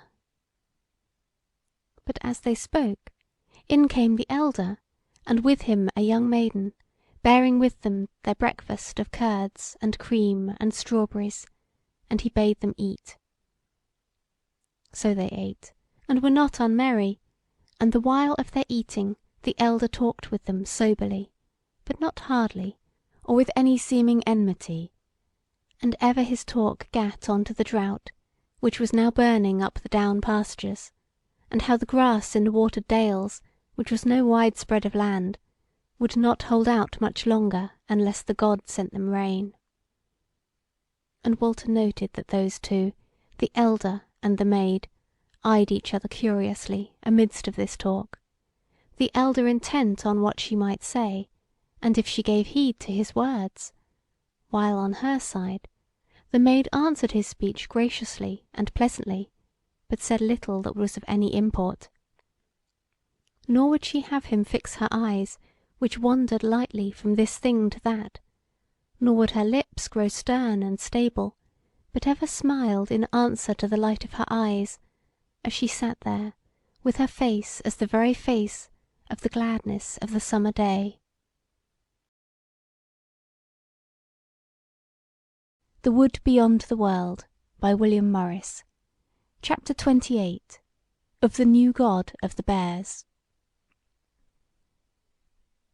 At last the old man said, My children, ye shall now come with me unto the doom ring of our folk, the bears of the southern dales, and deliver to them your errand, and I beseech you to have pity upon your own bodies, as I have pity on them, on thine especially, maiden, so fair and bright a creature as thou art.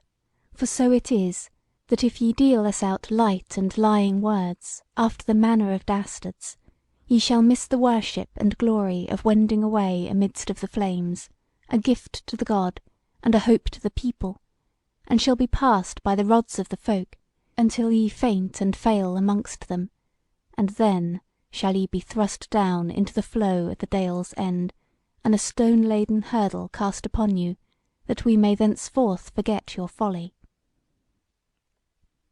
The maid now looked full into his eyes, and Walter deemed that the old man shrank before her, but she said, Thou art old and wise, O great man of the bears, yet nought I need to learn of thee.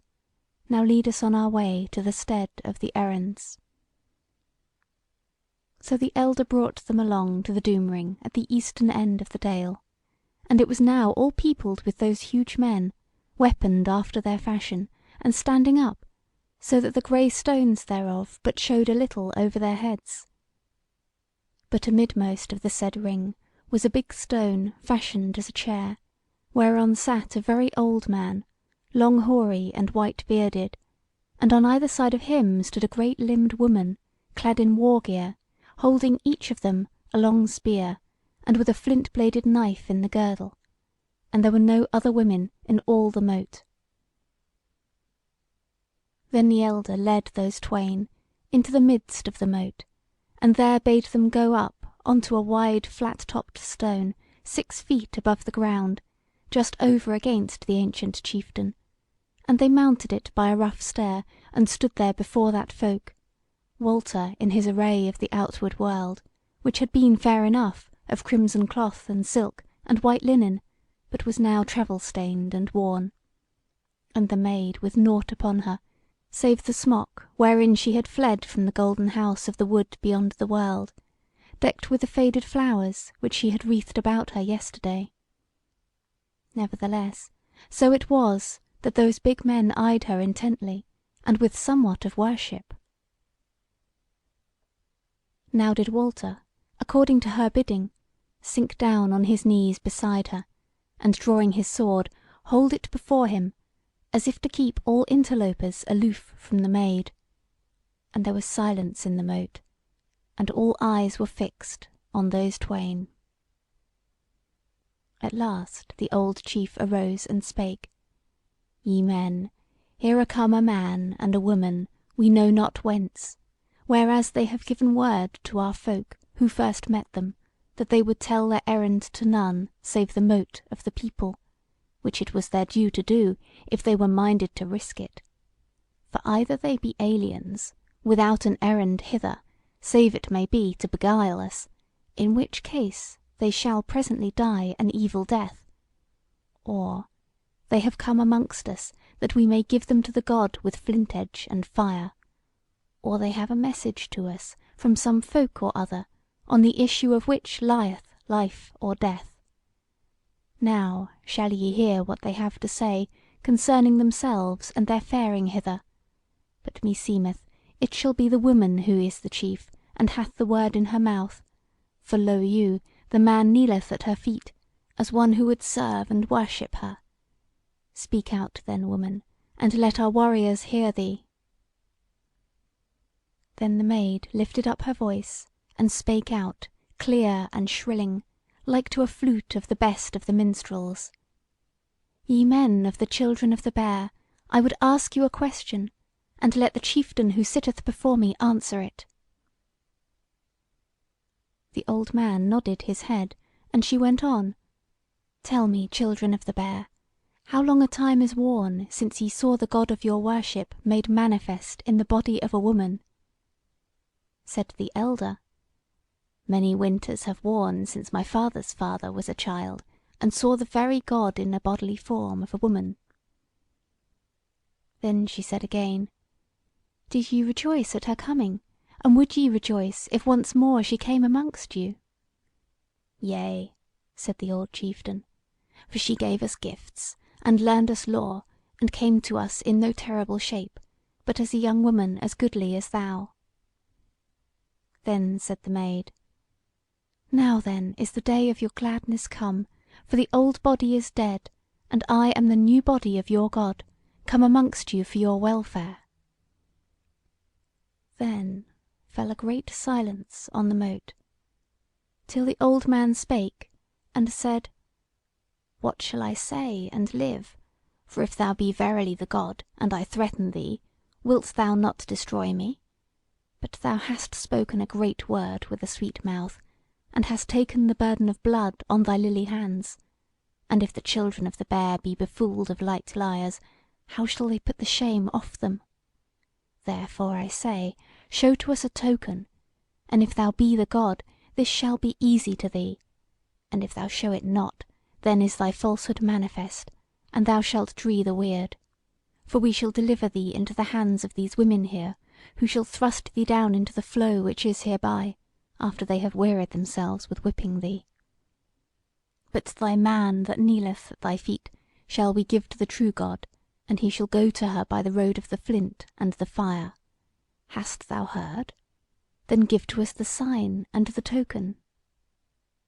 She changed countenance no whit at his word, but her eyes were the brighter, and her cheek the fresher, and her feet moved a little, as if they were growing glad before the dance, and she looked out over the moat, and spake in her clear voice: "Old man, thou needest not to fear for thy words. Forsooth it is not me whom thou threatenest with stripes and a foul death, but some light fool and liar, who is not here. Now hearken. I wot well that ye would have somewhat of me, to wit, that I should send you rain to end this drought, which otherwise seemeth like to lie long upon you. But this rain, I must go into the mountains of the south to fetch it you.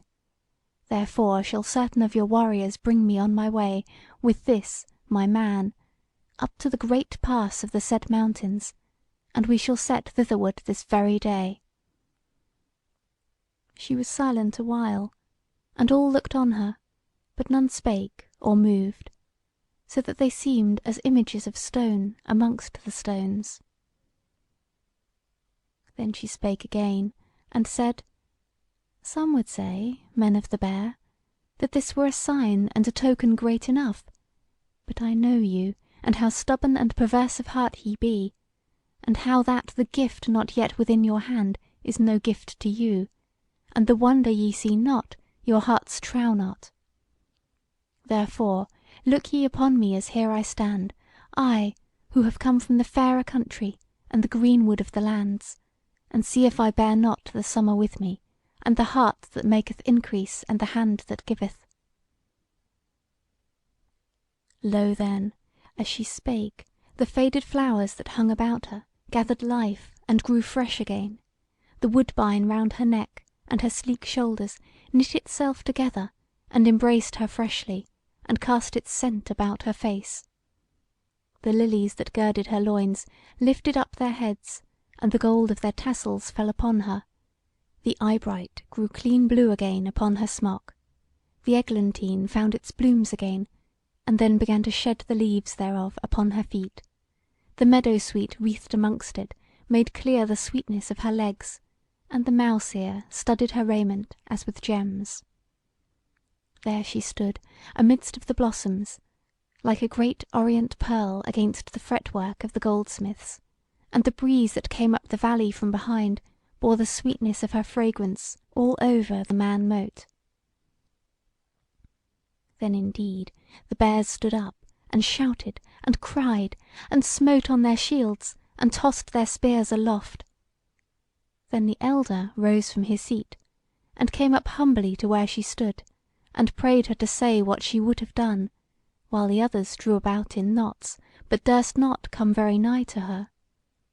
She answered the ancient chief, and said that she would depart presently toward the mountains, whereby she might send them the rain which they lacked, and that thence she would away to the southward for a while, but that they should hear of her, or, it might be, see her, before they who were now of middle age should be gone to their fathers. Then the old man besought her that they might make her a litter of fragrant green boughs, and so bear her away toward the mountain pass amidst a triumph of the whole folk. But she leapt lightly down from the stone, and walked to and fro on the greensward, while it seemed of her that her feet scarce touched the grass. And she spake to the ancient chief, where he still kneeled in worship of her, and said: "Nay, deemest thou of me that I need bearing by men's hands, or that I shall tire at all when I am doing my will, and I, the very heart of the year's increase? So it is that the going of my feet over your pastures shall make them to thrive both this year and the coming years. Surely will I go afoot." So they worshipped her the more, and blessed her.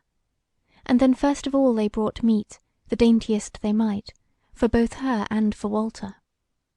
But they would not look on the Maid while she ate, or suffer Walter to behold her the while. Afterwards, when they had eaten, some 20 men, weaponed after their fashion, made them ready to wend with the maiden up into the mountains, and anon they set out thitherward all together. Howbeit the huge men held them ever somewhat aloof from the Maid, and when they came to the resting place for that night, where was no house, for it was up amongst the foothills before the mountains, then it was a wonder to see how carefully they built up a sleeping place for her, and tilted it over with their skin cloaks, and how they watched night long about her. But Walter they let sleep peacefully on the grass, a little way aloof from the watchers round the Maid. Chapter 29. Walter strays in the pass and is sundered from the maid. Morning came, and they arose and went on their ways, and went all day till the sun was nigh set, and they were come up into the very pass, and in the jaws thereof was an earthen howe.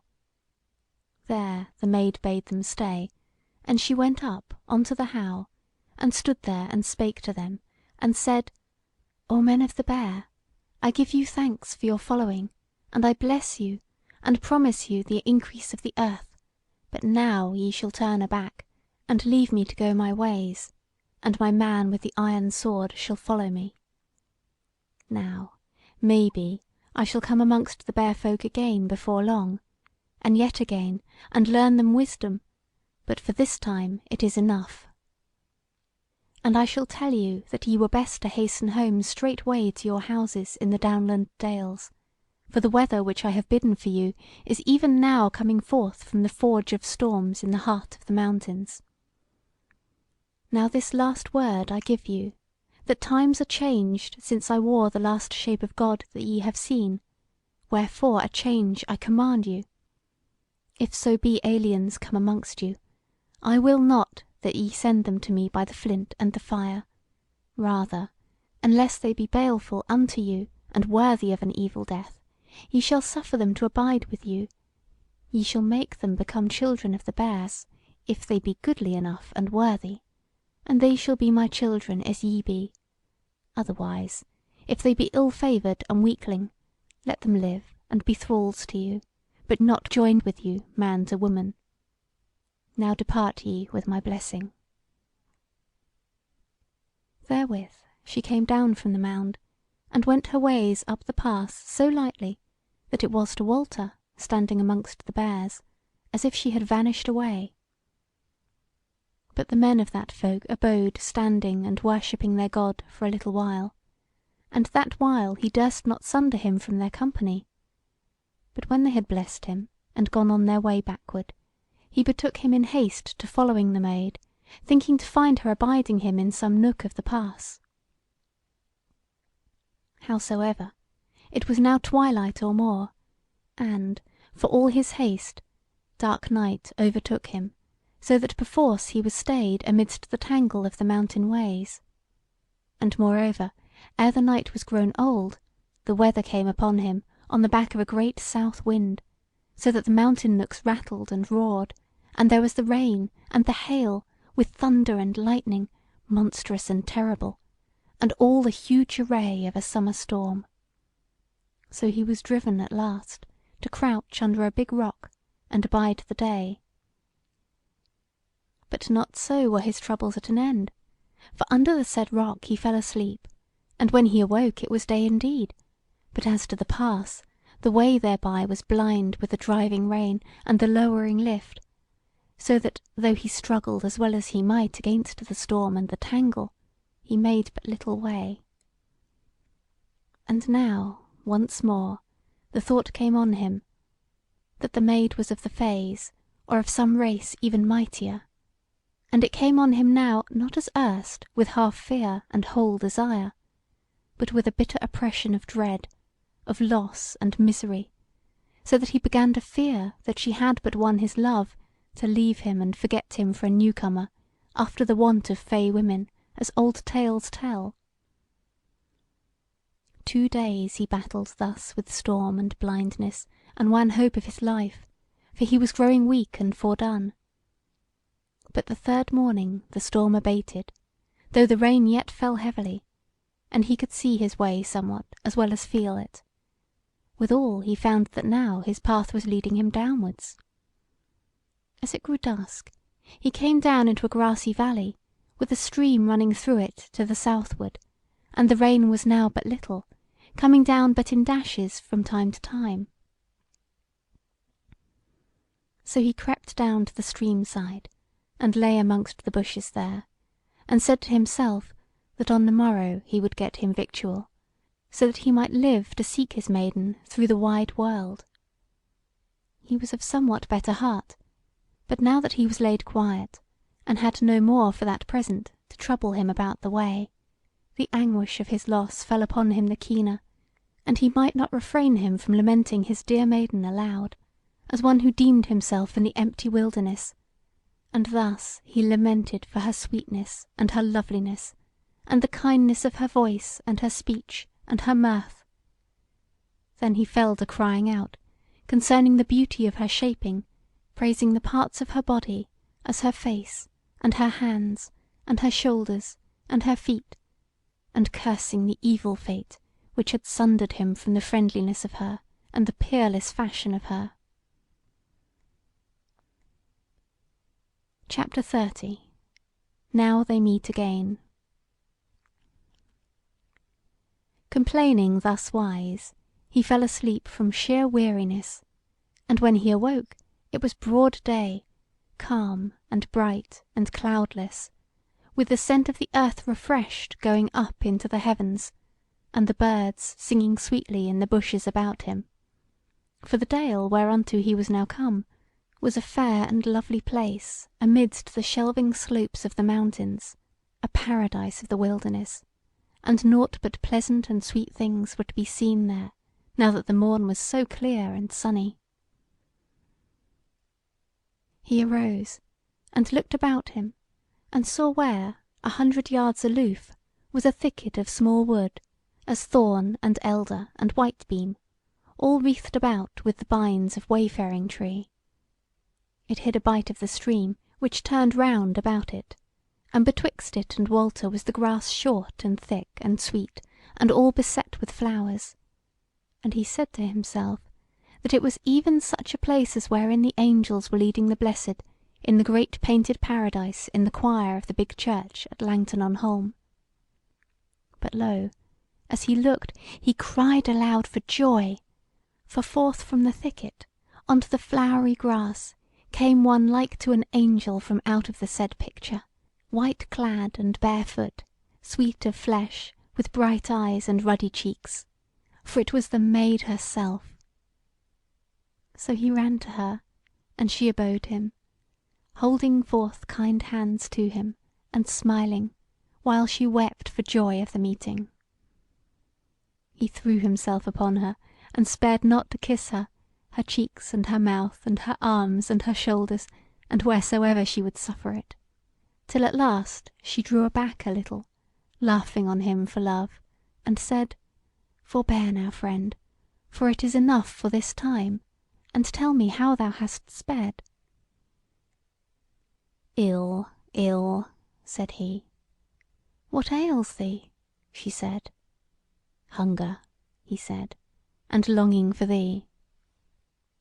"Well," she said, "me thou hast, there is one ill quenched. Take my hand, and we will see to the other one." So he took her hand, and to hold it seemed to him sweet beyond measure. But he looked up, and saw a little blue smoke going up into the air from beyond the thicket, and he laughed, for he was weak with hunger, and he said, "Who is at the cooking yonder?" "Thou shalt see," she said, and led him therewith into the said thicket and through it, and lo, a fair little grassy place, full of flowers, betwixt the bushes and the bite of the stream, and on the sandy air, just off the greensward, was a fire of sticks, and beside it 2 trouts lying fat and red flecked. "Here is the breakfast," said she. "When it was time to wash the night off me, e'en now, I went down to the strand here into the rippling shallow, and saw the bank below it, where the water draws together yonder, and deepens, that it seemed like to hold fish, and whereas I looked to meet thee presently, I groped the bank for them, going softly, and lo thou! Help me now, that we cook them." So they roasted them on the red embers, and fell to and ate well, both of them, and drank of the water of the stream out of each other's hollow hands, and that feast seemed glorious to them, such gladness went with it. But when they were done with their meat, Walter said to the Maid, "And how didst thou know that thou shouldst see me presently?" She said, looking on him wistfully, "This needed no wizardry. I lay not so far from thee last night, but that I heard thy voice and knew it." Said he, "Why didst thou not come to me then, since thou heardest me bemoaning thee?" She cast her eyes down, and plucked at the flowers and grass, and said, "It was dear to hear thee praising me. I knew not before that I was so sore desired, or that thou hadst taken such note of my body, and found it so dear." Then she reddened sorely, and said, "I knew not that aught of me had such beauty as thou didst bewail." And she wept for joy. Then she looked on him and smiled, and said, "Wilt thou have the very truth of it? I went close up to thee, and stood there hidden by the bushes and the night, and amidst thy bewailing I knew that thou wouldst soon fall asleep, and in sooth I outwaked thee." Then was she silent again, and he spake not, but looked on her shyly, and she said, reddening yet more, "Furthermore, I must needs tell thee that I feared to go to thee in the dark night, and my heart so yearning towards thee." And she hung her head adown, but he said, "Is it so indeed, that thou fearest me? Then doth that make me afraid of thy naysay. For I was going to entreat thee, and say to thee, Beloved, we have now gone through many troubles, let us now take a good reward at once, and wed together, here amidst this sweet and pleasant house of the mountains, ere we go further on our way, if indeed we go further at all. For where shall we find any place sweeter or happier than this?" But she sprang up to her feet, and stood there trembling before him, because of her love, and she said, "Beloved, I have deemed that it were good for us to go seek mankind as they live in the world, and to live amongst them. And as for me, I will tell thee the sooth, to wit, that I long for this sorely. For I feel afraid in the wilderness, and as if I needed help and protection against my mistress, though she be dead. And I need the comfort of many people, and the throngs of the cities. I cannot forget her. It was but last night that I dreamed, I suppose as the dawn grew a cold, that I was yet under her hand, and she was stripping me for the torment, so that I woke up panting and crying out. I pray thee, be not angry with me for telling thee of my desires, for if thou wouldst not have it so, then here will I abide with thee as thy mate, and strive to gather courage." He rose up and kissed her face, and said, "Nay, I had in sooth no mind to abide here for ever.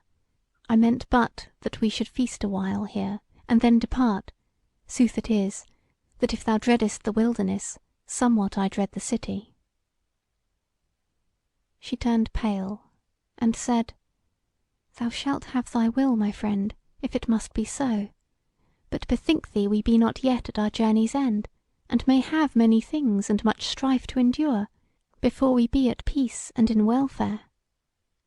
Now shall I tell thee, did I not before, that while I am a maid untouched, my wisdom and some deal of might abideth with me, and only so long.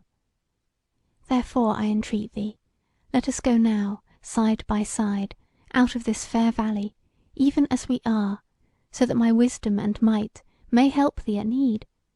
For, my friend, I would not that our lives be short, so much of joy as hath now come into them."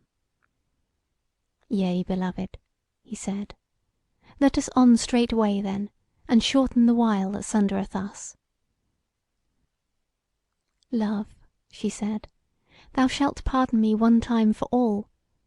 But this is to be said, that I know somewhat of the haps that lie a little way ahead of us, partly by my lore, and partly by what I learned of this land of the wild folk, whiles thou wert lying asleep that morning." So they left that pleasant place by the water, and came into the open valley, and went their ways through the pass, and it soon became stony again, as they mounted the bent which went up from out the dale. And when they came to the brow of the said bent, they had a sight of the open country, lying fair and joyous in the sunshine, and amidst of it, against the blue hills, the walls and towers of a great city. Then said the Maid: "O dear friend, lo you, is not that our abode that lieth yonder, and is so beauteous? Dwell not our friends there, and our protection against uncouth wights and mere evil things in guileful shapes? O city, I bid thee hail!" But Walter looked on her, and smiled somewhat, and said: "I rejoice in thy joy. But there be evil things in yonder city also, though they be not fays nor devils, or it is like to no city that I wot of. And in every city shall foes grow up to us without rhyme or reason, and life therein shall be tangled unto us." "Yea," she said, "but in the wilderness amongst the devils what was to be done by manly might or valiancy? There hadst thou to fall back upon the guile and wizardry which I had filched from my very foes. But when we come down yonder, then shall thy valiancy prevail to cleave the tangle for us. Or at the least it shall leave a tale of thee behind, and I shall worship thee." He laughed, and his face grew brighter. "Mastery mows the meadow," quoth he, "and one man is of little might against many. But I promise thee I shall not be slothful before thee." The Wood Beyond the World, by William Morris. Chapter 31. They come upon new folk. With that they went down from the bent again, and came to where the pass narrowed so much that they went betwixt a steep wall of rock on either side. But after an hour's going, the said wall gave back suddenly, and, or they were ware almost, they came on another dell like to that which they had left, but not so fair, though it was grassy and well watered, and not so big either. But here indeed befell a change to them, for lo, tents and pavilions pitched in the said valley, and amidst of it a throng of men, mostly weaponed, and with horses ready saddled at hand. So they stayed their feet, and Walter's heart failed him, for he said to himself: "Who wotteth what these men may be, save that they be aliens? It is most like that we shall be taken as thralls, and then at the best we shall be sundered, and that is all one with the worst." But the Maid, when she saw the horses, and the gay tents, and the pennons fluttering, and the glitter of spears, and gleaming of white armour, smote her palms together for joy, and cried out: "Here now are come the folk of the city for our welcoming, and fair and lovely are they, and of many things shall they be thinking, and a many things shall they do, and we shall be partakers thereof. Come then, and let us meet them, fair friend." But Walter said: "Alas, thou knowest not. Would that we might flee! But now is it over late, so put we a good face on it, and go to them quietly, as erewhile we did in the Bear country." So did they, and there sundered 6 from the men at arms, and came to those twain, and made humble obeisance to Walter, but spake no word. Then they made as they would lead them to the others, and the twain went with them wondering, and came in to the ring of men at arms, and stood before an old hoar knight, armed all save his head with most goodly armour, and he also bowed before Walter, but spake no word.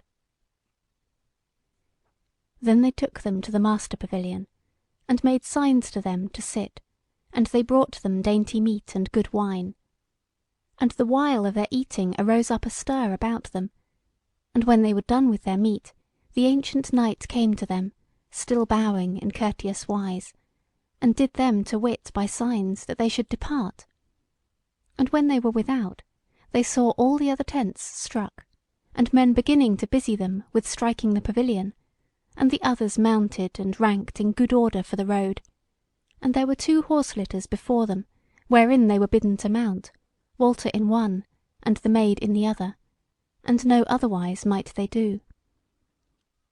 Then presently was a horn blown, and all took to the road together, and Walter saw betwixt the curtains of the litter that men at arms rode on either side of him, albeit they had left him his sword by his side. So they went down the mountain passes, and before sunset were gotten into the plain, but they made no stay for nightfall, save to eat a morsel and drink a draught, going through the night as men who knew their way well. As they went, Walter wondered what would betide, and if, peradventure, they also would be for offering them up to their gods, whereas they were aliens for certain, and belike also Saracens. Moreover, there was a cold fear at his heart that he should be sundered from the Maid, whereas their masters now were mighty men of war, holding in their hands that which all men desire, to wit, the manifest beauty of a woman. Yet he strove to think the best of it that he might. And so, at last, when the night was far spent and dawn was at hand, they stayed at a great and mighty gate in a huge wall. There they blew loudly on the horn thrice, and thereafter the gates were opened, and they all passed through into a street, which seemed to Walter in the glimmer to be both great and goodly amongst the abodes of men. Then it was but a little ere they came into a square, wide spreading, one side whereof Walter took to be the front of a most goodly house. There the doors of the court opened to them, or ever the horn might blow, though forsooth blow it did loudly 3 times. All they entered therein, and men came to Walter, and signed to him to alight. So did he, and would have tarried to look about for the Maid, but they suffered it not, but led him up a huge stair into a chamber, very great, and but dimly lighted because of its greatness. Then they brought him to a bed dight as fair as might be, and made signs to him to strip and lie therein. Perforce he did so, and then they bore away his raiment and left him lying there. So he lay there quietly, deeming it no avail for him, a mother-naked man, to seek escape thence, but it was long ere he might sleep, because of his trouble of mind. At last pure weariness got the better of his hopes and fears, and he fell into slumber just as the dawn was passing into day. Chapter 32 of the new king of the city and land of Starkwall. When he awoke again, the sun was shining brightly into that chamber, and he looked, and beheld that it was peerless of beauty and riches amongst all that he had ever seen, the ceiling done with gold and oversea blue, the walls hung with arras of the finest, though he might not tell what was the history done therein. The chairs and stools were of a carven work, well bepainted, and amidmost was a great ivory chair under a cloth of estate, of bawdekin of gold and green, much bepearled, and all the floor was of fine work Alexandrine. He looked on all this, wondering what had befallen him, when lo, there came folk into the chamber, to wit, 2 serving men well bedight, and 3 old men clad in rich gowns of silk. These came to him, and, still by signs, without speech, bade him arise and come with them. And when he bade them look to it that he was naked, and laughed doubtfully, they neither laughed in answer, nor offered him any raiment, but still would have him arise, and he did so perforce. They brought him with them out of the chamber, and through certain passages pillared and goodly, till they came to a bath as fair as any might be, and there the serving men washed him carefully and tenderly, the old men looking on the while. When it was done, still they offered not to clothe him, but led him out and through the passages again, back to the chamber. Only this time he must pass between a double hedge of men, some weaponed, some in peaceful array, but all clad gloriously, and full chieftain-like of aspect, either for valiancy or wisdom. In the chamber itself was now a concourse of men, of great estate by deeming of their array, but all these were standing orderly in a ring about the ivory chair aforesaid. Now said Walter to himself, surely all this looks toward the knife and the altar for me. but he kept a stout countenance despite of all. So they led him up to the ivory chair, and he beheld on either side thereof a bench, and on each was laid a set of raiment from the shirt upwards. But there was much diversity betwixt these arrays.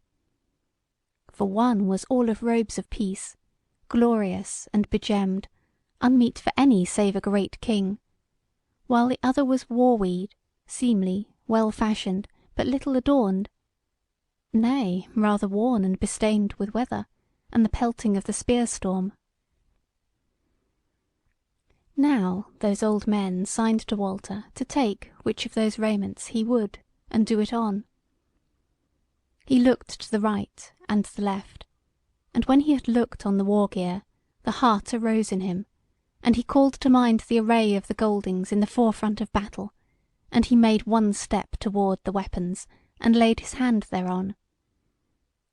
Then ran a glad murmur through that concourse, and the old men drew up to him smiling and joyous, and helped him to do them on, and as he took up the helm, he noted that over its broad brown iron sat a golden crown.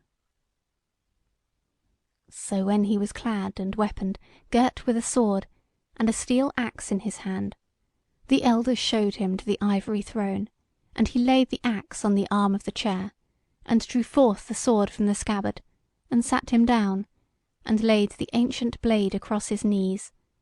Then he looked about on those great men, and spake.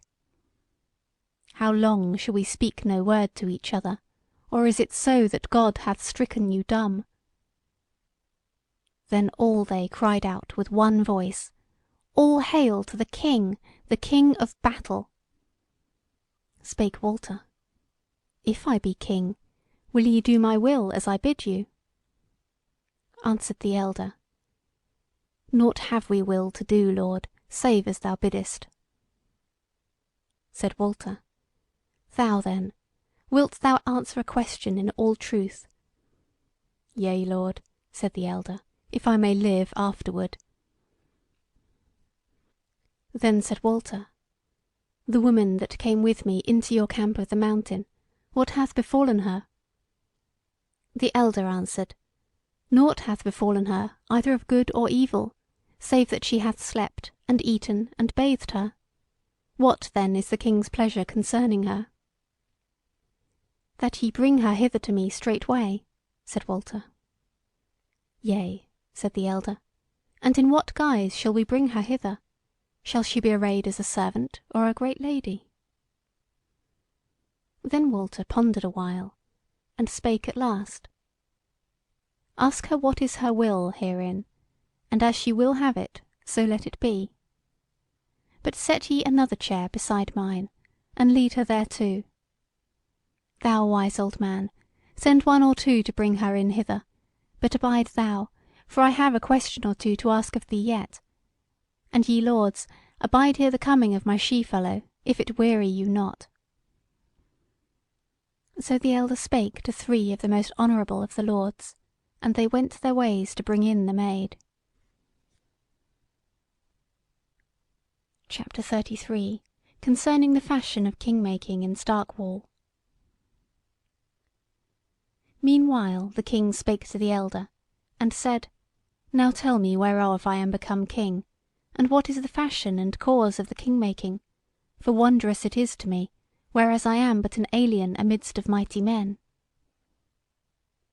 Lord, said the old man, thou art become king of a mighty city, which hath under it many other cities and wide lands, and havens by the seaside, and which lacketh no wealth which men desire.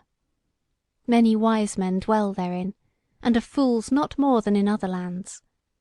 A valiant host shall follow thee to battle, when needs must thou wend afield.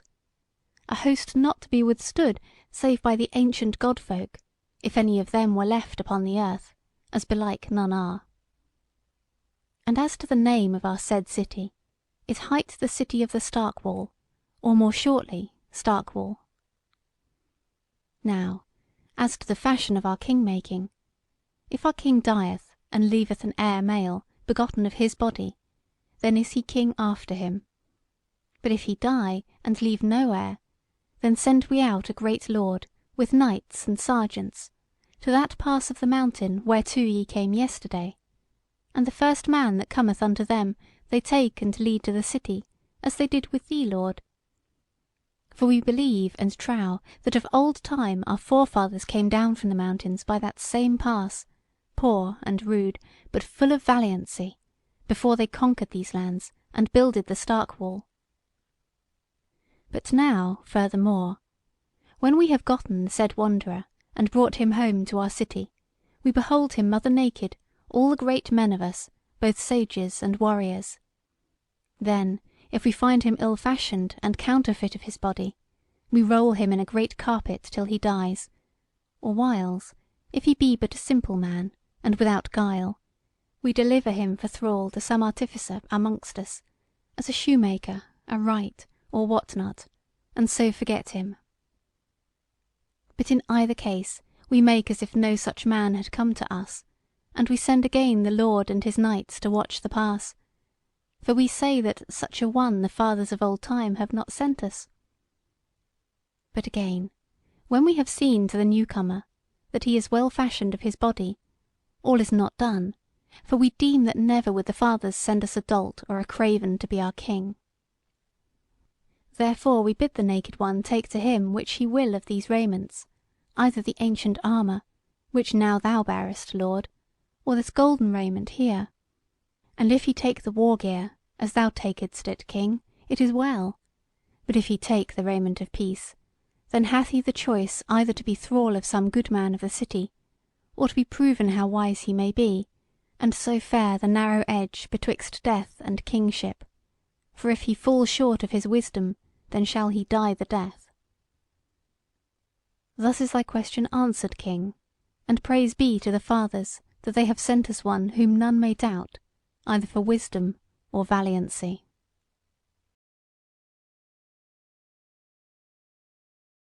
The Wood Beyond the World, by William Morris. Chapter 34.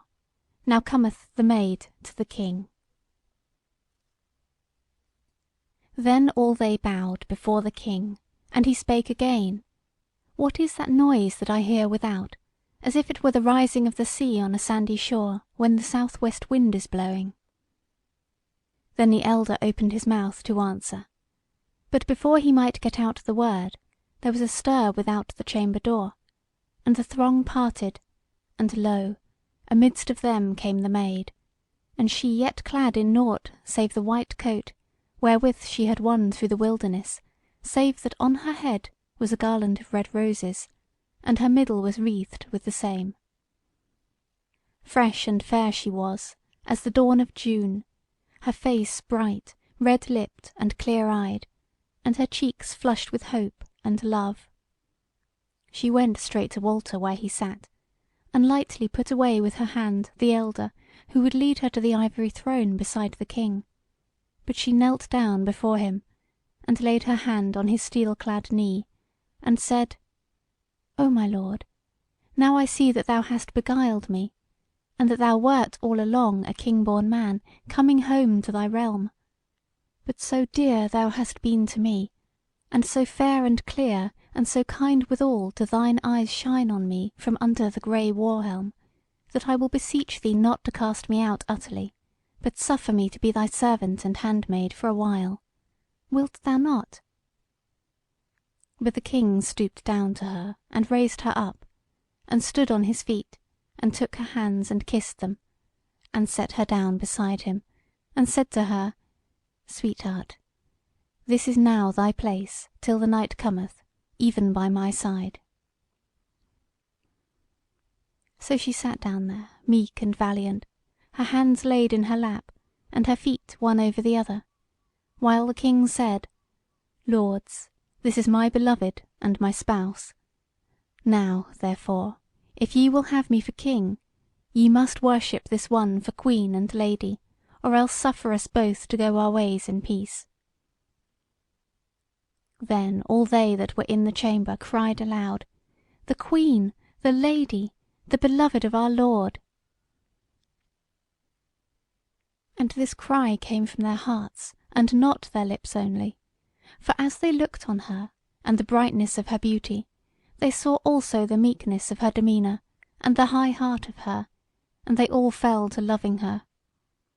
But the young men of them, their cheeks flushed as they beheld her, and their hearts went out to her, and they drew their swords and brandished them aloft, and cried out for her as men made suddenly drunk with love, the Queen, the Lady, the lovely one. Chapter 35.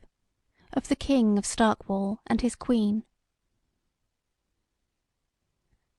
But while this betid, that murmur without, which is aforesaid, grew louder, and it smote on the King's ear, and he said again to the elder, Tell us now of that noise withoutward, what is it?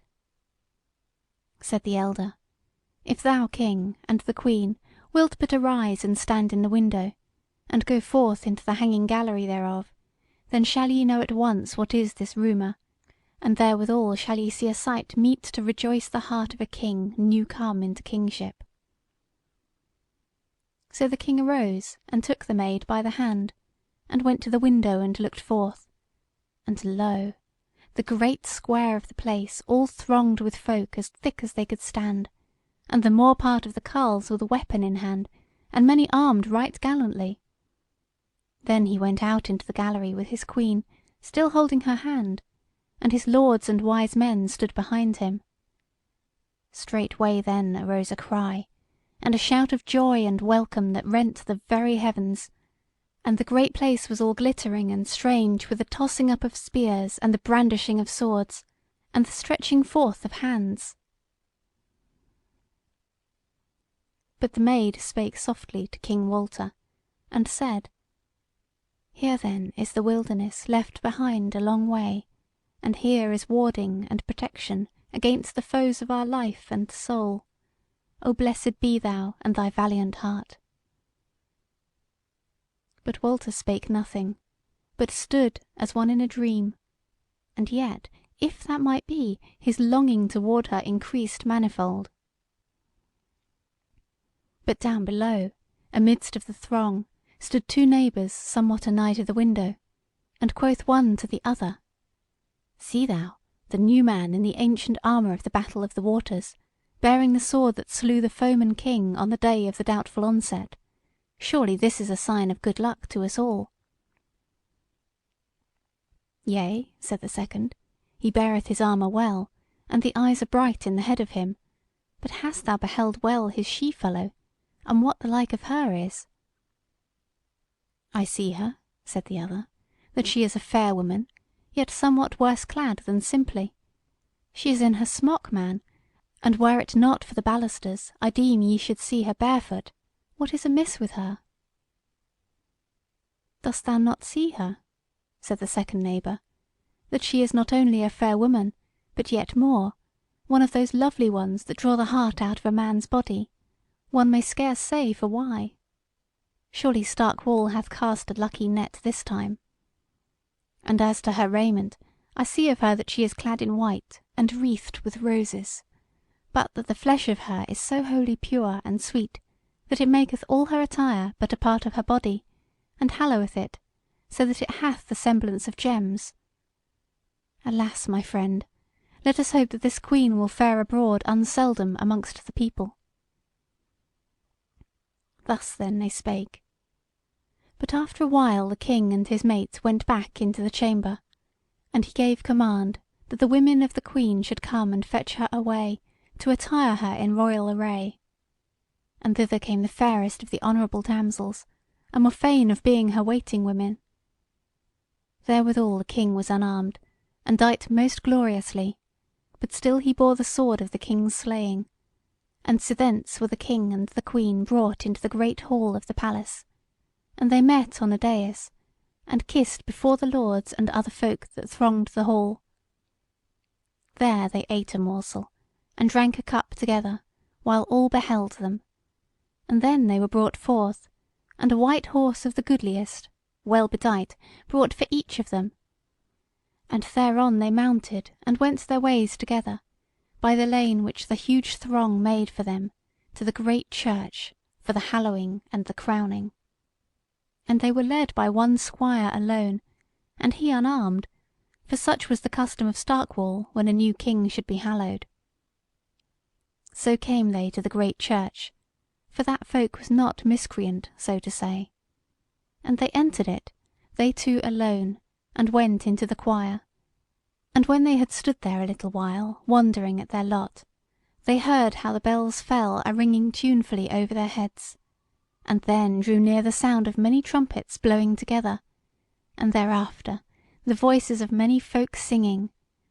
And then were the great doors thrown open, and the bishop and his priests came into the church with singing and minstrelsy. And thereafter came the whole throng of the folk, and presently the nave of the church was filled by it, as when the water follows the cutting of the dam and fills up the dyke. Thereafter came the bishop and his mates into the choir, and came up to the king, and gave him and the queen the kiss of peace. This was mass sung gloriously, and thereafter was the king anointed and crowned, and great joy made throughout the church. Afterwards they went back afoot to the palace, they two alone together, with none but the esquire going before to show them the way. And as they went, they passed close beside those two neighbours, whose talk has been told of afore, and the first one, he who had praised the king's war array, spake and said: "Truly, neighbour, thou art in the right of it, and now the queen has been dight duly, and hath a crown on her head, and is clad in white samite done all over with pearls, I see her to be of exceeding goodliness, as goodly may be as the Lord King." Quoth the other: "Unto me she seemeth as she did e'en now. She is clad in white as then she was, and it is by reason of the pure and sweet flesh of her that the pearls shine out and glow, and by the holiness of her body is her rich attire hallowed. But, forsooth, it seemed to me as she went past, as though Paradise had come anigh to our city, and that all the air breathed of it. So I say, praise be to God and his hallows, who hath suffered her to dwell amongst us." Said the first man: "Forsooth it is well, but knowest thou at all whence she cometh, and of what lineage she may be?" "Nay," said the other, "I wot not whence she is, but this I wot full surely, that when she goeth away, they whom she leadeth with her shall be well bestead. Again, of her lineage nought know I, but this I know, that they that come of her to the 20th generation shall bless and praise the memory of her, and hallow her name little less than they hallow the name of the Mother of God." So spake those two, but the king and queen came back to the palace, and sat among the lords and at the banquet which was held thereafter, and long was the time of their glory, till the night was far spent, and all men must seek to their beds. CHAPTER 36. Of Walter and the Maid in the days of the kingship. Long it was, indeed, till the women, by the king's command, had brought the maid to the king's chamber, and he met her, and took her by the shoulders, and kissed her, and said: "Art thou not weary, sweetheart? Doth not the city, and the thronging folk, and the watching eyes of the great ones, doth it not all lie heavy on thee, as it doth upon me?" She said: "And where is the city now? Is not this the wilderness again, and thou and I alone together therein?" He gazed at her eagerly, and she reddened, so that her eyes shone light amidst the darkness of the flush of her cheeks. He spake trembling and softly, and said: "Is it not in one matter better than the wilderness? Is not the fear gone, yea, every whit thereof?" The dark flush had left her face, and she looked on him exceeding sweetly, and spoke steadily and clearly: "Even so it is, beloved." Therewith she set her hand to the girdle that girt her loins, and did it off, and held it out toward him, and said: "Here is the token. This is a maid's girdle, and the woman is ungirt." So he took the girdle, and her hand withal, and cast his arms about her. And amidst the sweetness of their love and their safety, and assured hope of many days of joy, they spake together of the hours when they fared the razor edge betwixt guile and misery and death, and the sweeter yet it grew to them because of it.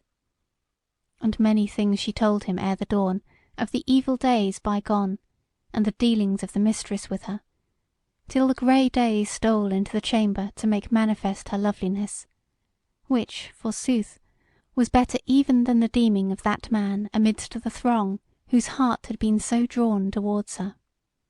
So they rejoiced together in the new day. But when the full day was, and Walter arose, he called his thanes and wise men to the council. And first he bade open the prison doors, and feed the needy and clothe them, and make good cheer to all men, high and low, rich and unrich. And thereafter he took counsel with them on many matters, and they marvelled at his wisdom and the keenness of his wit. And so it was, that some were but half pleased thereat, whereas they saw that their will was like to give way before his in all matters. But the wiser of them rejoiced in him, and looked for good days while his life lasted.